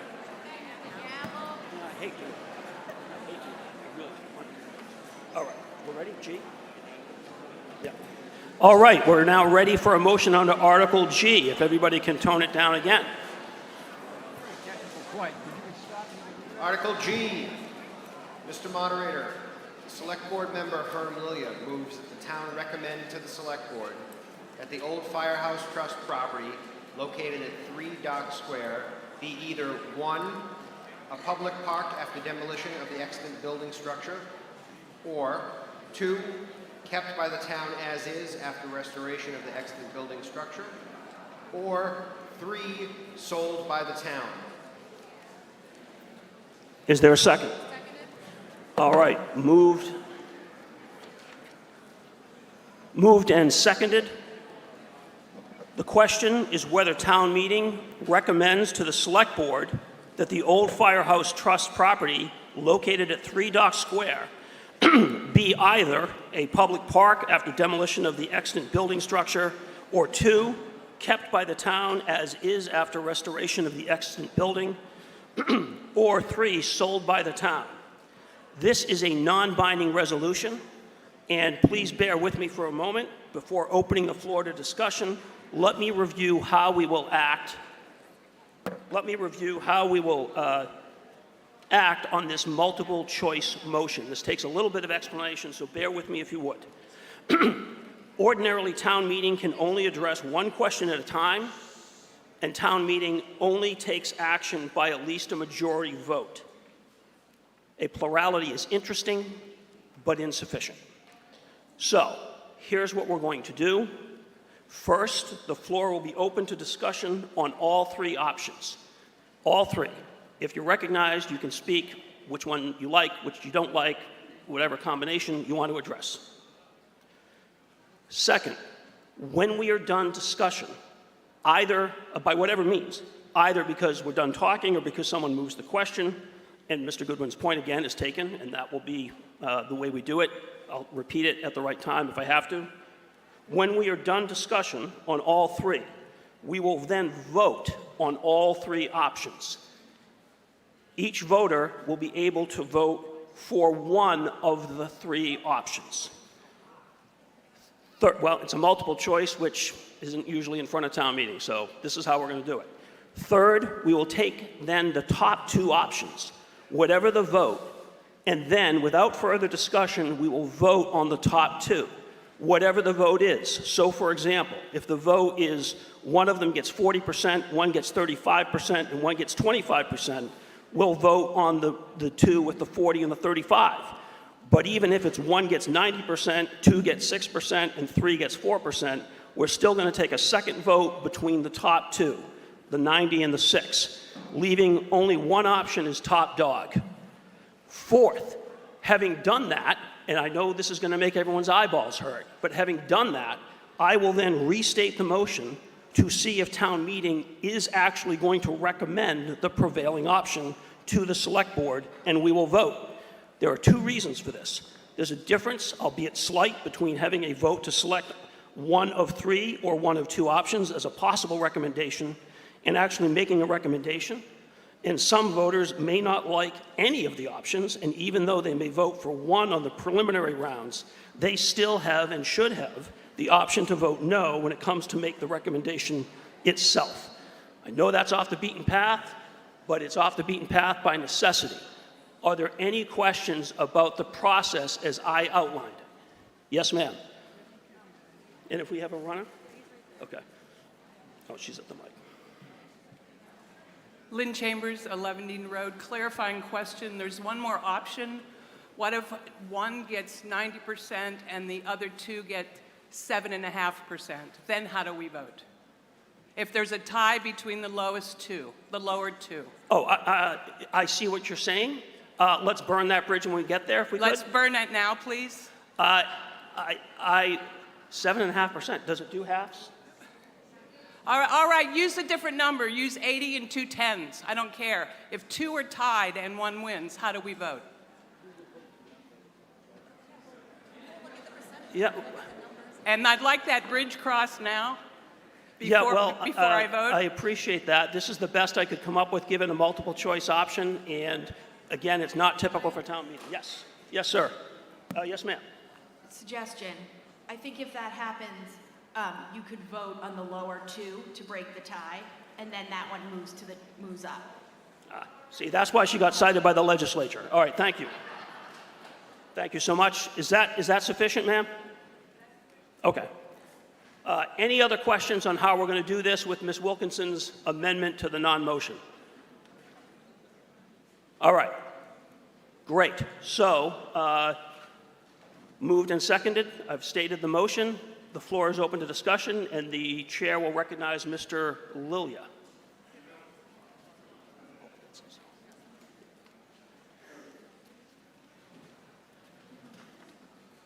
Good afternoon. The Fireman's Trust building in Dock Square does not, pardon? Cannot hear me? The Fireman's Trust building in Dock Square does not currently represent the best image of Rockport. It is a small venue, in disrepair, and has been underutilized for 30 to 50 years. Even when I was a youth in the 1950s, it was underutilized. Other locations always had more appeal, and consequently, the lack of interest led to the current status of the building. Yes, the view from the building towards motif number 1 is spectacular, but it is only available to those in the building. And when you're in the building, the focus should be on the event and not on motif number 1. There was a concerted effort in recent years to evaluate the structure and plan for its future. However, the plans did not move to fruition. Those motivated by the possible rehabilitation continue to have regret that the building remains as it is. I also have regrets that it serves no purpose presently. I had concern when restoration was still being considered as to how it would be used after renovation was complete, and by whom. Would it become the exclusive domain of some to the exclusion of others?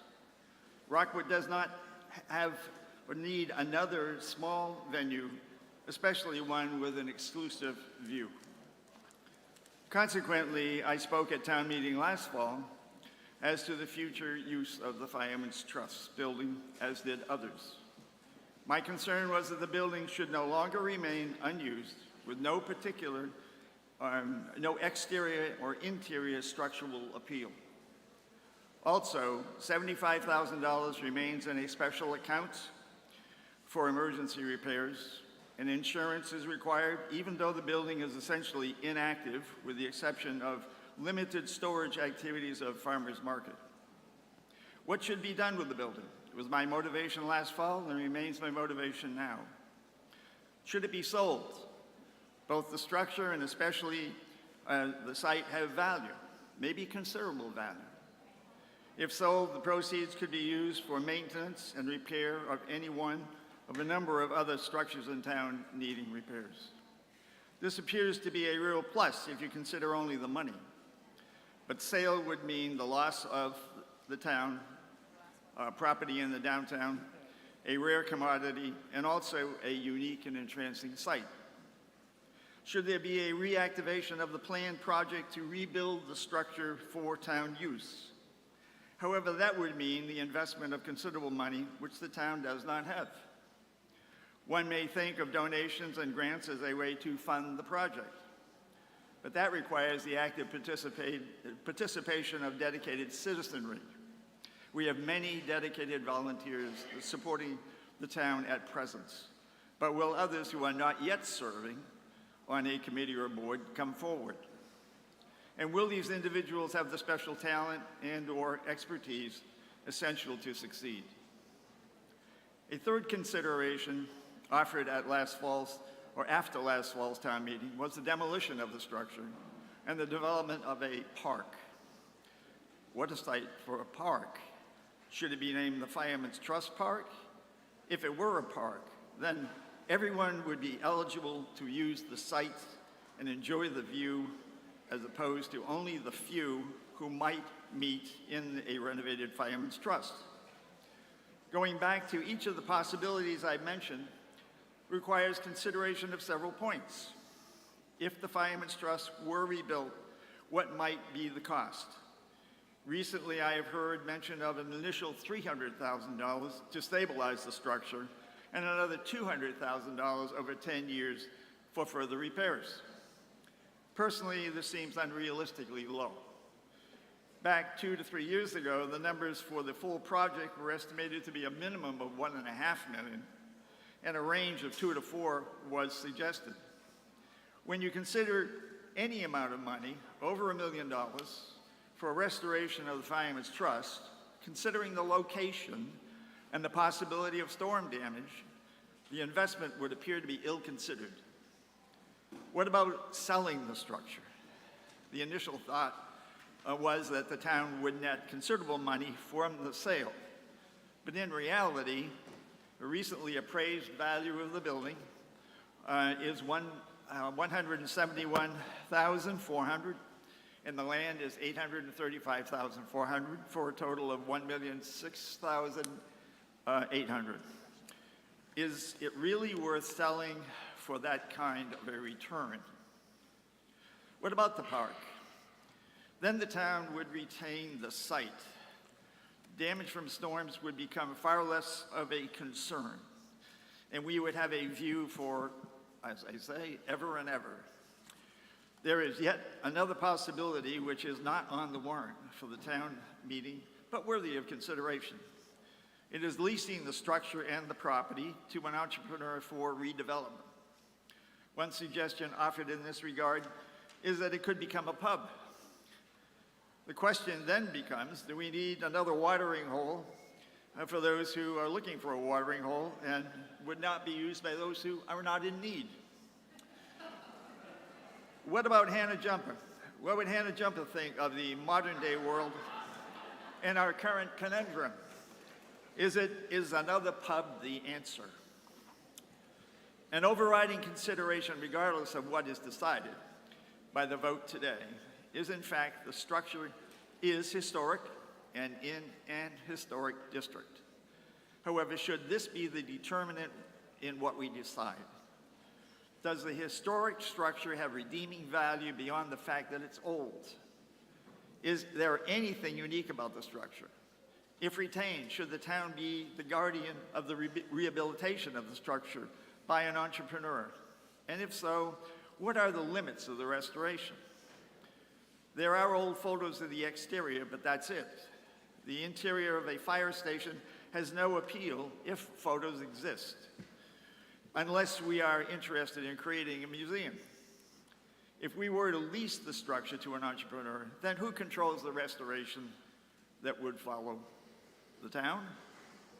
I continue to think that the best approach for moving beyond the current unused Fireman's Trust, considering the cost of rehabilitation, the size of the venue, the risk of damage from storms, and the loss of the site if sold or leased to an entrepreneur, is to demolish or deconstruct the Fireman's Trust and create a park for all. Thank you. Thank you, Mr. Lilia. The chair is going to, I see everyone there, the chair is going to hear from the Historic Commission, and then you, ma'am, will be next. Ms. Shaw.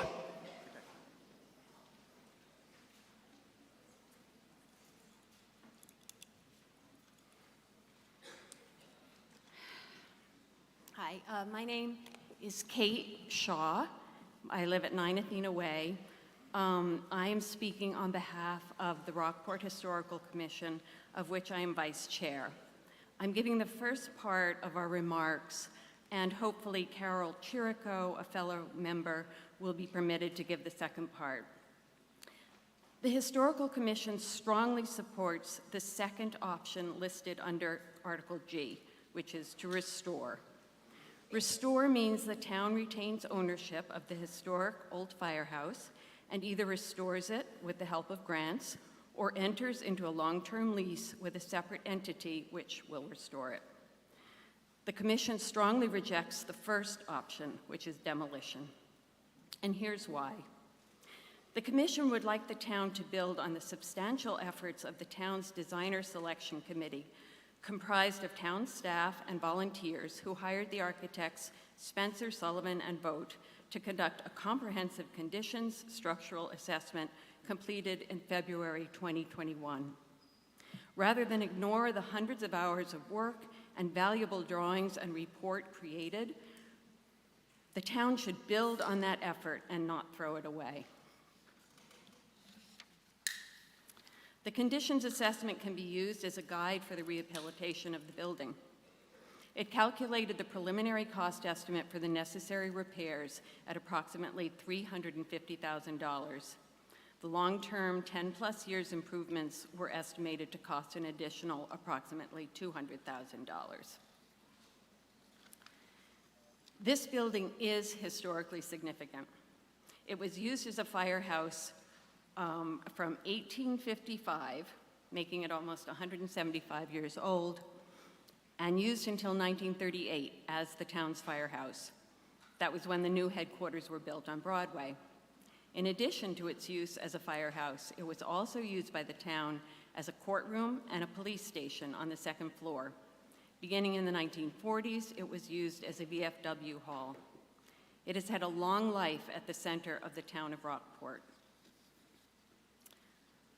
The firehouse is a contributing building to Rockport's downtown historic district. In addition to its historic cultural significance, it is also architecturally significant. The building retains most of its original exterior appearance, including overall shape, wood siding, window pattern, and chimney. It also retains the original Rockport granite foundation and post and beam structure. The firehouse is an integral part of the Dock Square streetscape, which is composed of 2.5-story, mid-19th century structures set close together with gable ends to the street. Removal of the structure would create a jarring gap in the rhythm of the streetscape. The conditions report also addressed the condition of the firehouse. It needs restoration, but it is not condemned. Some of the recommendations include repair or replace the ground level floor framing, reinforce the second floor level framing, inspect the north elevation sheathing and wall framing, and replace or sister deteriorated studs. A very important finding that came out of the Designer Selection Committee process was the determination of the building's status. It is listed on the State Register of Historic Places. And we have confirmation of that both from Math Historical and our own building inspector. And hopefully my fellow commission member, Carol, will be able to tell you the significance of this listing. Thank you. Thank you, Ms. Shaw. Ma'am in the green. And, Yeah. Carol Chirico, 25 Dock Square. May I come up front? you may. Thank you.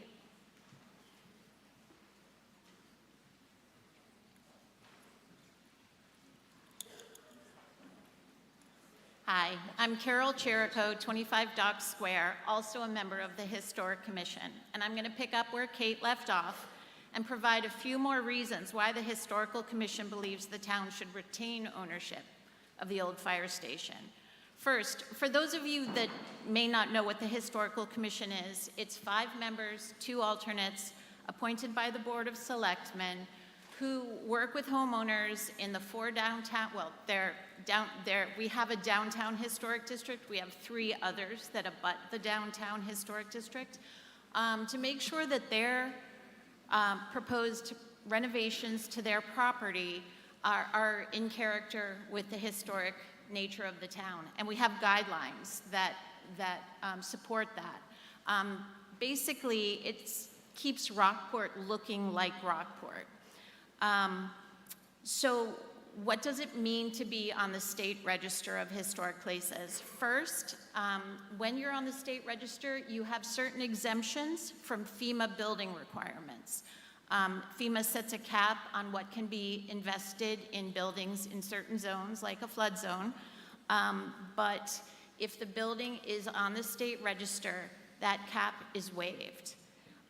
It also exempts buildings from certain provisions of the Americans with Disabilities Act. So it takes away some of the difficulty of restoring historic buildings. What does it mean to be in the Rockport Historic District Commission? You are subject to the guidelines, and our guidelines have a strong presumption against demolition. Basically, the bottom line is demolishing a contributing building in a historic district is not considered an appropriate treatment. It's better to restore buildings in historic districts. In order to rebut that presumption, the applicant who wants to demolish a building, in this case it would be the town, has to prove one of two things. The first is that rehabilitation is not possible. We have the conditions assessment that not only says that restoration is possible, but it gives us a roadmap. The plans are done, the priorities have been set. The town would have to hire a licensed engineer to prove that the building could not be restored. And as I said, we've already hired someone to prove that it can be. The second presumption that needs to be rebutted is that the building has no historic value, meaning it's not a contributing property to the historic district, nothing significant happened there. Again, the town's gonna have a really hard time proving that. And so those are the two things that the town can choose to show the Historic Commission in order for the Historic Commission to issue a demolition permit. A couple other points we wanted to bring up. Another reason the Historic Commission opposes demolition is because it would set a really dangerous precedent. If the town is allowed to demolish a historic building in a historic district, why wouldn't a property owner be able to do it?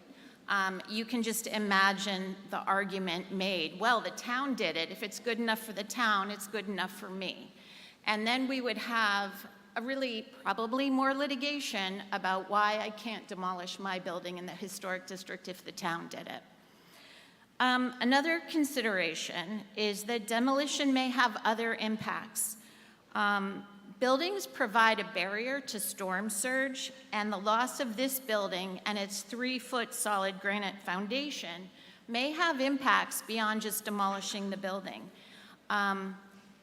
It may allow storm surge to infiltrate Dock Square, possibly creating the need for a FEMA map change. So, you know, there's a lot of considerations. It's, in my opinion, not just as simple as saying, wouldn't a park be great? We are proposing to for the town to retain ownership and do what many other towns have done when they have surplus property. And just for your planning, Ms. Chirico, you have 1 minute. Okay, especially surplus historic property. The Mass Historical Commission has this great tool for towns called a listserv, and you can pose a question on the listserv and seek responses. I posed the question, what towns have used their surplus historic property for other uses by leasing to a nonprofit or for-profit developer? I got so many responses. Yes, a pub is one option, but other towns have used them for restaurants, nonprofits, food pantry, yacht club, art association, and often these are fire stations or police stations because towns upgrade. So next steps, we're asking you to vote for option 2 to allow the town to restore the committee, and then we don't have to reinvent the wheel. There are examples of legal documents that other towns have created, requests for information, requests for proposals, and long-term leases that would allow the town to retain ownership, but... And if you could conclude your remarks, I'm sorry. You got it, sorry. allow the town to retain ownership, but not cost the town any money, and the town would also have the ability to set the terms of the long-term lease, whether it be public use, obviously restoration, and the Historic Commission would oversee the restoration. Thank you. Thank you, Ms. Medea. And just before I start the clock on you, Ms. Medea, before I start the clock, just to reiterate so no one is surprised, again, from here forward, if you are going to move the question, that is what you must state. You can't, I know you're not doing that. You can't argue, get your point in, and then move the question. That's not the voter's failure. It was my failure, but it won't happen again. Ms. Medea. Thank you, sir. Jamie Medea, Holbrook Court. I agree with everything Carol just said. I rise to comment only on the expense to the town of demolishing this building. I emphasize her point with respect to tidal surge and storm damage coming in through what was a building and coming through that blank tooth in the smile of Rockport into the remaining elements of the town. She used the phrase FEMA. What that means is Federal Emergency Management Act may change the flood designation if we have an opening into which all those floodwaters can go. So I oppose demolition of that building for those reasons alone. I also support the fact that I referenced previously with respect to the Conservation Commission. The state has proposed regulations with this managed retreat. Let's all retreat from the ocean and just step backwards from it and let the ocean come in. I do not agree with that, especially here in Rockport, where we need that barrier that we already have. So I ask you, please do not support demolition and do support any form of restoration that keeps the building, especially because historic buildings are exempt from that proposed managed retreat. Thank you. Thank you, Ms. Medea. Mr. Seavey. Charlie Seavey, 19 Ridgewood Road. Of course it's a historic building. It's older than me. That being said, the first thing I wrote down when I started reading this Warrant article is, what's the question here? Let me suggest something in a minute. This is an incredibly complicated question posed by an incredibly simple proposal, and with all due respect to your imagination and ability to jigger questions around, my thought is, let's vote this thing up and down, then get into the details, because personally, I would like a whole lot more detail about costs and effect and the legal ramifications of all this than even, you know, Herm and the lady before me have been able to give out. This is just inefficient as all get out. Okay, thank you, Mr. Seavey. Your choice. No, well, it's actually not because the article is in the warrant and a motion's been made, but I appreciate your point. I actually do. Again, multiple choice is not the typical animal for town meeting.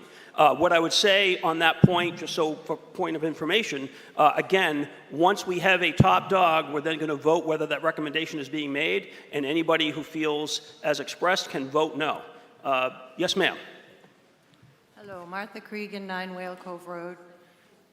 Thank you to the Historic Commission for your explanation. What I wanted to do was make a motion to amend the question to take the sell property option off the table and simplify the matter. So because of the odd nature of this particular motion and the article, we're going to vote on the three and then do as I said, and all the voters will have the ability to vote no if they don't like what is selected.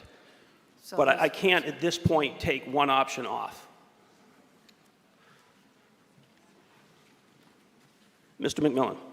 Alan McMillan, 18 Story Street, The Cove. I'm in agreement with the selectman who brought up the issue of making it a park. It is a historic structure. I belong to a well-known historical society, have been deeply involved in history and protection, but you have to consider the location. Under current Wetland Protection Act rules, laws, etc., a new building at that location would have to be built up on stilts to avoid the storm damage. Putting it down on ground level and simply restoring the building in its location is inviting further damage, winter storm damage, and who will be responsible? the town. We don't need more expense, and I agree with the selectman over there that that would make a nice park. It would give people more options downtown, and they could leave the granite wall behind there. There's part of the foundation. That would satisfy people. But spending money to rebuild the building is throwing money into the ocean. Thank you. Thank you, Mr. McMillan. Mr. Arsenian? Toby Arsenian, 95 Granite Street. Aside from the proposal to tear down the building being an affront to the Historic District Commission and calling the legitimacy of it altogether into question, I have misgivings about turning it into a park. It would be probably the priciest pocket park this side of Manhattan. And if we can spend, or I might say squander, that sort of money on a few thousand square feet in order for people to see the water, maybe we should consider the extravagance of buying parks along the coast in other locations. If you look at a map of the town, you would notice that the town of Rockport doesn't own any of the coastline between Granite Pier and Pigeon Cove. So if we can afford to buy up houses and tear them down with merry abandon and no concern for the cost, maybe we should have a pocket park somewhere else and a different view. I think the Board of Selectmen are interested in the park because they're interested in all of the downtown commercial ventures and encouraging the tourists. And I say, the hell with the tourists. Anyway, I asked before when we were asked to sell it, would there be a reserve price? Now we get a very low estimate. I'm incredulous on the value of the building.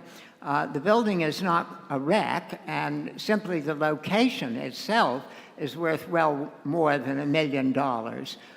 So I'm skeptical of the estimates and want to know where you got those, and did you get just one? And you've had 6 months and notice of the question, so could you tell us about that? Thank you, Mr. Arsenian. And just so everyone remembers, and this isn't taking away from the earnestness of any of the remarks, this is a non-binding resolution. Mr. Lilia. Hello, Jonathan Lilia, 3 Pigeon Hill Street. I am not here to speak on behalf of my dad. I want to at least say, in terms of the ideas up here, turning it into a park is a good idea. Selling it and giving the politicians $1 million plus of money is a bad idea. That is, I think everyone would be in agreement with that. Having it as a park is a place for the town to be able to see the water. As much as Mr. Arsenian does not believe that Rockport is a tourist town, it is. Those are the facts. We have a long history for anyone who has been here in town to know that buildings have been repurposed. If you think of Beach Street and the public bathrooms, once upon a time was a firehouse. We tore that down. It was a Sea Scout hall. Now it's a public bathroom. The same thing with the barn on T Wharf. It was a garage, then it was the Forest Fire Department for anyone who's been here long enough, and now it's public bathrooms. So the idea of repurposing places in town is not a foreign concept for people. We don't need another pub spot. I was one of the last people who worked as a waiter in the blacksmith shop. Beautiful facility overlooking the harbor. You see the tide come in and out. Great place to have a restaurant. Why can't that be repurposed into a restaurant again?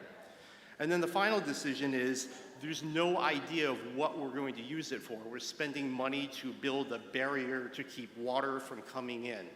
I'm not so sure that that's a good use of town money in that particular spot when there are other buildings that have small, very small, the Brenner Room, small, the community room at the PD department, bigger rooms, the community house, large rooms like the auditorium here for town meeting in this spot where we can meet and do things and discuss stuff. We don't need another building with no clear definition for it. Thank you. Thank you. Thank you, Mr. Lilia. Yes, ma'am? Monica Lawton, 11 Story Street. Speaking as the former chair of the Designer Selection Committee that worked on developing the plans for restoration of the building in 2021. It was a pleasure to work with Kate Johns on that effort. And Selling the building, in our opinion, in my opinion, would have been a terrible mistake. The town doesn't own any waterfront property, and this is one of the rare opportunities for the town to hold on to a property that is in an iconic location with a view to motif number 1, unlike any other in town. And if you were to demolish that building and sell that building, you'd have no control over what goes in there. Unless the building is restored, it would likely have to be built up on stilts to comply with FEMA. And in that case, it could be totally out of character with the other buildings along that waterfront. So selling the building would be a big mistake. Now, personally, between that and tearing it down, I mean, I felt that a park might be the best alternative if it's impossible to restore it. But now the Historic Commission has put forward the idea of a lease development situation. Now, it may seem that the building is too small to lend itself to that purpose, but I was very encouraged to hear the tremendous response that Carol got by putting out a request.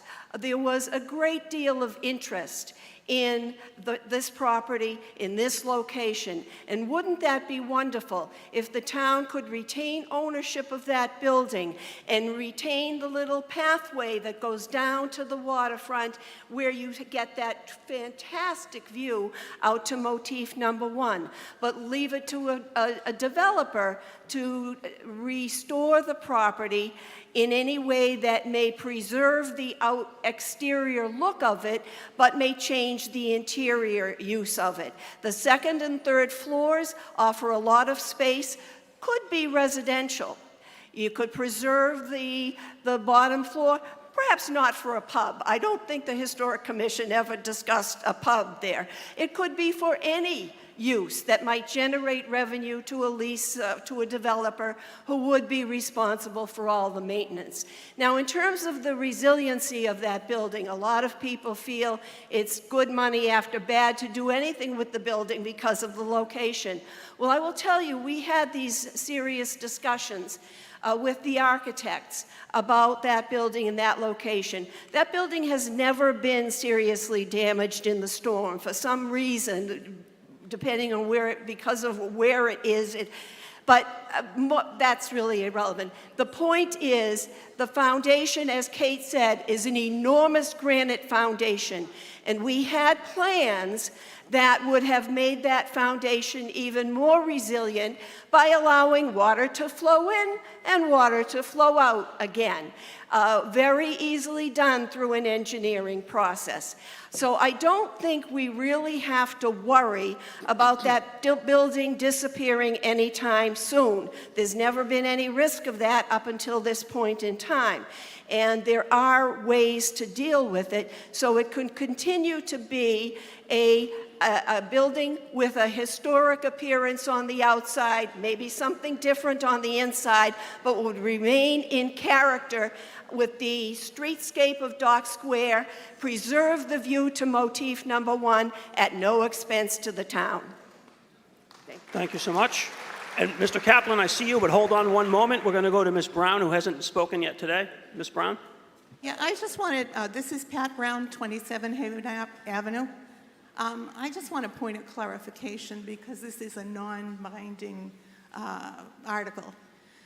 If we just, in fall town meeting, it came forward to us that the Board of Selectmen was looking to sell this property. And the fall town meeting was giving them permission to do so if it passed.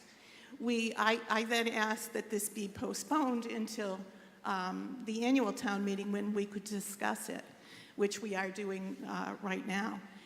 If this should pass, since it's non-binding, does this give the Board of Selectmen permission to still sell this property without additional comment from town meeting?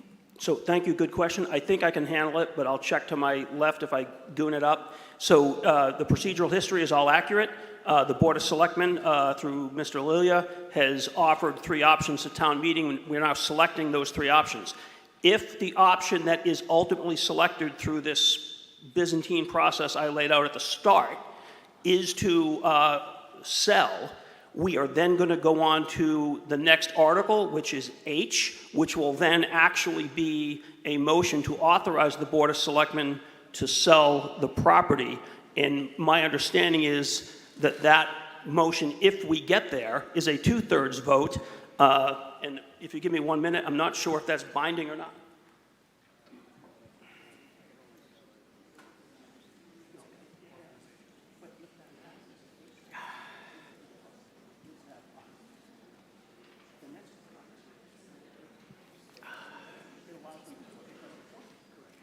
And my understanding, I think this might be the completion of the question. So again, we're talking about a non-binding resolution to figure out what we're going to recommend. And out of those 3, if the one is sell, we're then going to go on to a motion under Article H, which would authorize them to sell or to explore selling. And if we get there, they can explain that more. That requires a 2/3 vote. I do not believe that it compels them to sell, however. So right now, all we're doing, because of the motion last fall to go to the selectmen and have them study it, the comeback from the selectmen was, here's 3 options, and this group is to determine which of the 2 options is coming out of those 3. That's the best I can do. So if this town meeting votes one way or another, the Board of Selectmen still doesn't have to do anything the town meeting asks them to do? So if once we get through this, by the way, if we get through this and the top dog is not sell, then there is going to be no motion under Article H, and I cannot tell you where that goes, what rabbit hole that goes into from there. But if the top dog is to sell, then there'll be a motion under Article H. But in the same respects, anything that this town meeting states, they are non-binding recommendations to the Board of Selectmen. They can still do what they want to do. My understanding is that if we get to H, it's to authorize to sell, and you can't compel them to sell. I think that's correct. Is that correct? That's correct. I got that from Town Council. Thank you so much. Mr. Kaplan? David Kaplan, 14 Drumlin Road.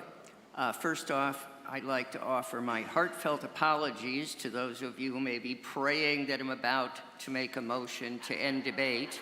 I'm not going to do that because I feel that there's great passion on this subject, and that conceivably someone might have not yet made up their mind. Primarily, I know it's been said, but I want to strongly emphasize, this is a non-binding whatever, and I am certainly no mind reader in general, and that goes doubly for the board of the select board, but it seems to me they've asked us to tell them what in general we think, and I say, let's tell them what we think and worry another day about what we're going to actually do. Thank you. Okay, thank you, Mr. Kaplan. By the way, I just lost a bet because of what you said at the start. Yes, sir. Laura Evans, 77. Oh, no, I'm sorry, Laura. There's a gentleman who hasn't addressed town meeting yet. I was pointing to him. I apologize, Ms. Evans. Yeah. Yes, sir. Eugene Hayes, 20 Highview Road. I'd like to have a motion to end discussion. All right. Is there a second? All right. Moved and seconded? No? I'm sorry? No, we haven't taken that vote yet. It was moved. I asked if there was a second, and I think there were a second, third, fourth, fifth, and sixth. So now we're going to move the question. But thank you. Yes, ma'am. What's your point of order? Wait for the mic. I'm not sure if it's a point of order or not, but is it proper for someone to be able to stand and take precedence over those who have been in line already? So as I said at the start, and it's sort of alchemy to this, I don't have a perfect answer, but one of the things I said at the very beginning is preference will be for people who have not yet spoken. That gentleman not yet spoken. Ms. Evans has spoken several times, so I'm trying to follow my understanding of the bylaws of Rockport. I think the second person in line has not spoken. Okay, I understand, but the motion, I recognize the gentleman, the motion's been made and seconded. We're going to go to the previous question, but thank you. Okay, the motion has been moved and seconded. It is in order. It's not a debatable motion. Again, it requires a 2/3 vote. I know everyone's been through this drill now. If the motion to end debate fails, we will then immediately go back to discussing the three options. If the motion to end debate passes, we will then immediately vote on the three options under the procedure I laid out earlier. You'll have 12 seconds from when I say the words vote now. You'll press 1 or A for aye if you support ending debate on the underlying motion. You'll press 2 or B for no if you oppose ending debate on the underlying motion. Is everyone clear on the question before you? All those in favor of ending debate, press 1 or A for aye. All those opposed, press 2 or B for no. Ready, vote now.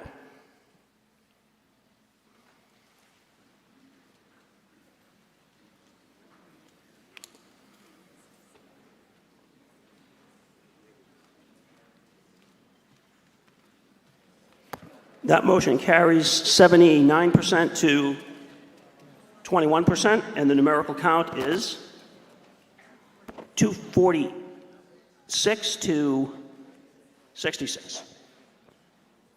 So we now go to voting on a three-option motion. Never to be done, hopefully never to be repeated.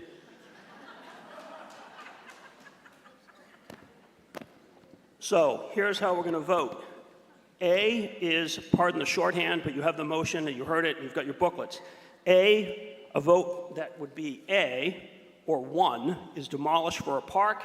B is retain and store building, 2 or B. And 3 or C would be authorize select board to sell. Everyone clear on the questions in front of you? You can only hit 1. All right. 12 seconds from when I say vote now. Vote now.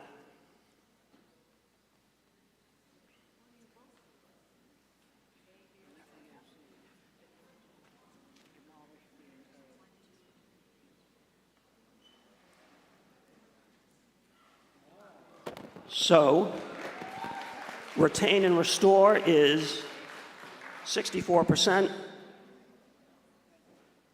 Demolish for a park is 23%, and authorize select board to sell is 14%.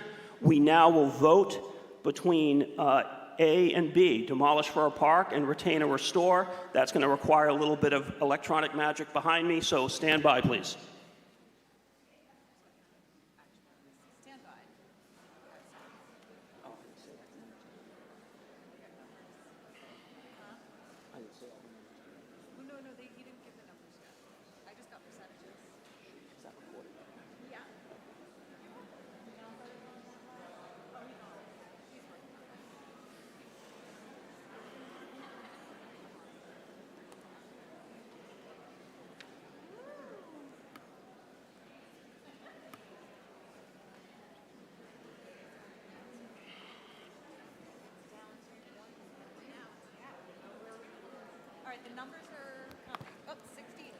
So the numbers for those concerned, the top dog on the three-part vote was 193 for option B, retain and restore, 68 for option 1, demolish for a park, and 41 for option 3, authorize select board to sell.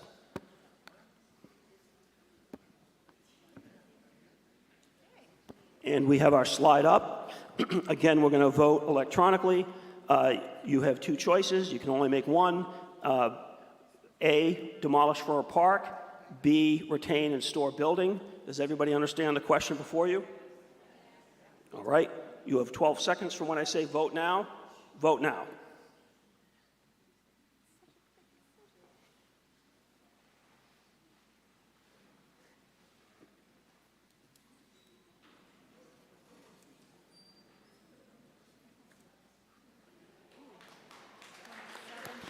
And the top dog is B, retain and restore building with 73%. A, demolish for a park, came in at 27% or 85. And now is when everyone's eyeballs are going to hurt. I'm going to restate the motion and make sure I have it correctly. All right, which is demolish for a park. And we're going to vote on that. So whatever you voted before, if you want to vote no, you can vote what? Say what?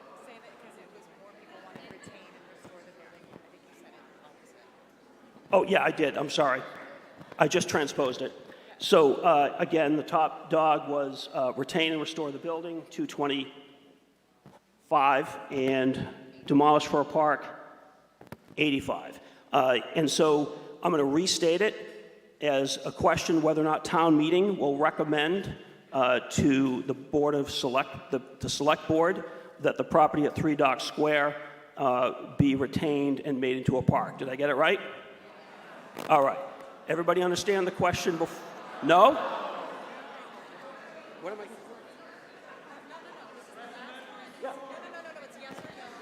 Yeah. Yeah. No. So again, it's a yes or no vote on this one. It's the traditional motion. The question will be whether town meeting recommends to the select board that the property at 3 Dock Square be retained and restored. Did I say that wrong? I'm sorry. Retain and restored. All right. So the question is whether town meeting will vote to recommend to the select board that the property at 3 Dock Square be retained and restored. Everybody understand the question? You'll have 12 seconds to press 1 or A for yes if you support that recommendation, or 2 or B for no if you do not. From when I say vote now, vote now.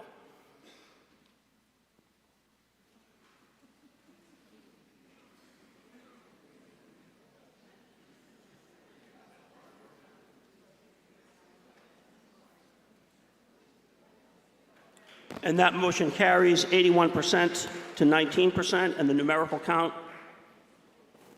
243 to 56.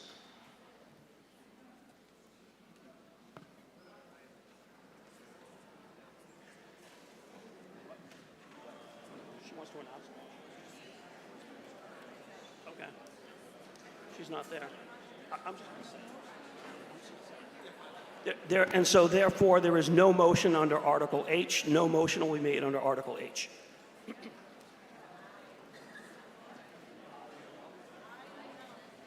Okay, we go to Article I, which will be followed by L.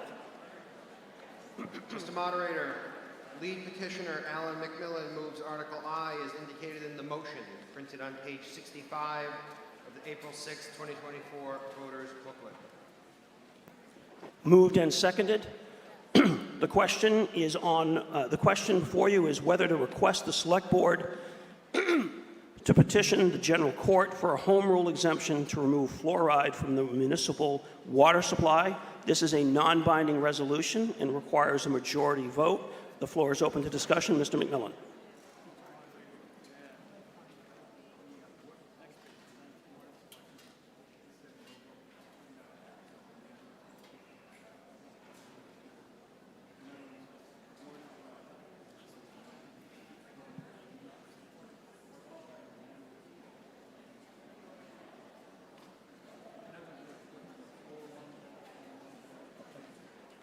And I'm sure it was not unanimous.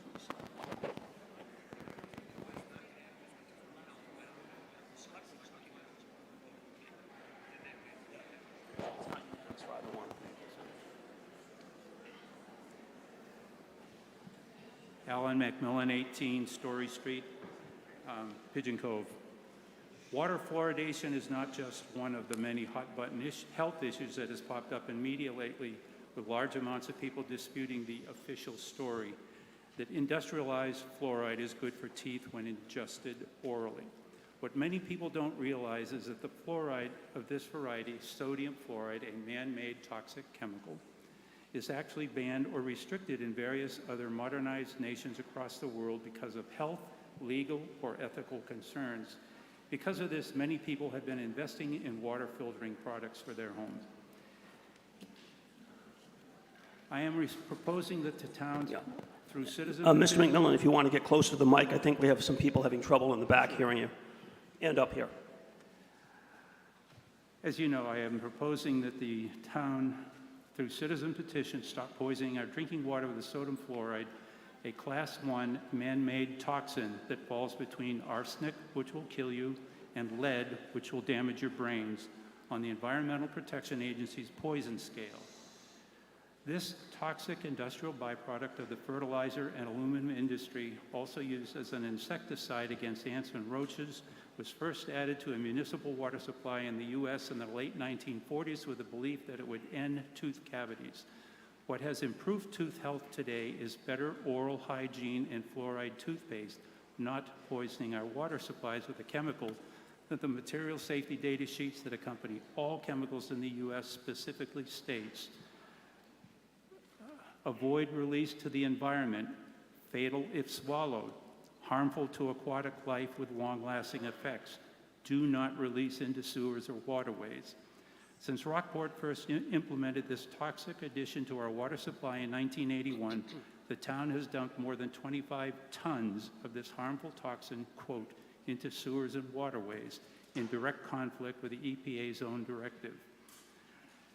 The Clean Water Act of 1972, the EPA, Environmental Protection Agency, quote, prohibits the mass medication of the public through a water supply, for the simple reason that you cannot control the dosage, then promptly looks the other way on water fluoridation thanks to the power of the American Dental Association.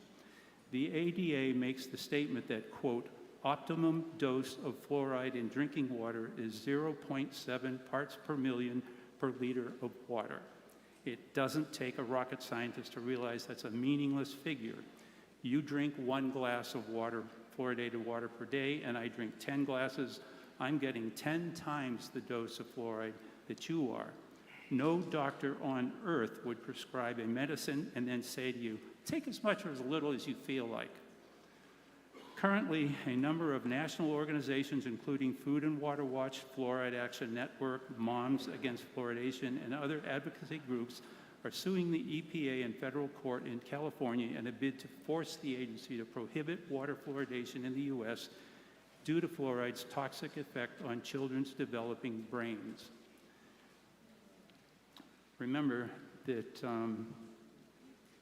arsenic is a poison that will kill you, and lead will damage your brain, and this sodium fluoride, which you're drinking every day, falls in between those two. We used to put lead in our pipes, finally banned in 1986, lead in our paints, banned in 1977, and lead in our gasoline, 1923 to 1996, until we learned the hard way that doing these things hurt us and our children. If poisoning our water supply with a known toxic is good for us, why do 73% of Massachusetts communities not fluoridate their drinking water supplies, including all of Cape Cod and the islands, all of Berkshire County and Western Mass from North Adams to Lenox and Pittsfield, and the second largest city in the Commonwealth of Massachusetts, Worcester, does not fluoridate its water. The city of Amesbury voted in 2009 to do the very thing I'm asking for. They voted to stop fluoridating their drinking water, while the neighboring towns of Georgetown and Rowley also do not poison their drinking water with fluoride. So why do we spend several $1,000s a year? I put in a request, a Freedom of Information request to the DPW, have not received a response yet, but it's thousands of dollars a year to put poison in your drinking water. A substance that hurts babies' brains, sodium fluoride, is a neurotoxin that ultimately gets dumped into the ocean off Bearskin Neck. Do not release into the environment.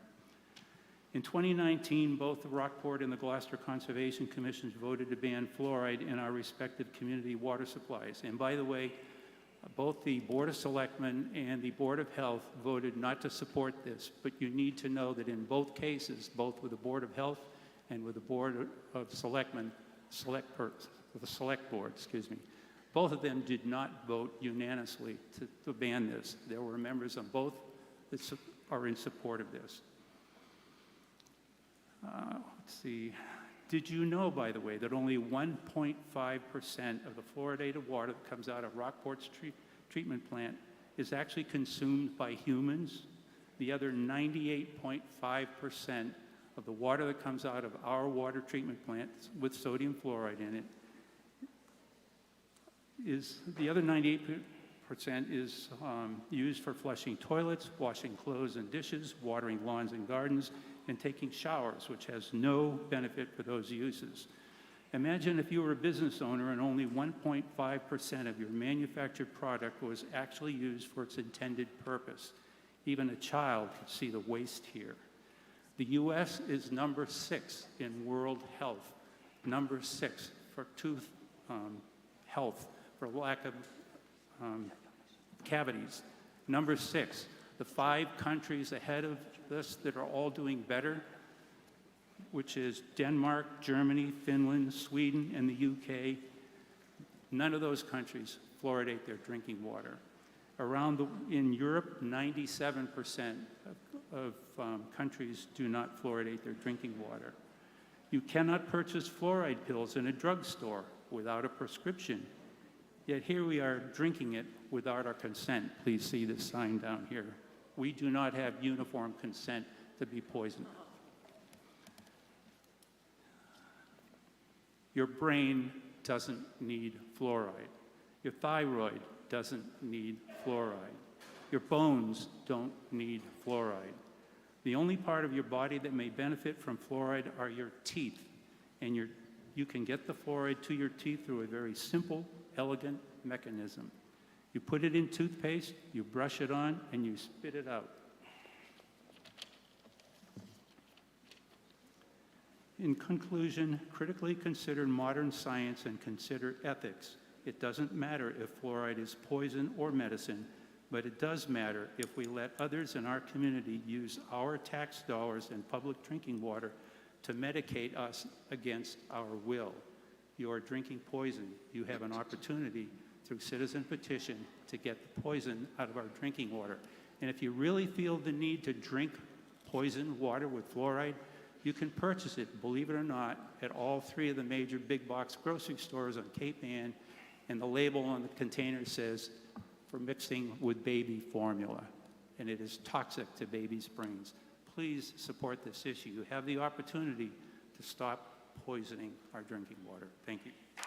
Thank you, Mr. McMillan. Mr. Kaplan, I see you, but hold on. Mr. Kaplan and Aiden, I see you both. I've got 2 people standing in line behind you who have not yet spoken. Sir? Thank you. Dave DeMassa, 119 South Street. I would like to pride ourselves in Rockport on basing our public health decisions on the best available science out there. Being a biomedical researcher of my profession, I know how hard it is to analyze 70 years of data, go through thousands of studies, understand what's good quality science, what's bad quality science, and make recommendations. In my mind, that both the Center for Disease Control and the American Dental Association recommend fluoride at the low levels. In fact, low continuous exposure is much more effective than putting it in your toothpaste, and credited for significantly reducing tooth decay in this country over the last 75 years. There's been a 75% reduction in tooth decay. So I think when CDC and, in fact, when the CDC made their list of the 10 most significant advances in public health in the last 100 years, fluoride in drinking water was up there along with vaccines, along with auto safety and smoking cessation. So those all made the top 10. So for me to sit there and say I know more than the CDC and all the scientists on the panels and more than the ADA and all their scientists and their knowledge, I wouldn't go that way. I would vote no on this proposition. And I'm going to go back to you. I'm going to try to go back to you. Thank you, sir. Board of Health. Yes, sir. Thank you, Mr. Moderator. Ray Cahill, 15 Haven Avenue. And what I'd like to share here today, it will resonate with comments that I made at our February Board of Health meeting when we were discussing the fluoride issue. However, I am not speaking here now as for the Board of Health. I'm speaking just as a town resident. So I definitely believe that whenever possible, medical and public health decisions should be evidence-based. I also believe that revisiting and challenging our knowledge, whatever it is, with an open mind is what makes that knowledge stronger. So, fluoride. Now, the decision to add fluoride to drinking water was made almost 80 years ago. And I found it very helpful learning the history behind why water gets fluoridated. As early as in 1901, dentists in different parts of the US began noticing that staining of the tooth enamel was occurring in their patients. And over the next 20 years, the dental world became more and more suspicious that the cause was due to something in the public water supply. In a community in Arkansas, in 1909, dental staining started to occur after a deep well was dug to provide the town drinking water. That well was subsequently abandoned, and water analysis then showed that the water had a very high fluoride concentration. In 1931, in an attempt to identify the cause of the enamel staining, the Dental Hygiene Unit was established at the NIH, and its primary focus was to investigate any possible link between fluoride and the mottled tooth enamel, which we now know as fluorosis. Well, it didn't take long to find a recurring trend between enamel damage and high fluoride levels in the drinking water. Then as time went on, the NIH started to notice two patterns in the data it was collecting from across the country. First, the rate of enamel staining was minimized when fluoride in drinking water was down at around 1 part per million. And second, there seemed to be fewer cavities in children in cities where fluoride in the water was at least 1 part per million. So, setting fluoride to around 1 part per million seemed to be associated with fewer cavities and a very low rate of fluorosis. So in the United States, fluoride began getting added to community drinking water as early as the 1940s. Up until the 1960s, many studies were repeated across the country and the same patterns were noticed. Fluorosis and cavities were decreased when fluoride levels in the community water hovered at around 1 part per million. Now, what is very important to note is that those studies, which are still pointed to today as evidence, were designed as what we call cross-sectional studies. And in that study design, the cross-sectional study design, individuals are selected for the studies based on defined inclusion criteria, and then they are observed over time. The problem is that, at least by modern-day scientific research standards, cross-sectional studies cannot be relied on to derive a cause and effect relationship for two important reasons. Number one, they are observational studies, and they have the potential to be highly subjective. Number two, they are designed with no internal control group. So to this day, I have been unable, after looking through the literature for years, I have been unable to find any published peer-reviewed scientific studies which meet our modern-day criteria for establishing cause and effect relationships that show that ingesting fluoride directly causes healthier enamel and thus fewer cavities. I'm not saying fluoride in our water doesn't have this effect. I'm saying there's an absence of research to reliably point to that establishes that cause and effect relationship. And here's an interesting fact that highlights this. In the section that it provides as its rationale behind the importance of community water fluoridation, the published recommendations by the U.S. Public Health Service at the CDC doesn't cite any scientific studies to support its recommendations.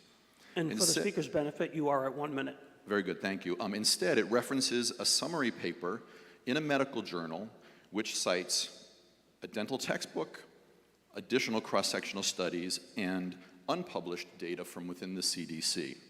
So here we are at town meeting trying to figure out what to do with the fluoride. As a Rockport resident, I'm voting to support Alan's proposal to remove fluoride simply because of a lack of scientific evidence for me to justify the decades-old decision that led to the fluoridation of community water. Yes, those decisions were made based on the best science at the time, but that time is long past, and new trends have emerged regarding fluoride and dental health, and our research methods are significantly more advanced. I think we owe it to each other to work together, roll up our sleeves, and finally get the answers that we need to try to make good public health decisions about fluoride. Thank you. Thank you, sir.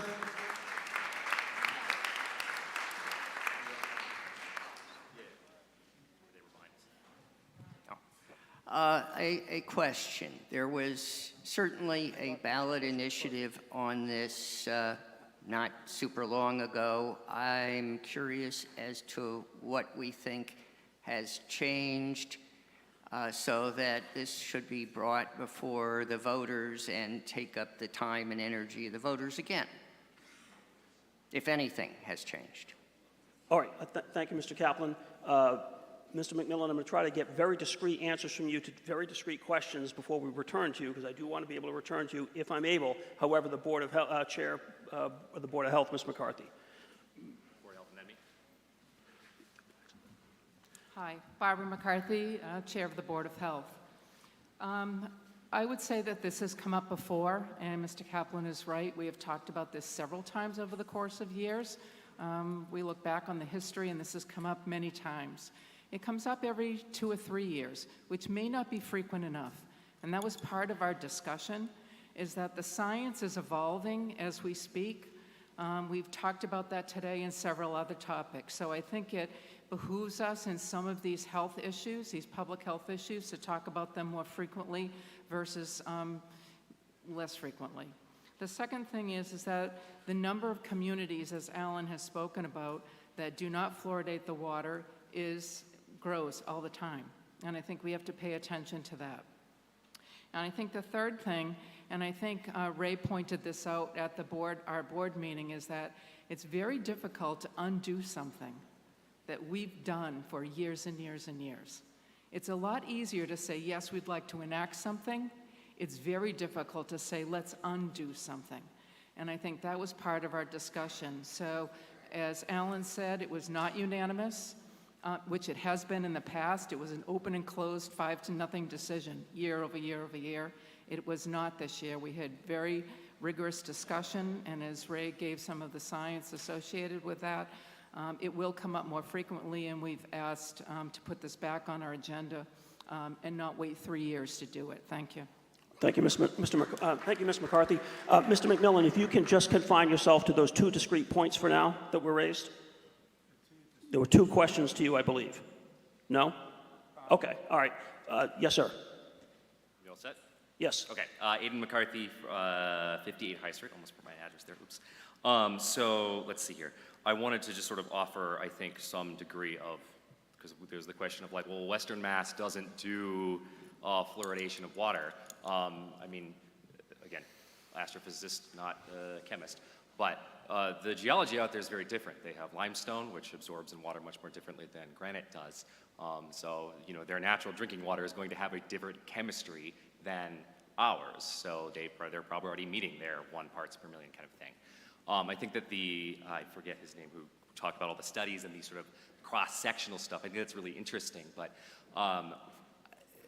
even if those studies don't hold up to what our modern standards are, I think that they're at least, like, you don't need to understand the mechanism necessarily of how things are working. I don't think that anyone can really dispute that these levels of fluoride are good for our teeth. What I think we really need to see here is not, like, the argument being made is that fluoride is poisonous, and I don't think there's been really any discussion or citations of specific studies that meet our modern standards of science that give evidence to that claim. And in science, the burden of proof is on the person bringing forward the claim.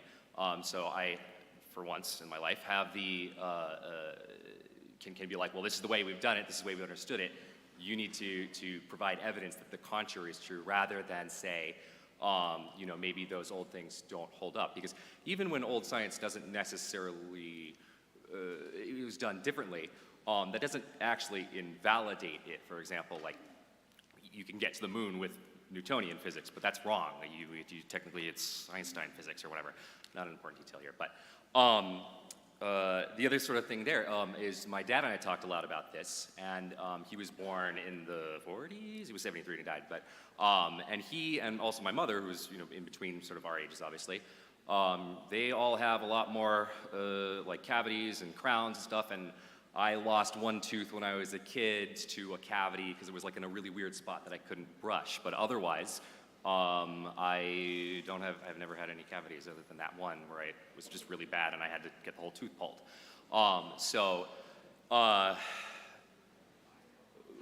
and additionally, it's like other stuff, sorry, there's like kind of a lot of thoughts here that I should have been writing down. But like talking about like, you know, for babies, you don't apply, you know, you can't use that for babies and that sort of thing here.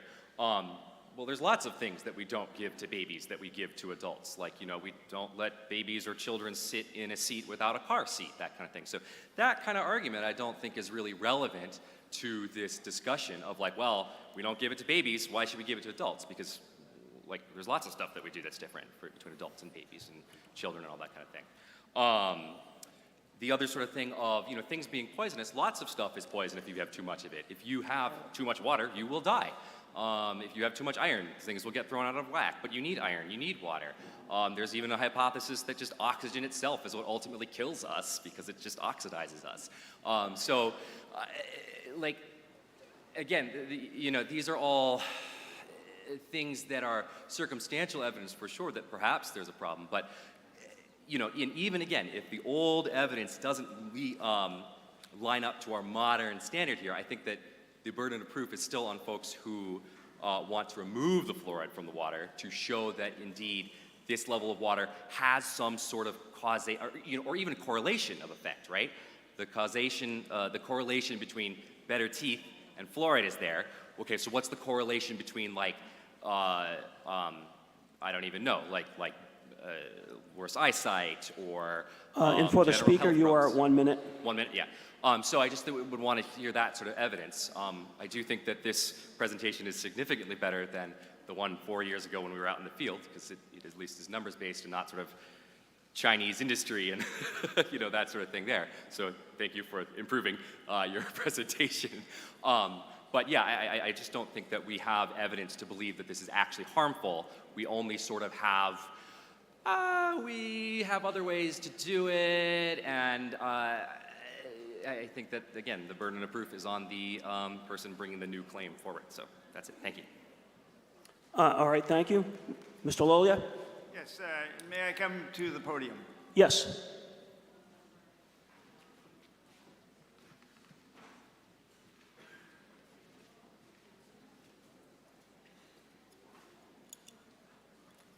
So I'm coming to you not as a selectman, I'm coming to you as a retired board-certified toxicologist. I feel I have something to offer to the discussion. So good afternoon. Some of you see fluoride, or sodium fluoride in particular, only as a toxic substance and fluoridation as a personal hazard. You hear that sodium fluoride is a waste product and a poison, and it has an MSDS, and your level of concern about yourself and those around you is only heightened. Hopefully, most of you see sodium fluoride as a useful chemical with both toxic and therapeutic value. I would remind all of you that many substances in your world and mine can be viewed as toxic substances, given their effects in animal models and humans. But I would also like to remind you that a chemical may be toxic at one level and entirely harmless at another, a lower level. The difference in exposure level at which the substance shows toxic effects in animal studies but beneficial effects in humans is often referred to as the safety factor, or the therapeutic index, or the margin of safety, or the margin of exposure. All drugs have safety factors. We depend on safety factors. Safety factors are built into the appropriate use of all therapeutic drugs prescribed by physicians and taken by patients. Safety factors relate to the quantity of drug, usually in milligrams, in each tablet or capsule that we take each day or each week for our ailments. The safety factor concept is also used with reference to fluoridated water. Previously today and in recent newspaper articles, concern has been raised as to whether we are exposed to too much fluoride if we drink 5, 6, 7, or 10 glasses of water a day. It has been implied that 10 glasses of water a day might constitute an overdose. I would offer that this concern is unwarranted.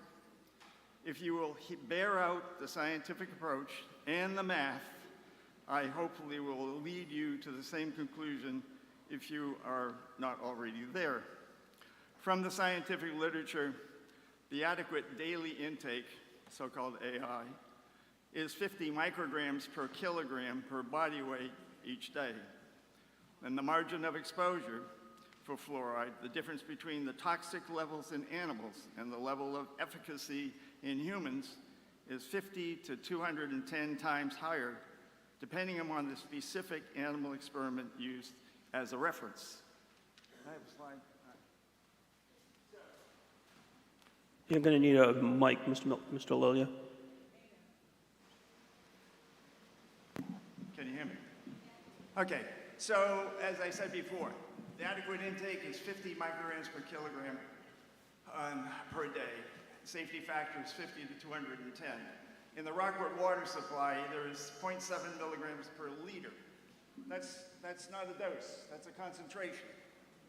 So anyway, and 0.7 parts per million equates to the same. 10 glasses of water a day equates to 80 ounces, 2.5 quarts, or 2.4 liters. If you take the concentration and multiply it by the number of liters that you might drink, if you drank 10 glasses a day, you would take in 1.7 milligrams of fluoride. For an adult, 175 pounds, 80 kilograms, 10 glasses a day, 1.75 milligrams divided by 80 kilograms gives you a very small milligram amount. Shows up better when you convert it to micrograms. So it's 21 micrograms per kilogram per day. That is under the adequate intake of, in fact. And for the speaker, you are at 1 minute. Is that a point of order? So this is... Hold on, Mr. I'm going to stop the clock mentally. Is that a point of order? Wait for a mic, please. Is this a point of order? And we'll get you a mic. Oh, I'm sorry. Could you come down to this mic? The mobile mic is over here.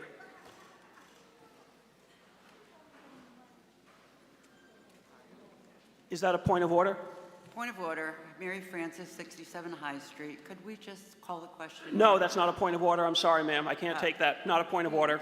You need to sit down. Thank you, though. Mr. Lilia.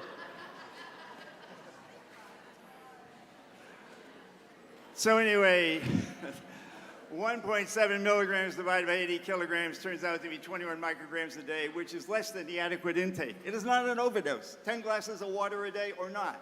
You aren't going to overdose yourself with 10 glasses.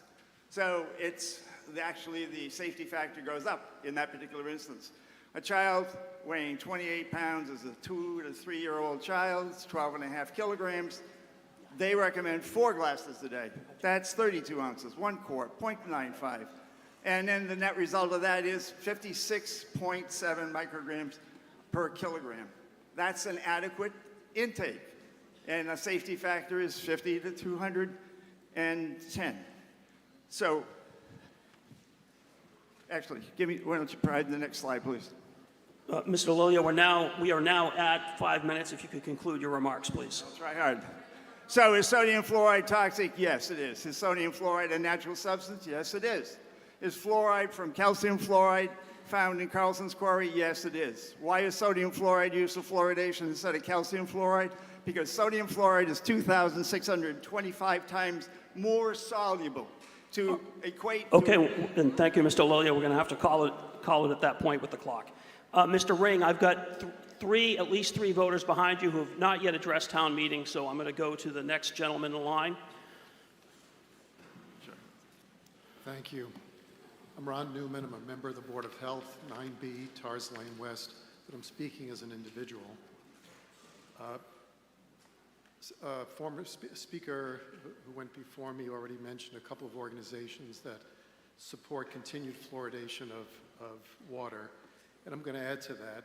Massachusetts Medical Society, Massachusetts Dental Society, Massachusetts Department of Public Health, the American Academy of Pediatrics, American Medical Association, CDC, U.S. Public Health Service, and the World Health Organization. Drinking fluoridated water keeps teeth strong. By reducing cavities, it's been shown to save money not only for individuals, families, but also for the United States health system. Many research studies have proven fluoridation to be safe. The many medical and public health organizations that I've already mentioned have reviewed the research using many experts. And I don't think that we should substitute our interpretations of the results of the research for these expert opinions.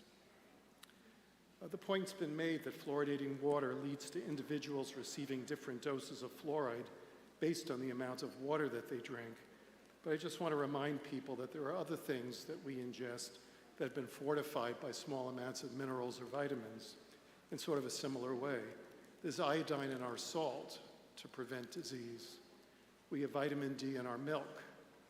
And each of us drinks different amounts of milk and eats different amounts of salt. And though we're each getting different amounts of these minerals and vitamins, we're getting safe amounts of these materials. So I urge you to vote no on this article. I think it's well-intended. People mean to keep us all safe. But I think until there's more concrete evidence that what has so far been shown to be safe and to be beneficial, until otherwise, we have information otherwise, I think we should continue to keep fluoride in our water. Thank you. Okay, thank you, Ms. O'Malley. Jane O'Malley, 63 Pigeon Hill Street. I'll be quick. Research, you can find all the research you want either way. I really appreciate Alan McMillan's perseverance on this, so I'm just going to speak personally.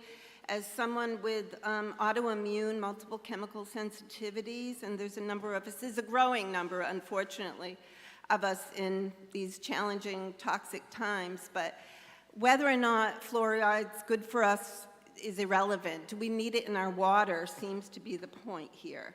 I think, the big question asked earlier, what's changed in the last 4 years is every year we're learning about something else in our water. Now I'm freaked out about microplastics, and it turns out you pretty much can't avoid them. The other thing is my workplace, Hogan Regional Center, when individuals have dental issues, the dentist prescribes fluoridated toothpaste, and in large letters it says, do not ingest. So it's meant to be topical by nature. Again, safe or not, whether you choose to use it, we make health choices all the time when we go shopping. We buy organic or not, sugar-free or not, caffeinated or not.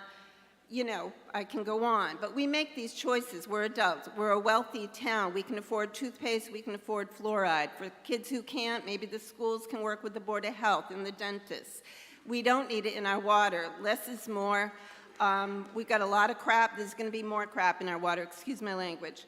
One other point, I forget, but that's probably it. Thank you, Alan McMillan.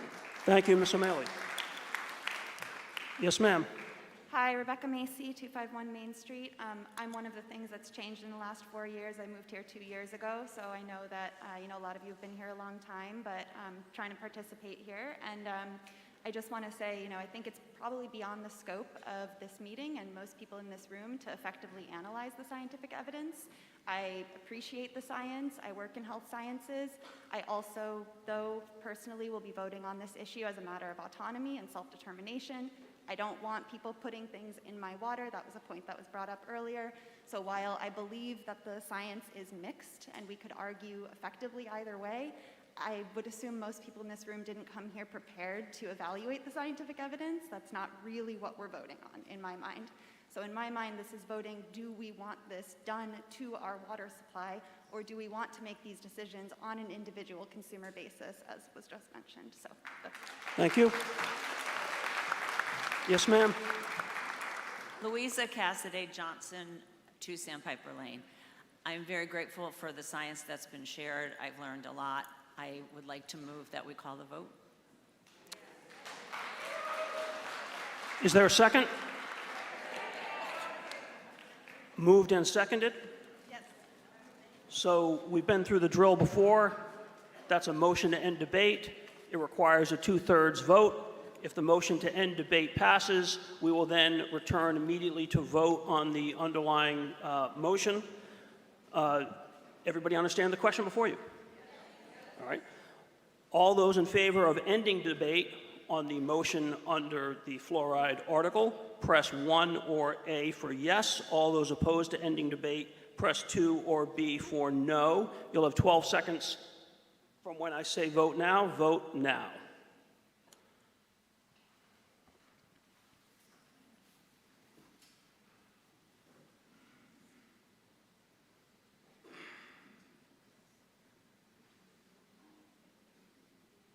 And that motion carries 94% to 6%, and the numerical count 245 to 15.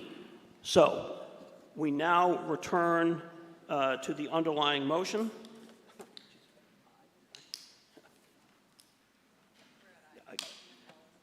So the question before you is whether to request the Select Board petition the General Court for a home rule petition to remove fluoride from the municipal water supply. It requires a majority vote, and it is a non-binding resolution. Does everybody understand the question before you? All right. We're going to do a stretch again. All those in favor, raise your hands. Oh, this might be too close. You're right. I apologize. Sorry. Too close. Yeah.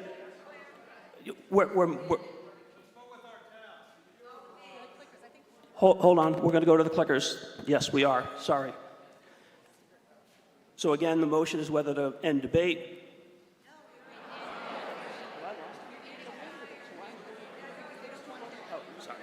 Okay, we'll do clickers. I apologize. I thought, yeah, that was too close.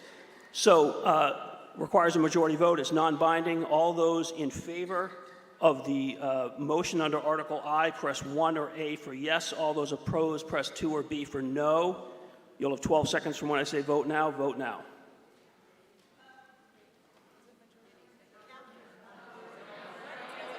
Hold on. Yeah, I did.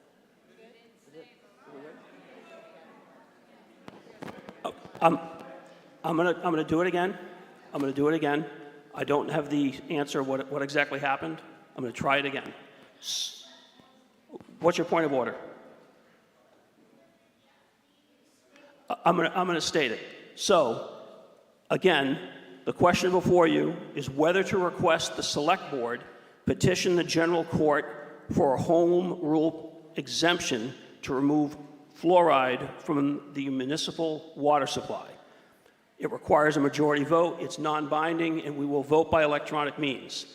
All those in favor of that motion to request the Select Board petition the General Court for the exemption, press 1 or A for yes. All those opposed, press 2 or B for no.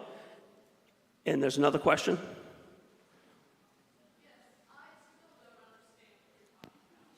Okay.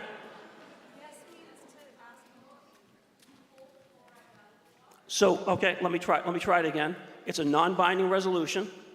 It's a non-binding resolution. So a yes vote would be to say to the selectmen, we, the voters at town meeting, request you, the Select Board, petition the General Court, the legislature, for a home rule exemption so that we can remove fluoride from the water supply. So a yes vote is essentially, I don't like fluoride in the water. A no vote is, I don't want to petition, I don't want the Select Board to petition the General Court to get that. It is a non-binding resolution, and the steps to actually get out of those mandates are complex, which is probably why it's non-binding and why it's phrased the way it is. Does that answer your question? Does everybody understand? I'll try it again. The question before you is whether to request the Select Board to petition the General Court for a home rule exemption to remove fluoride from the municipal water supply. All those in favor of that motion to ask the Select Board to go to the General Court to get a home rule exemption to get fluoride out of the water, press 1 or A for yes. All those opposed, press 2 or B for no. You'll have 12 seconds from when I say vote now. Vote now.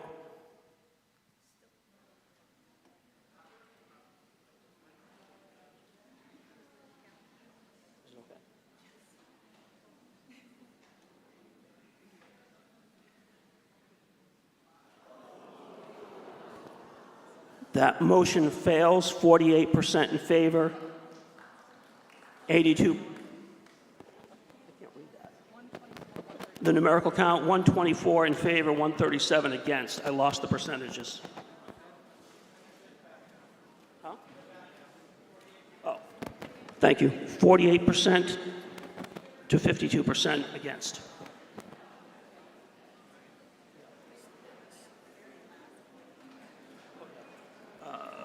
Mr. McMillan, if you could retrieve your personal property.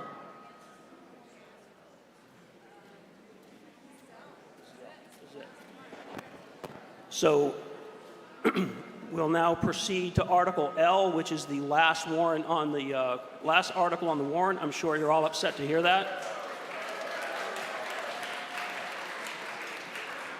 Mr. Moderator, Article L.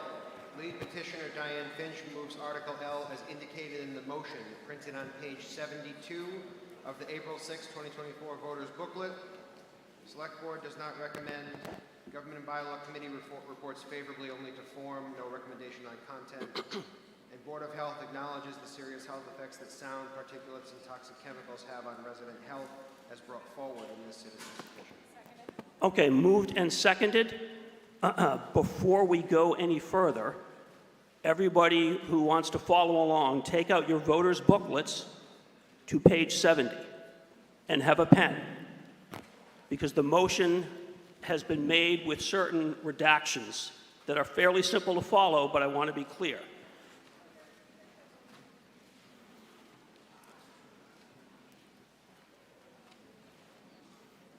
So, if everybody turns to page 70, anybody not with me? Page 70? All right. So I am about to state what is not in the motion, what is not in the motion before you. It's been removed. I know there's going to be an amendment made, I believe, to put some of it back, but so we all start out on the same page. On page 70, go to the bottom under 3, prohibited activities. Leave subparagraph small letter A alone, it's still there. Okay. Oh, and thankfully there's a slide with the redactions, so that will let me state it a little bit more succinctly. On page 70, if you go to subparagraph B under number 3, prohibited activities, that entire subparagraph is gone. Do whatever you want to remind yourself that. And if you turn to page 71, at the top of page 71, the entirety of subparagraph small letter C under 3 is gone. Everybody follow so far? Well, and that's why, you're right, but that's why I'm stating it. And also, just for, if you want, there's another TV screen right behind you that has the same. Okay, so staying on page 71, under section 4, penalties shall apply as follows. Leave Roman numerals 1, 2, and 3 as they are. Go to Roman numeral 4, and you take out everything from Roman numeral 4 and everything from Roman numeral 5. And I want to make sure I have that correct. And Ms. Finch is nodding, I have that correct. So that's all of Roman numeral 4 and all of Roman numeral 5, including subparagraphs A, B, C, D, and E. Everybody with me so far? Okay. Staying on page 71, under paragraph 5, effective date and transitional period. You're going to leave the narrative paragraph immediately under the 5, and we're going to make some very basic pen and ink date changes, if everyone is with me. So, instead of September 30, 2024, hyphen November 15, 2024, you should make a note that it reads September 15, 2024, hyphen December 15, 2024. We good? Going over to page 72. At the top of page 72, where it reads March 16, 2025, hyphen April 15, 2025, semicolon, and, it now reads March 15, 2025, hyphen May 15, 2025, semicolon, and. Everybody got it? And then finally, the next line down, instead of September 30, 2025, hyphen November 15, 2025, it now reads September 15, 2025, hyphen December 15, 2025. Everybody follow me? That is how the motion reads. That is the question currently before you. And I will briefly, because I didn't do it, state the question. The question moved and seconded. The question is on whether to amend the Town of Rockport Code of Bylaws, Chapter 14, as set forth under Article L relating to gas-powered leaf blowers with the changes that we all just went through. Floor is open to discussion. Ms. Finch. Can you hear me? Okay. First, thank you for surviving all day. Whether you vote for this or not, you're great for being here. I am barely awake at this point, so hopefully I can read quickly so you don't have to suffer through a long one. Quick note on the changes I made. I was new to writing a petition. I had borrowed words from many towns around the country that have already passed these types of phasing out gas leaf blowers.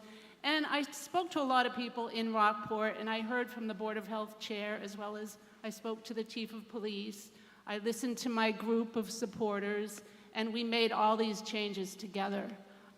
Simplifying it, making it less harsh in the sense that a lot of towns actually will fine a landscaper on someone's property, and then they also fine the customer. And Chief Horvath pointed out to me that someone could be in their house and not even know what the landscapers were using. So even though that was in many other laws that I saw around the country, I removed that quickly. So thanks for the patience. I'm new to this. But you should know that Town Council did review this petition with a fine-tooth legal comb. So it is a nice, valid, potential bylaw. Okay, first, the slide up there, yes. So you know when you're hearing them, there's something distinct and different about those compared to all other lawn equipment, and we all know that. We don't need science to tell us that. But everything I'm going to tell you comes from very strong scientific journals and studies. The harm caused by these machines is much more than nuisance noise. The harm caused by this, there are multiple harms. So hearing loss and tinnitus are the tip of the iceberg. The noise alone can cause nervous system disruption, confusion and learning difficulties for children, hypertension, and even cardiac issues, especially if you already have any of those. You're at much higher risk. The fumes and tiny particulates are blown around at speeds 3 times that of a hurricane wind. Do we need that to move leaves? The particulates and fumes are linked to respiratory diseases like asthma and lung cancer, as well as blood cancer from benzene, which is one of the hydrocarbons that comes out in very large quantities. We all inhale these toxins. We don't see them, but we inhale them if we're anywhere near them. I worry about seeing people using them, a lot of workers who might be part-time without health insurance. I see them all the time. Schools of medicine and public health are coming out with more and more evidence proving these blowers are harming citizens, even those who are far away from the blower. As you'll see in a minute with a map, one blower, just one, emits 11 pounds of CO2 in a half hour, or 40 minutes to be exact. 11 pounds, one. How often are you seeing just one blower when the crews come? Other greenhouse gases also come out of them, but we all know CO2. We've also got carbon monoxide and other hydrocarbons. Most use two-stroke engines. Those were banned from roads in the 1970s before blowers were all around us. They were hardly used. They were invented in the 70s. Carmel, California, of course, California was the first to ban them in 1975. You know, that beautiful little town on the coast of California.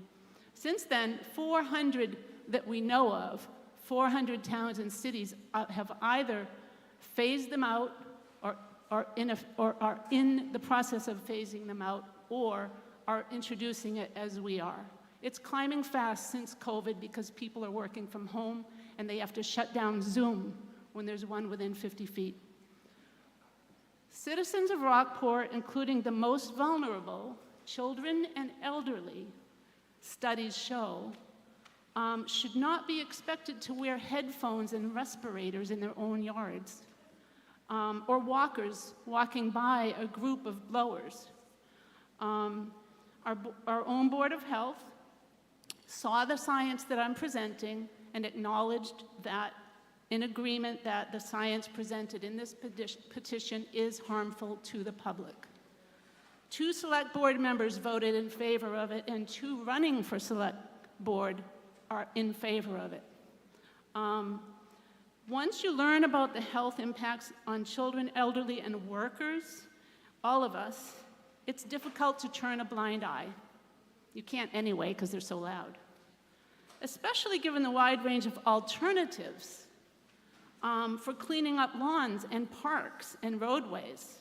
I'm going to stop reading for a minute and tell you that I've been researching this since November, and I've interviewed more than 20 landscapers from around the country, landscape businesses, who have been using battery for a long time, even before the latest iteration, the latest technologies. I did post some video on one of them who makes $1 million a year in Connecticut, and he just took on a partner who has been using gas blowers for 30 years or however long they've been around.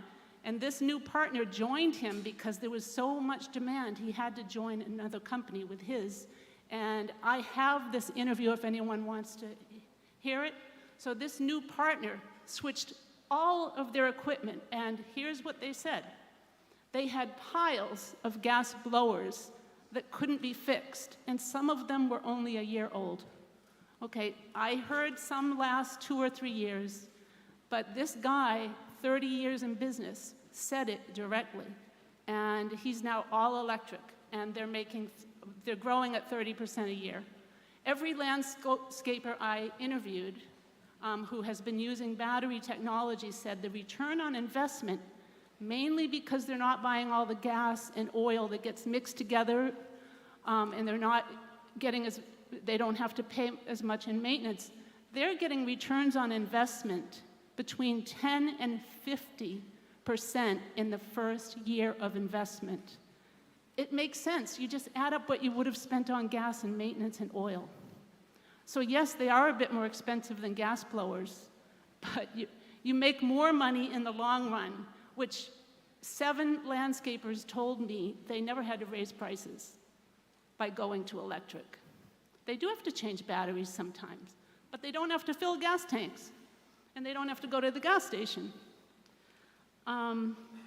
Okay, so why is the sound so bad? CDC and WHO, I was told not to listen to CDC and WHO on Rockport stuff, but somehow I still listen to them.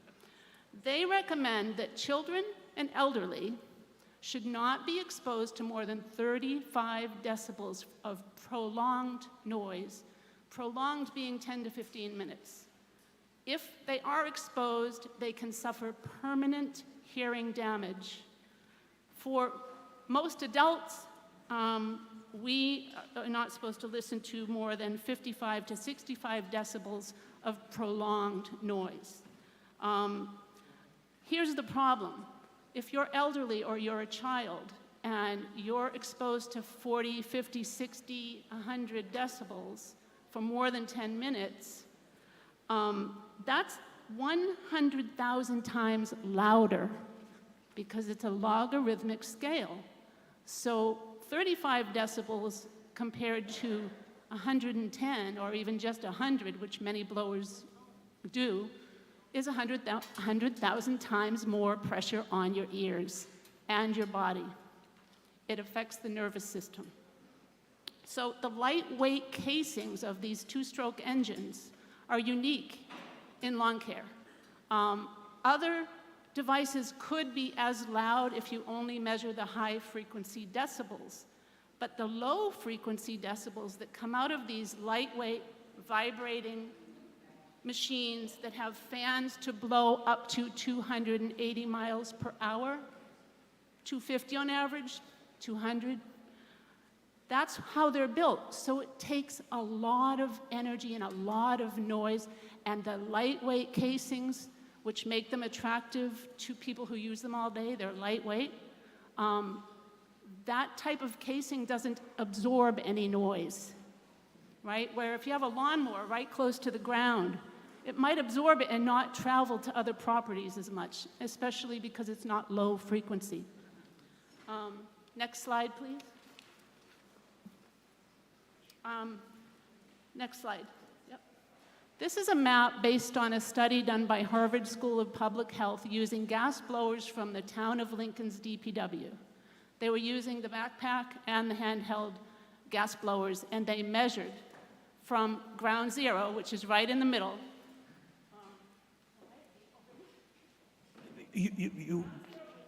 For the speaker, you have a minute and a half. The low-frequency sound travels out to 800 feet, and it's still too high for safe levels. It's 70 decibels. Again, children and elderly, 35 decibels. Everyone in that circle is exposed to sound that is unhealthy, can cause hearing loss, tinnitus, even cardiac or hypertension issues. Next slide, please. And that's just another example. Next slide, please. Okay. I think I've said enough about the fumes, so I'm going to show you this. Think about, we have an idling law that says no cars or trucks should be parked near a school running for more than 15 minutes. This gives you a really good example of why we can't be using these things near schools. This is probably the most important slide. Edmunds Research, a very reputable research firm, measured the emissions, hydrocarbons in particular, which are carcinogens, coming out of these leaf blowers, and in the same lab measured the emissions coming out of the 2011 Ford Raptor truck. This is an older study. And when this came out, bans started happening, okay? That shows you that a Ford Raptor truck can drive from Texas to Alaska and create the same amount of hydrocarbons, including benzene, as a blower in a half hour. Ms. Finch, you're at 10 minutes if you could conclude your remarks. All right, so there you go with the emissions. That also includes the climate issue. I already told you 11 pounds of CO2 per half hour.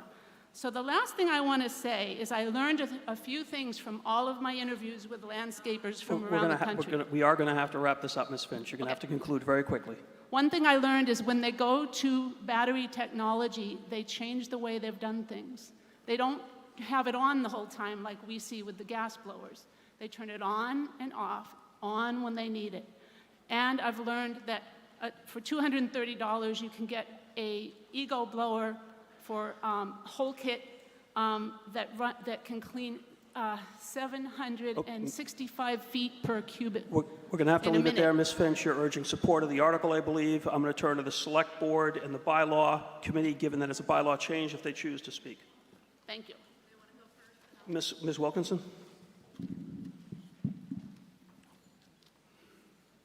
Thanks, Mr. Moderator. the Board of Selectmen voted, I believe, 3-2 to not support this article.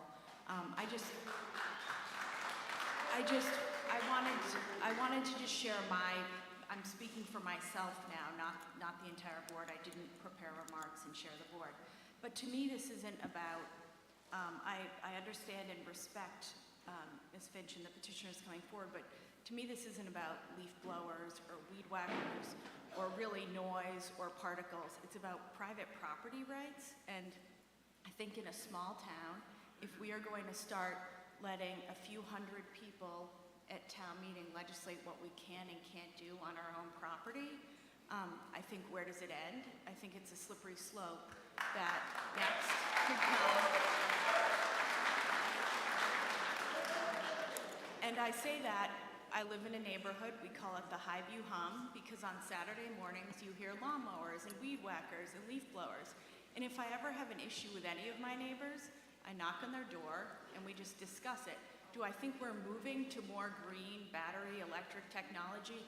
Yes. Would I love to see that happen naturally? Yes. Would I love to see the town think of more incentives to be able to give our friends and neighbors to do that? Yes. But do I think that making what we do on the decisions we make on our own property, like legislating this way is just not appropriate to me? Thanks. Thank you, Thank you, Ms. Wilkinson. And Aiden, there's a woman behind you who has not yet addressed town meeting, I don't believe, and can't do it perfectly, but I am trying to give first-time speakers for the day priority. Yes, ma'am. You're right. Christine Downing, 19 Parker Street. Can you hear me? No. Christine Downing, 19 Parker Street. I'm just here because it's not, I'm not speaking about the science. I'm speaking just as a person in a house that is surrounded by 8 other houses, and 5 of them have either have their own leaf blowers or hire landscapers. And so the din is really oppressive. Also, I would like to emphasize the health issues here. You know, the point has been brought up that this is about private property rights. Well, I have a right to good health and to have my own, you know, the environment around my house, if you want to consider that private property, to have your leaf blower not invade my private property. Thank you. There are a couple of other things. Last year, the DPW patched some cracks in front of my house, and excuse me, and then this came also from in winter. Then I get these big piles of snow that melt on I'm on a corner, and so they're big. They melt down. They have all kinds of junk in them, including lots of crumbles of asphalt, and asphalt is one of the issues here, because when a high-powered leaf blower gets going at that, it turns it into an aerosol, which we breathe, and then it lands on everything, and it settles on your lawn or wherever your garden, and it stays there. It doesn't go away. The particulates stay. So when you're gardening again later, that's still an issue. The people who were cleaning the streets after this patching job and the cleaning up some of this leftover from snow piles, used leaf blowers to clean it up. So it put all of that stuff back into the air and then settles it back down. And I also am concerned about them. In 20 years, they're going to have health issues, both becoming deaf and inhaling all of this stuff. Let's see. Another thing is that I started keeping my leaves about 4 years ago, and since then I have a lot more diverse population of birds, and I have a lot more insects, and I've got fireflies. I didn't have fireflies before. Let's see. I think that's it. I'll just leave it at that. So thanks. Okay, thank you. I'm going to ask for some assistance from the people in line. Anyone who has not spoken yet today, please step forward. Yes, ma'am. Thank you. Beth Shapiro, 40 Stockholm Ave. I want to speak to a couple of things that Diane didn't mention. One is that some people say, well, just close your windows if you don't like the noise. But in fact, low decibel sound travels through brick, through concrete, through windows, travels right through the building, right through our bodies. So there really isn't a way to prevent low frequency sound when it's happening from affecting you. Also, with issues like this, where more and more and more and more science shows that there are serious health effects, society begins to take action, right? So seatbelts, requiring seatbelts. Lots of people said, it's my own private car, I shouldn't have to wear a seatbelt. Or smoking in public places, or unleaded gasoline. As we understand the negative health effects of things, it behooves us in society to respond to that and make changes. And Rockport can be among the 400 plus towns across the country that are taking action on that, or we can wait until we're forced to. There's some very distinct advantages to being in the forefront, not the least of which is the health impacts of the people who live in this town. As someone who also has multiple chemical sensitivities and lots of respiratory issues, to me, this is not a small thing. I already have tinnitus. I don't need all the leaf blowers around me to make it worse. So, somebody said earlier about a different issue. This is what communities do for each other. This is one of the things communities do for each other when there's solid evidence that something is really harmful to health. We change it. We take care of each other this way. Thank you. Okay, thank you. Yes, sir? My name is Carol Lundeen, 40 Stockholm Ave. I'm in the landscape trade. I have a small, clean and quiet business. I have 2 neighbors who are in the trade. I don't want to hurt them or their businesses. But what I do want to do is protect kids. As Diane showed, a gas-powered leaf blower that's 800 feet from a school still has a low frequency decibel level that damages hearing, especially of young people. So how do you like it if your kids, like Sarah's family came this morning, I'll circle back to early on, there were children there in your family. There are children in many of our families. And when you put kids in a school, even with brick walls, those low-level decibels, the low-frequency sound is penetrating that school, and you're trapping those kids in that school, and they can't do anything about it. Even if the school closes their windows, they're still getting affected. And young people right now have enough challenges ahead for them. Let's give them a hand and support their health. Thank you. Thank you. Yes, sir. First time speaker. Hey, you get a candy bar at the end of the That's meeting. okay. You can keep it. Give it to your children. All right. My name is Ihor Bilik. I live at 28 Highview Road. With all due respect to the select person who mentioned about property rights, I'm all for property rights. However, as we all know, there are certain limitations to property rights. For example, I wouldn't want my neighbor to have a farm set up right next door to me with cows and pigs, and etc. Nor would I want my neighbor to have a reservation for lions and tigers. I mean, that's the odds, of them escaping and coming to my area. So property rights, I understand that, but you cannot just say, oh, I can do whatever I want on my property. I don't think people here would agree with that. So similarly to this using the leaf blower, I very much in support of limiting that, even though it may affect your neighbor. Actually, it will affect your neighbor, and that's more reason to support that amendment. Thank you. Thank you, sir. Yes, sir. Good afternoon by now, I guess. My name's Alex Sands. I live at 43 Squam Road in Rockport. I own Annisquam Land Care. We provide organic and ecological landscape design, construction, and maintenance services to better our clients' lives and the environment. We've been doing this for over 20 years. We're always seeking to improve our products and services for our clients and the environment. We've done multiple things over the years.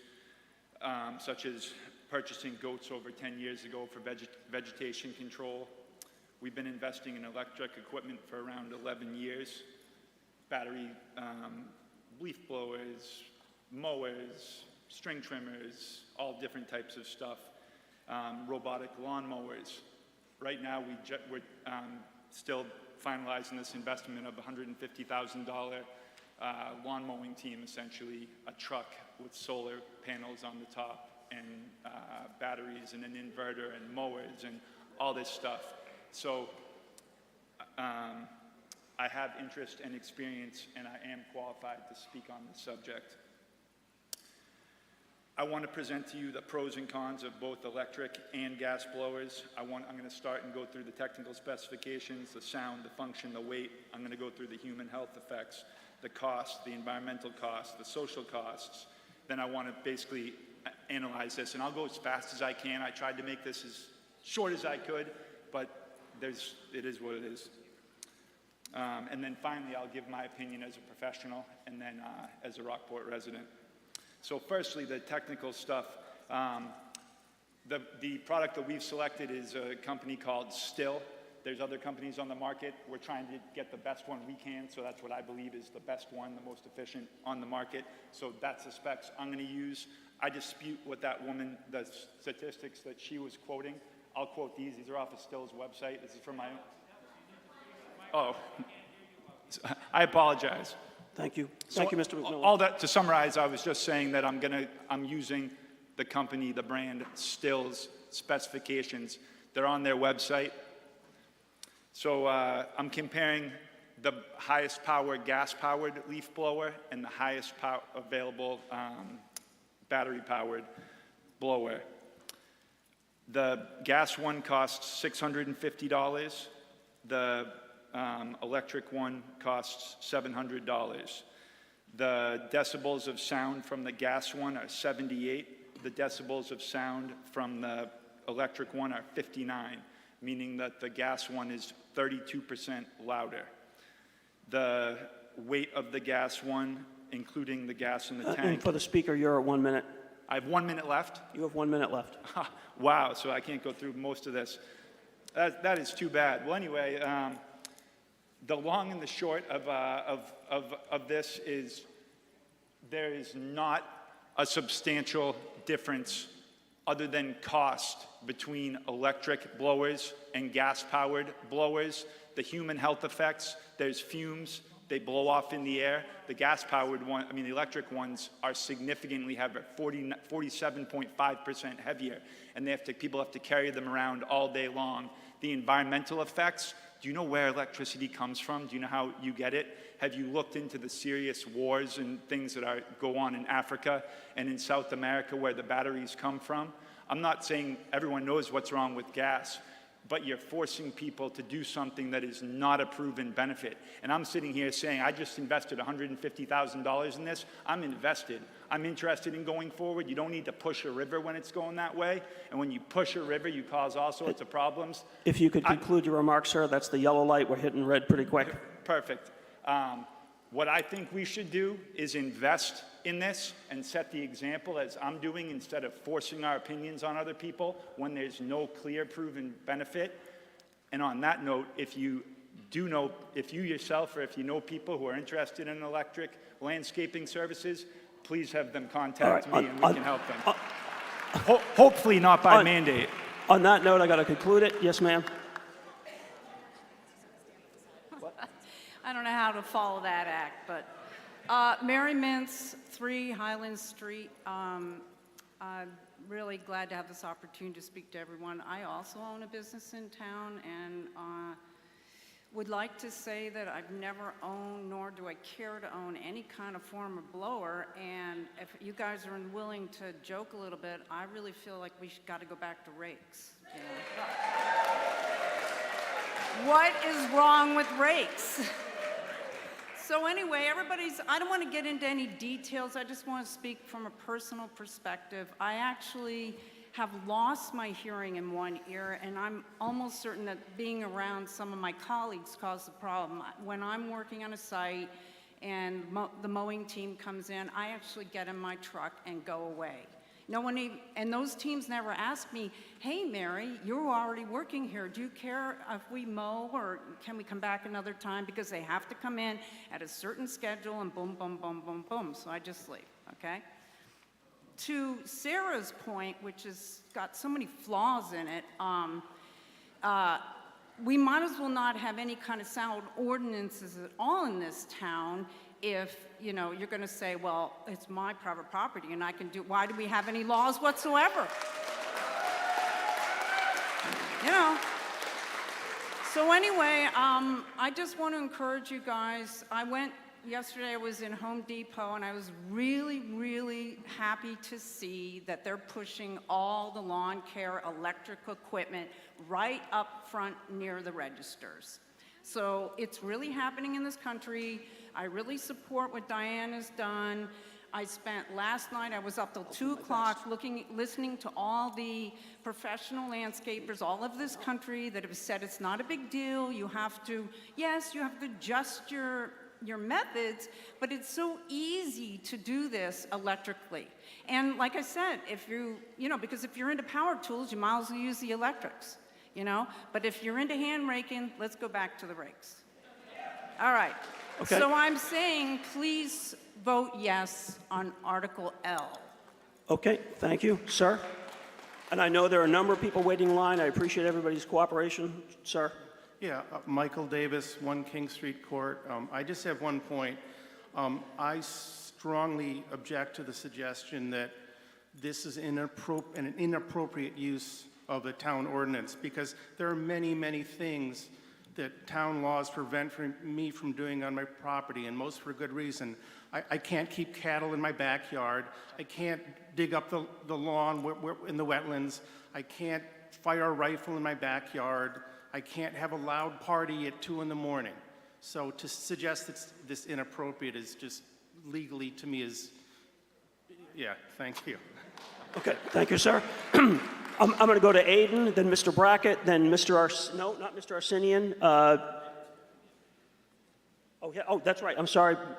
You've spoken previously, correct? And so Mr. Brackett's never spoken. Mr. Brackett.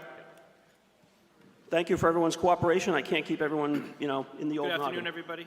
Sorry, Brian. Ross Brackett, 27 Main Street, and Board of Selectmen member. I'm going to make a motion to amend. I move to amend the motion by inserting a new section 4, reading exemptions. The municipal departments of the town of Rockport shall be exempt from all the provisions in Chapter 14, Section C3. Commercial landscapers shall be exempt from all the provisions in Chapter 14, Section C3. Maybe a little louder, Mr. Brackett, if you can lean in. All right. And that all paragraphs, subparagraphs, and subsections be redesignated accordingly. And further, to amend the current Section 5 of the motion entitled Effective Date and Transitional Period by striking the words, during the transitional period, gasoline-powered leaf blowers are prohibited except between the following dates, September 15th, 2024, or should I restate? You could just say, and all below.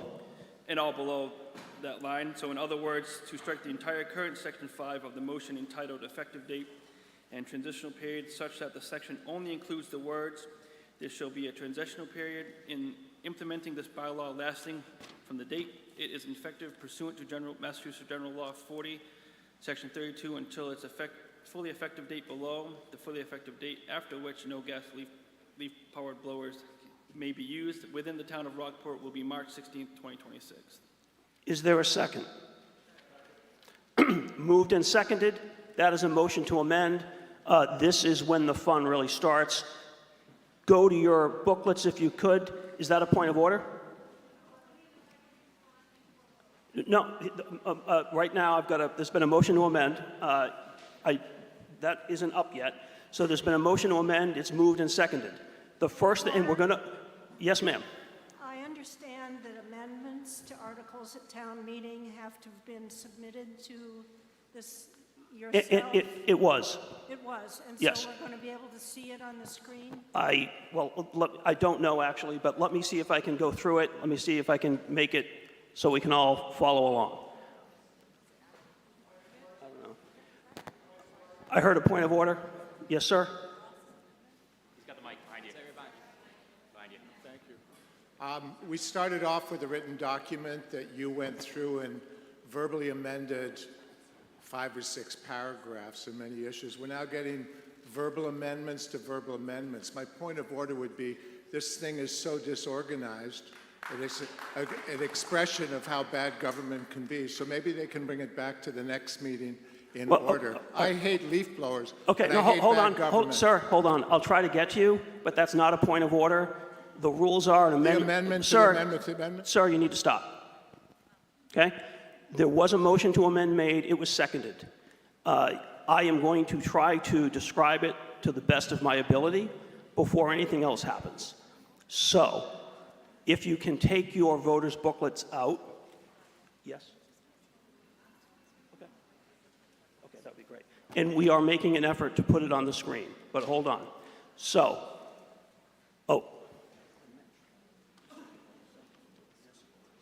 So if you open up your voters' booklets to page 70,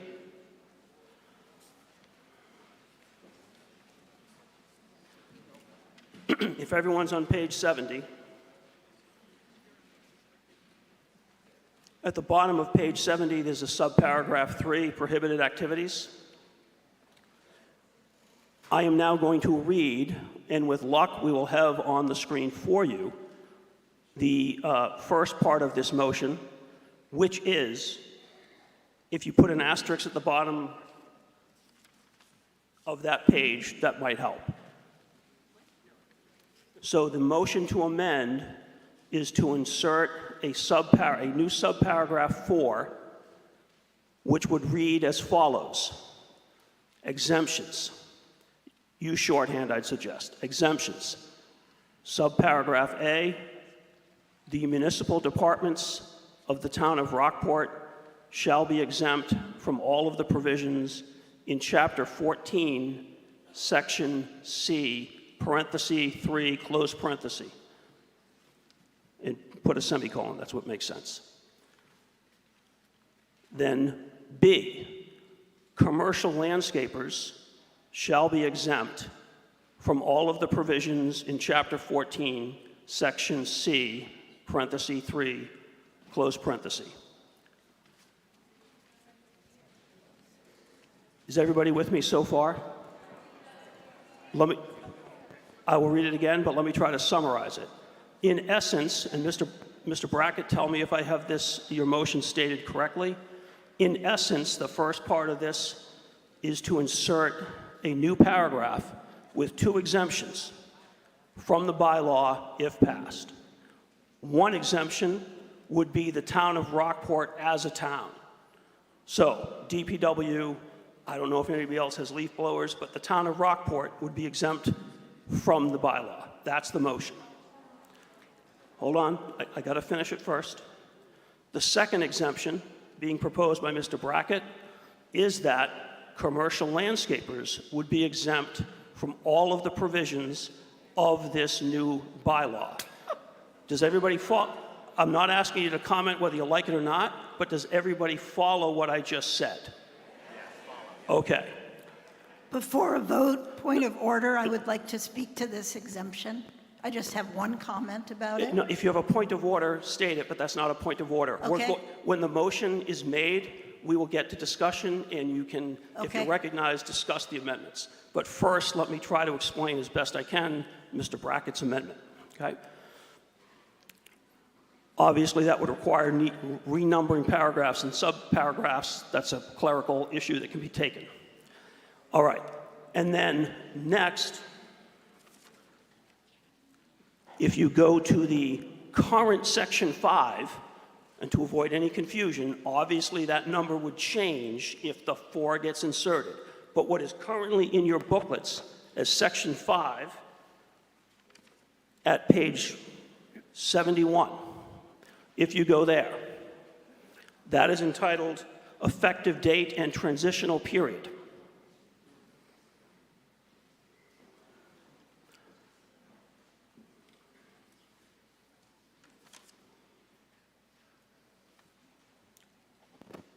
Mr. Brackett's motion would then strike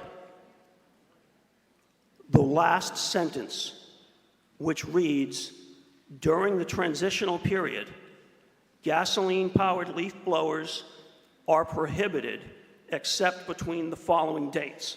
And he would then strike everything from that sentence down through the dates, which we went over together that were changed. So in other words, that second part of this motion would strike, it is, okay, and now it's on the screen, would strike the last sentence of the narrative under what is currently 5, effective date and transitional period, and all of the dates below. In other words, if that portion were accepted by town meeting,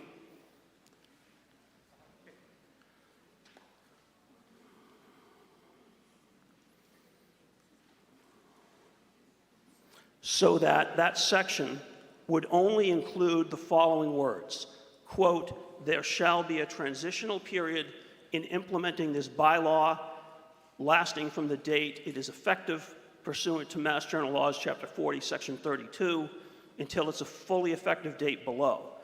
The fully effective date after which no gas-powered leaf blowers may be used within the town of Rockport, comma, will be March 16, 2026, which should be as it currently reads." So there's really 2 parts to this. The new Section 4 with 2 exemptions, and then the strikeout of the current Section 5. Was everybody able to follow that? Okay, and we now have it, mezza, and we now have it on the screen. Okay, so the question on the floor now is whether to make the amendments as proposed by Mr. Brackett and is up on the screens before you. The floor is open to discussion, and the floor will hear from, well, Ms. Finch, and then I'll get to you, ma'am.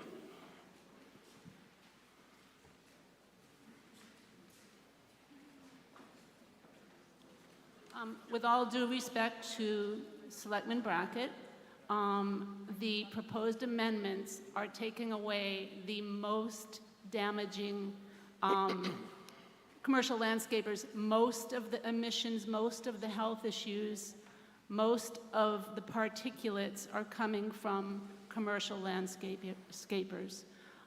Secondly, I met with the DPW commissioner before I even finished writing this, and we talked, and I asked him, is there any emergency situation where you feel like you'd have to have these blowers? And he said no. He was concerned about cleaning up the cemeteries.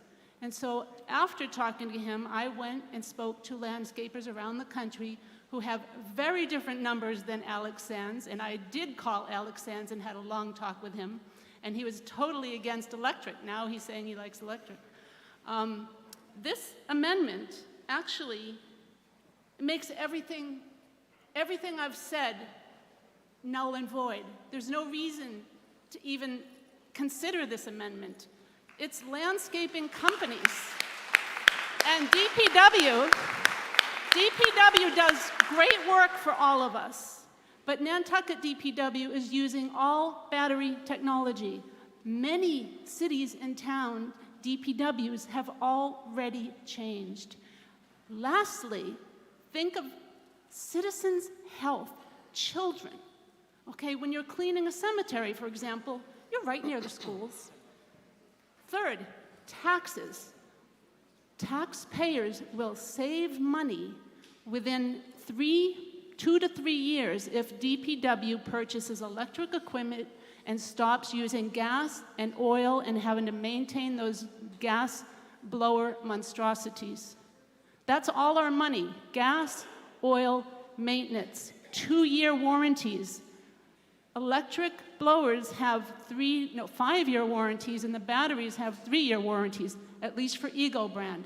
Last thing is Alex Sands had really wrong numbers on decibels. I've been researching this since November, and I am a medical science researcher.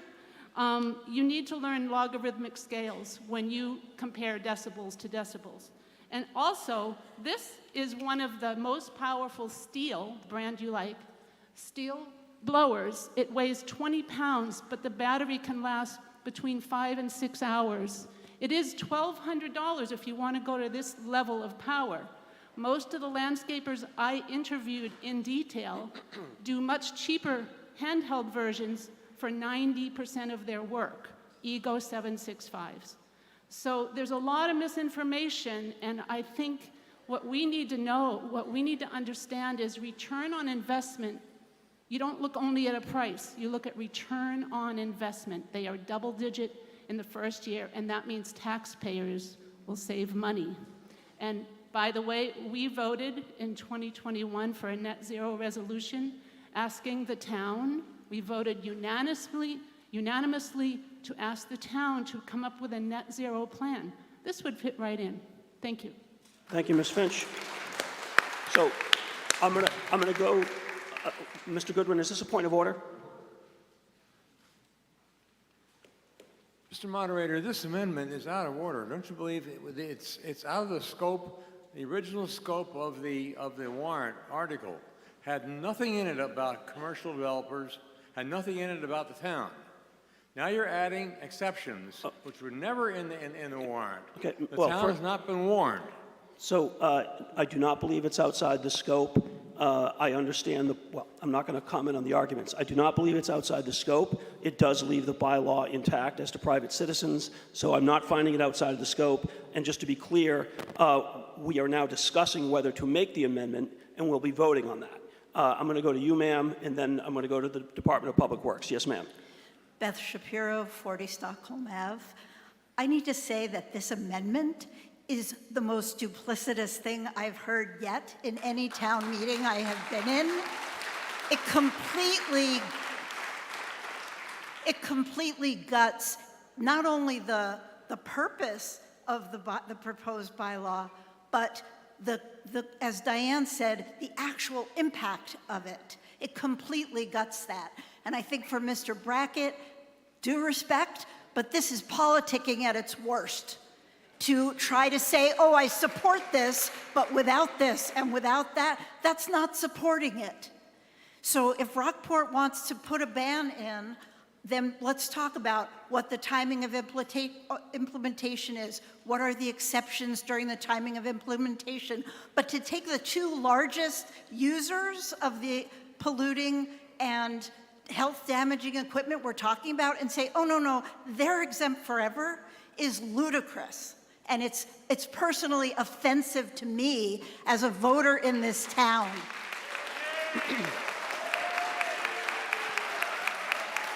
So we're now going to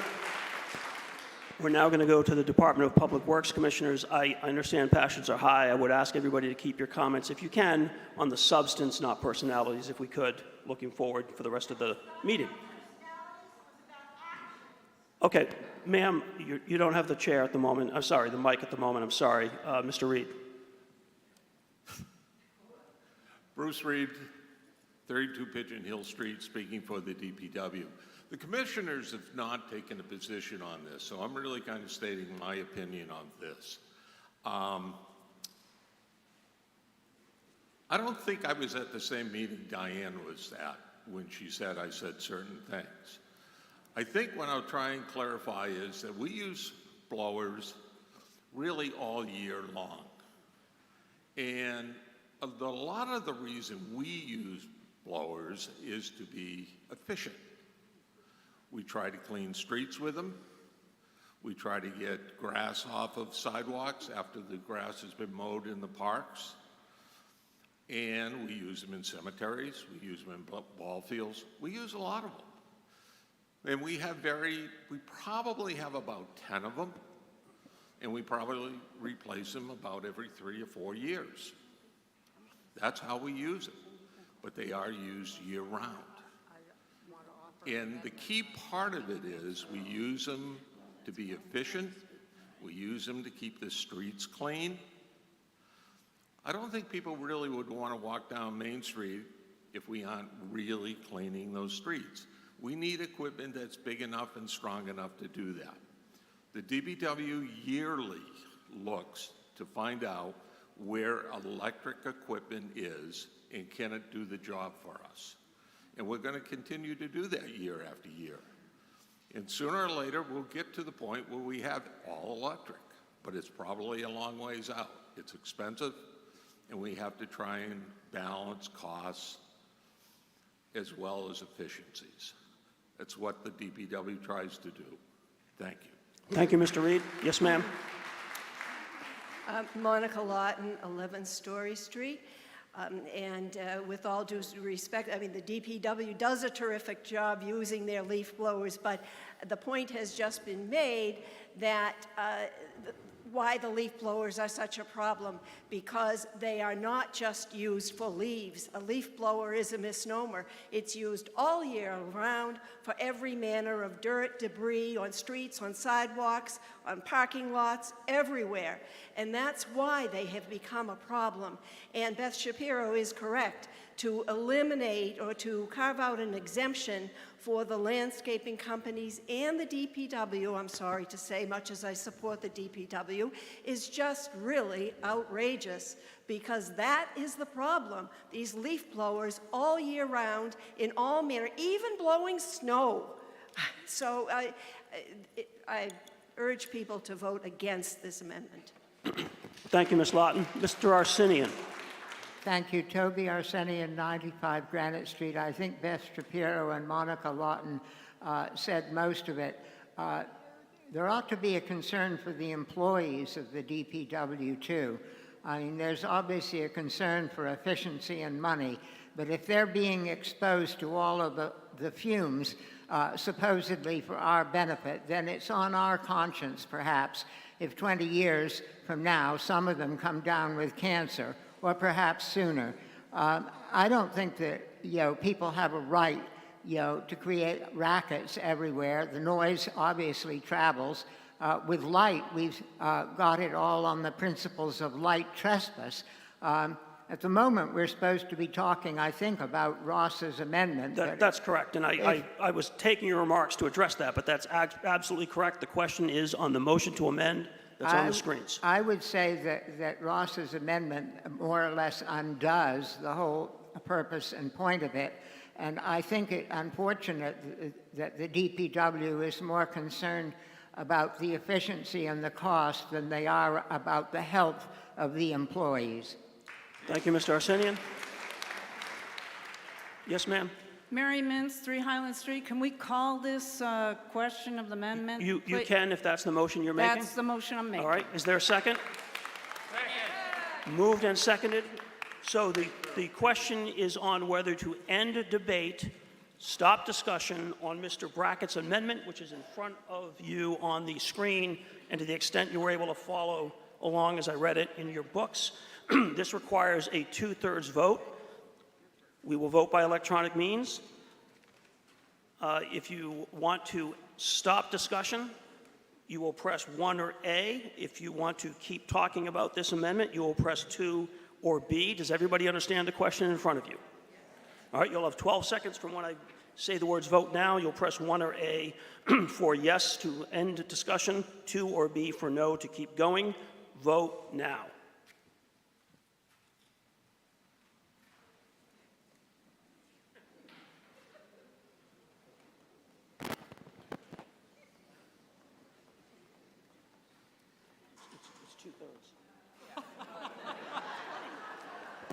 Well, and that didn't matter. That motion carries by 97% to 3% in the numerical count.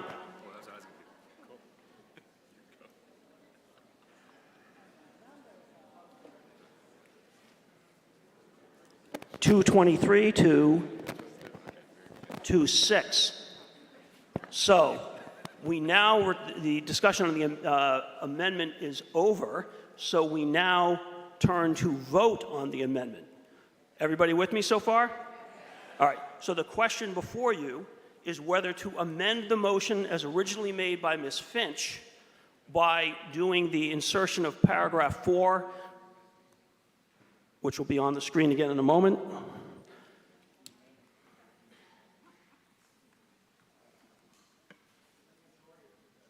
Majority.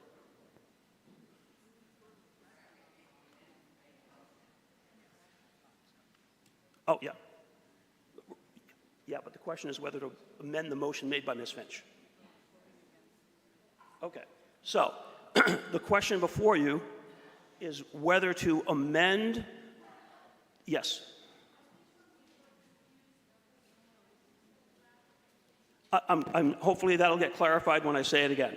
So the question before you is whether to amend the motion originally made by Ms. Finch, as outlined in your voter's booklet and as we all went through originally together, by making the changes proposed by Mr. Brackett, specifically the insertion of a paragraph 4 with 2 exemptions for the municipal departments of the town and commercial landscapers, and then for the changes we outlined under the current Section 5 on effective date and transitional period. Point of order. Yes, ma'am.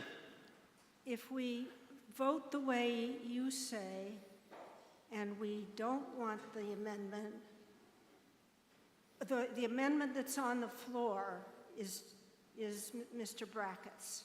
So, Aren't we supposed to be voting on his amendment, which would mean if we like it, we vote yes? Yes, if we and don't that's... but you said, do you want to vote to amend? I think you... No, let me, I don't think that's what I said, but I'll try to be more clear. The question before you is whether to amend the original motion. So Ms. Finch stood up, she made a motion. There were some changes that we did together at the very beginning. We discussed that. Then Mr. Brackett brought a motion to amend that motion. The amendments Mr. Brackett proposed are the insertion of a new paragraph 4 with exemptions. There are 2 of them. The municipal departments of the town and commercial landscapers. And then in Mr. Brackett's motion, there was a change proposed to Section 5, the current Section 5 in your booklets, entitled Effective Date and Transitional Period, by striking out the language we went through, specifically during the transitional period, gasoline-powered leaf blowers are prohibited except between the dates that were listed and as we changed them from the first. So the question before you is whether to accept the amendments proposed by Mr. Brackett, the new exemptions under 4 and the deletions from the current 5. That's the question before you. If you want to make those changes as proposed by Mr. Brackett, you will vote yes. If you want to reject the changes made by Mr. Brackett, you will vote no. Does everyone understand the question before you? Yes.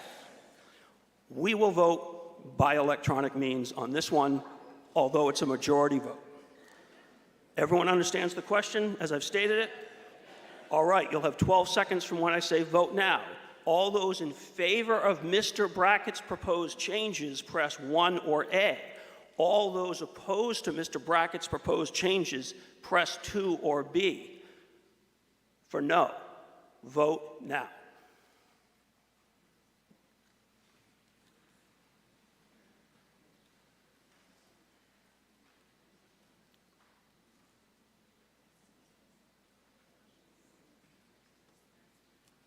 And that proposed amendment by Mr. Brackett fails, 72% to 28%, and the numerical count,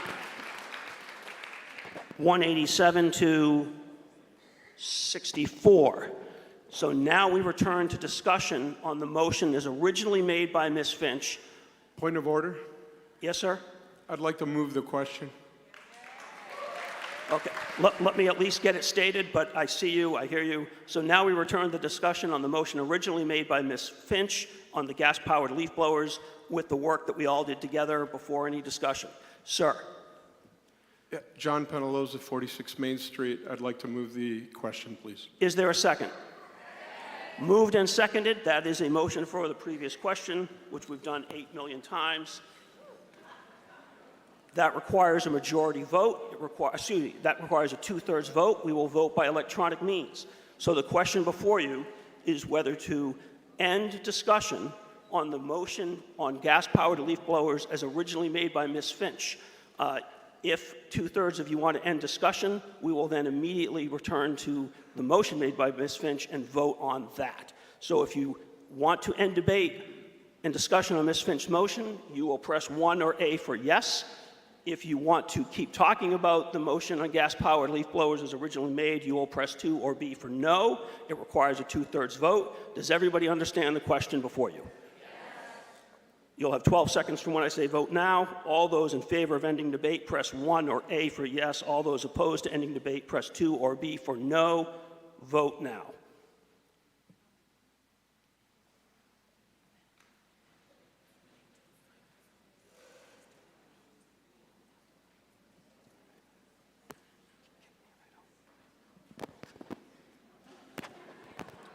That motion carries 94% to 6%, and the numerical count, 220 to 13. So, now we return to vote on the motion originally made by Ms. Finch.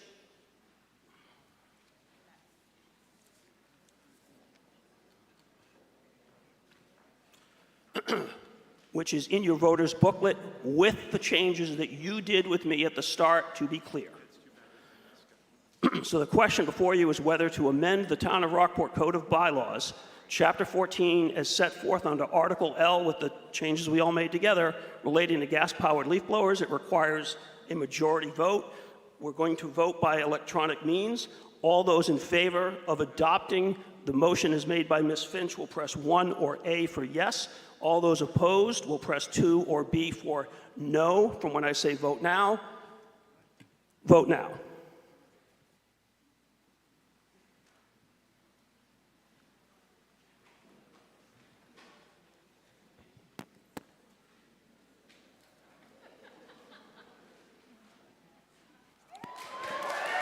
That motion carries 82%.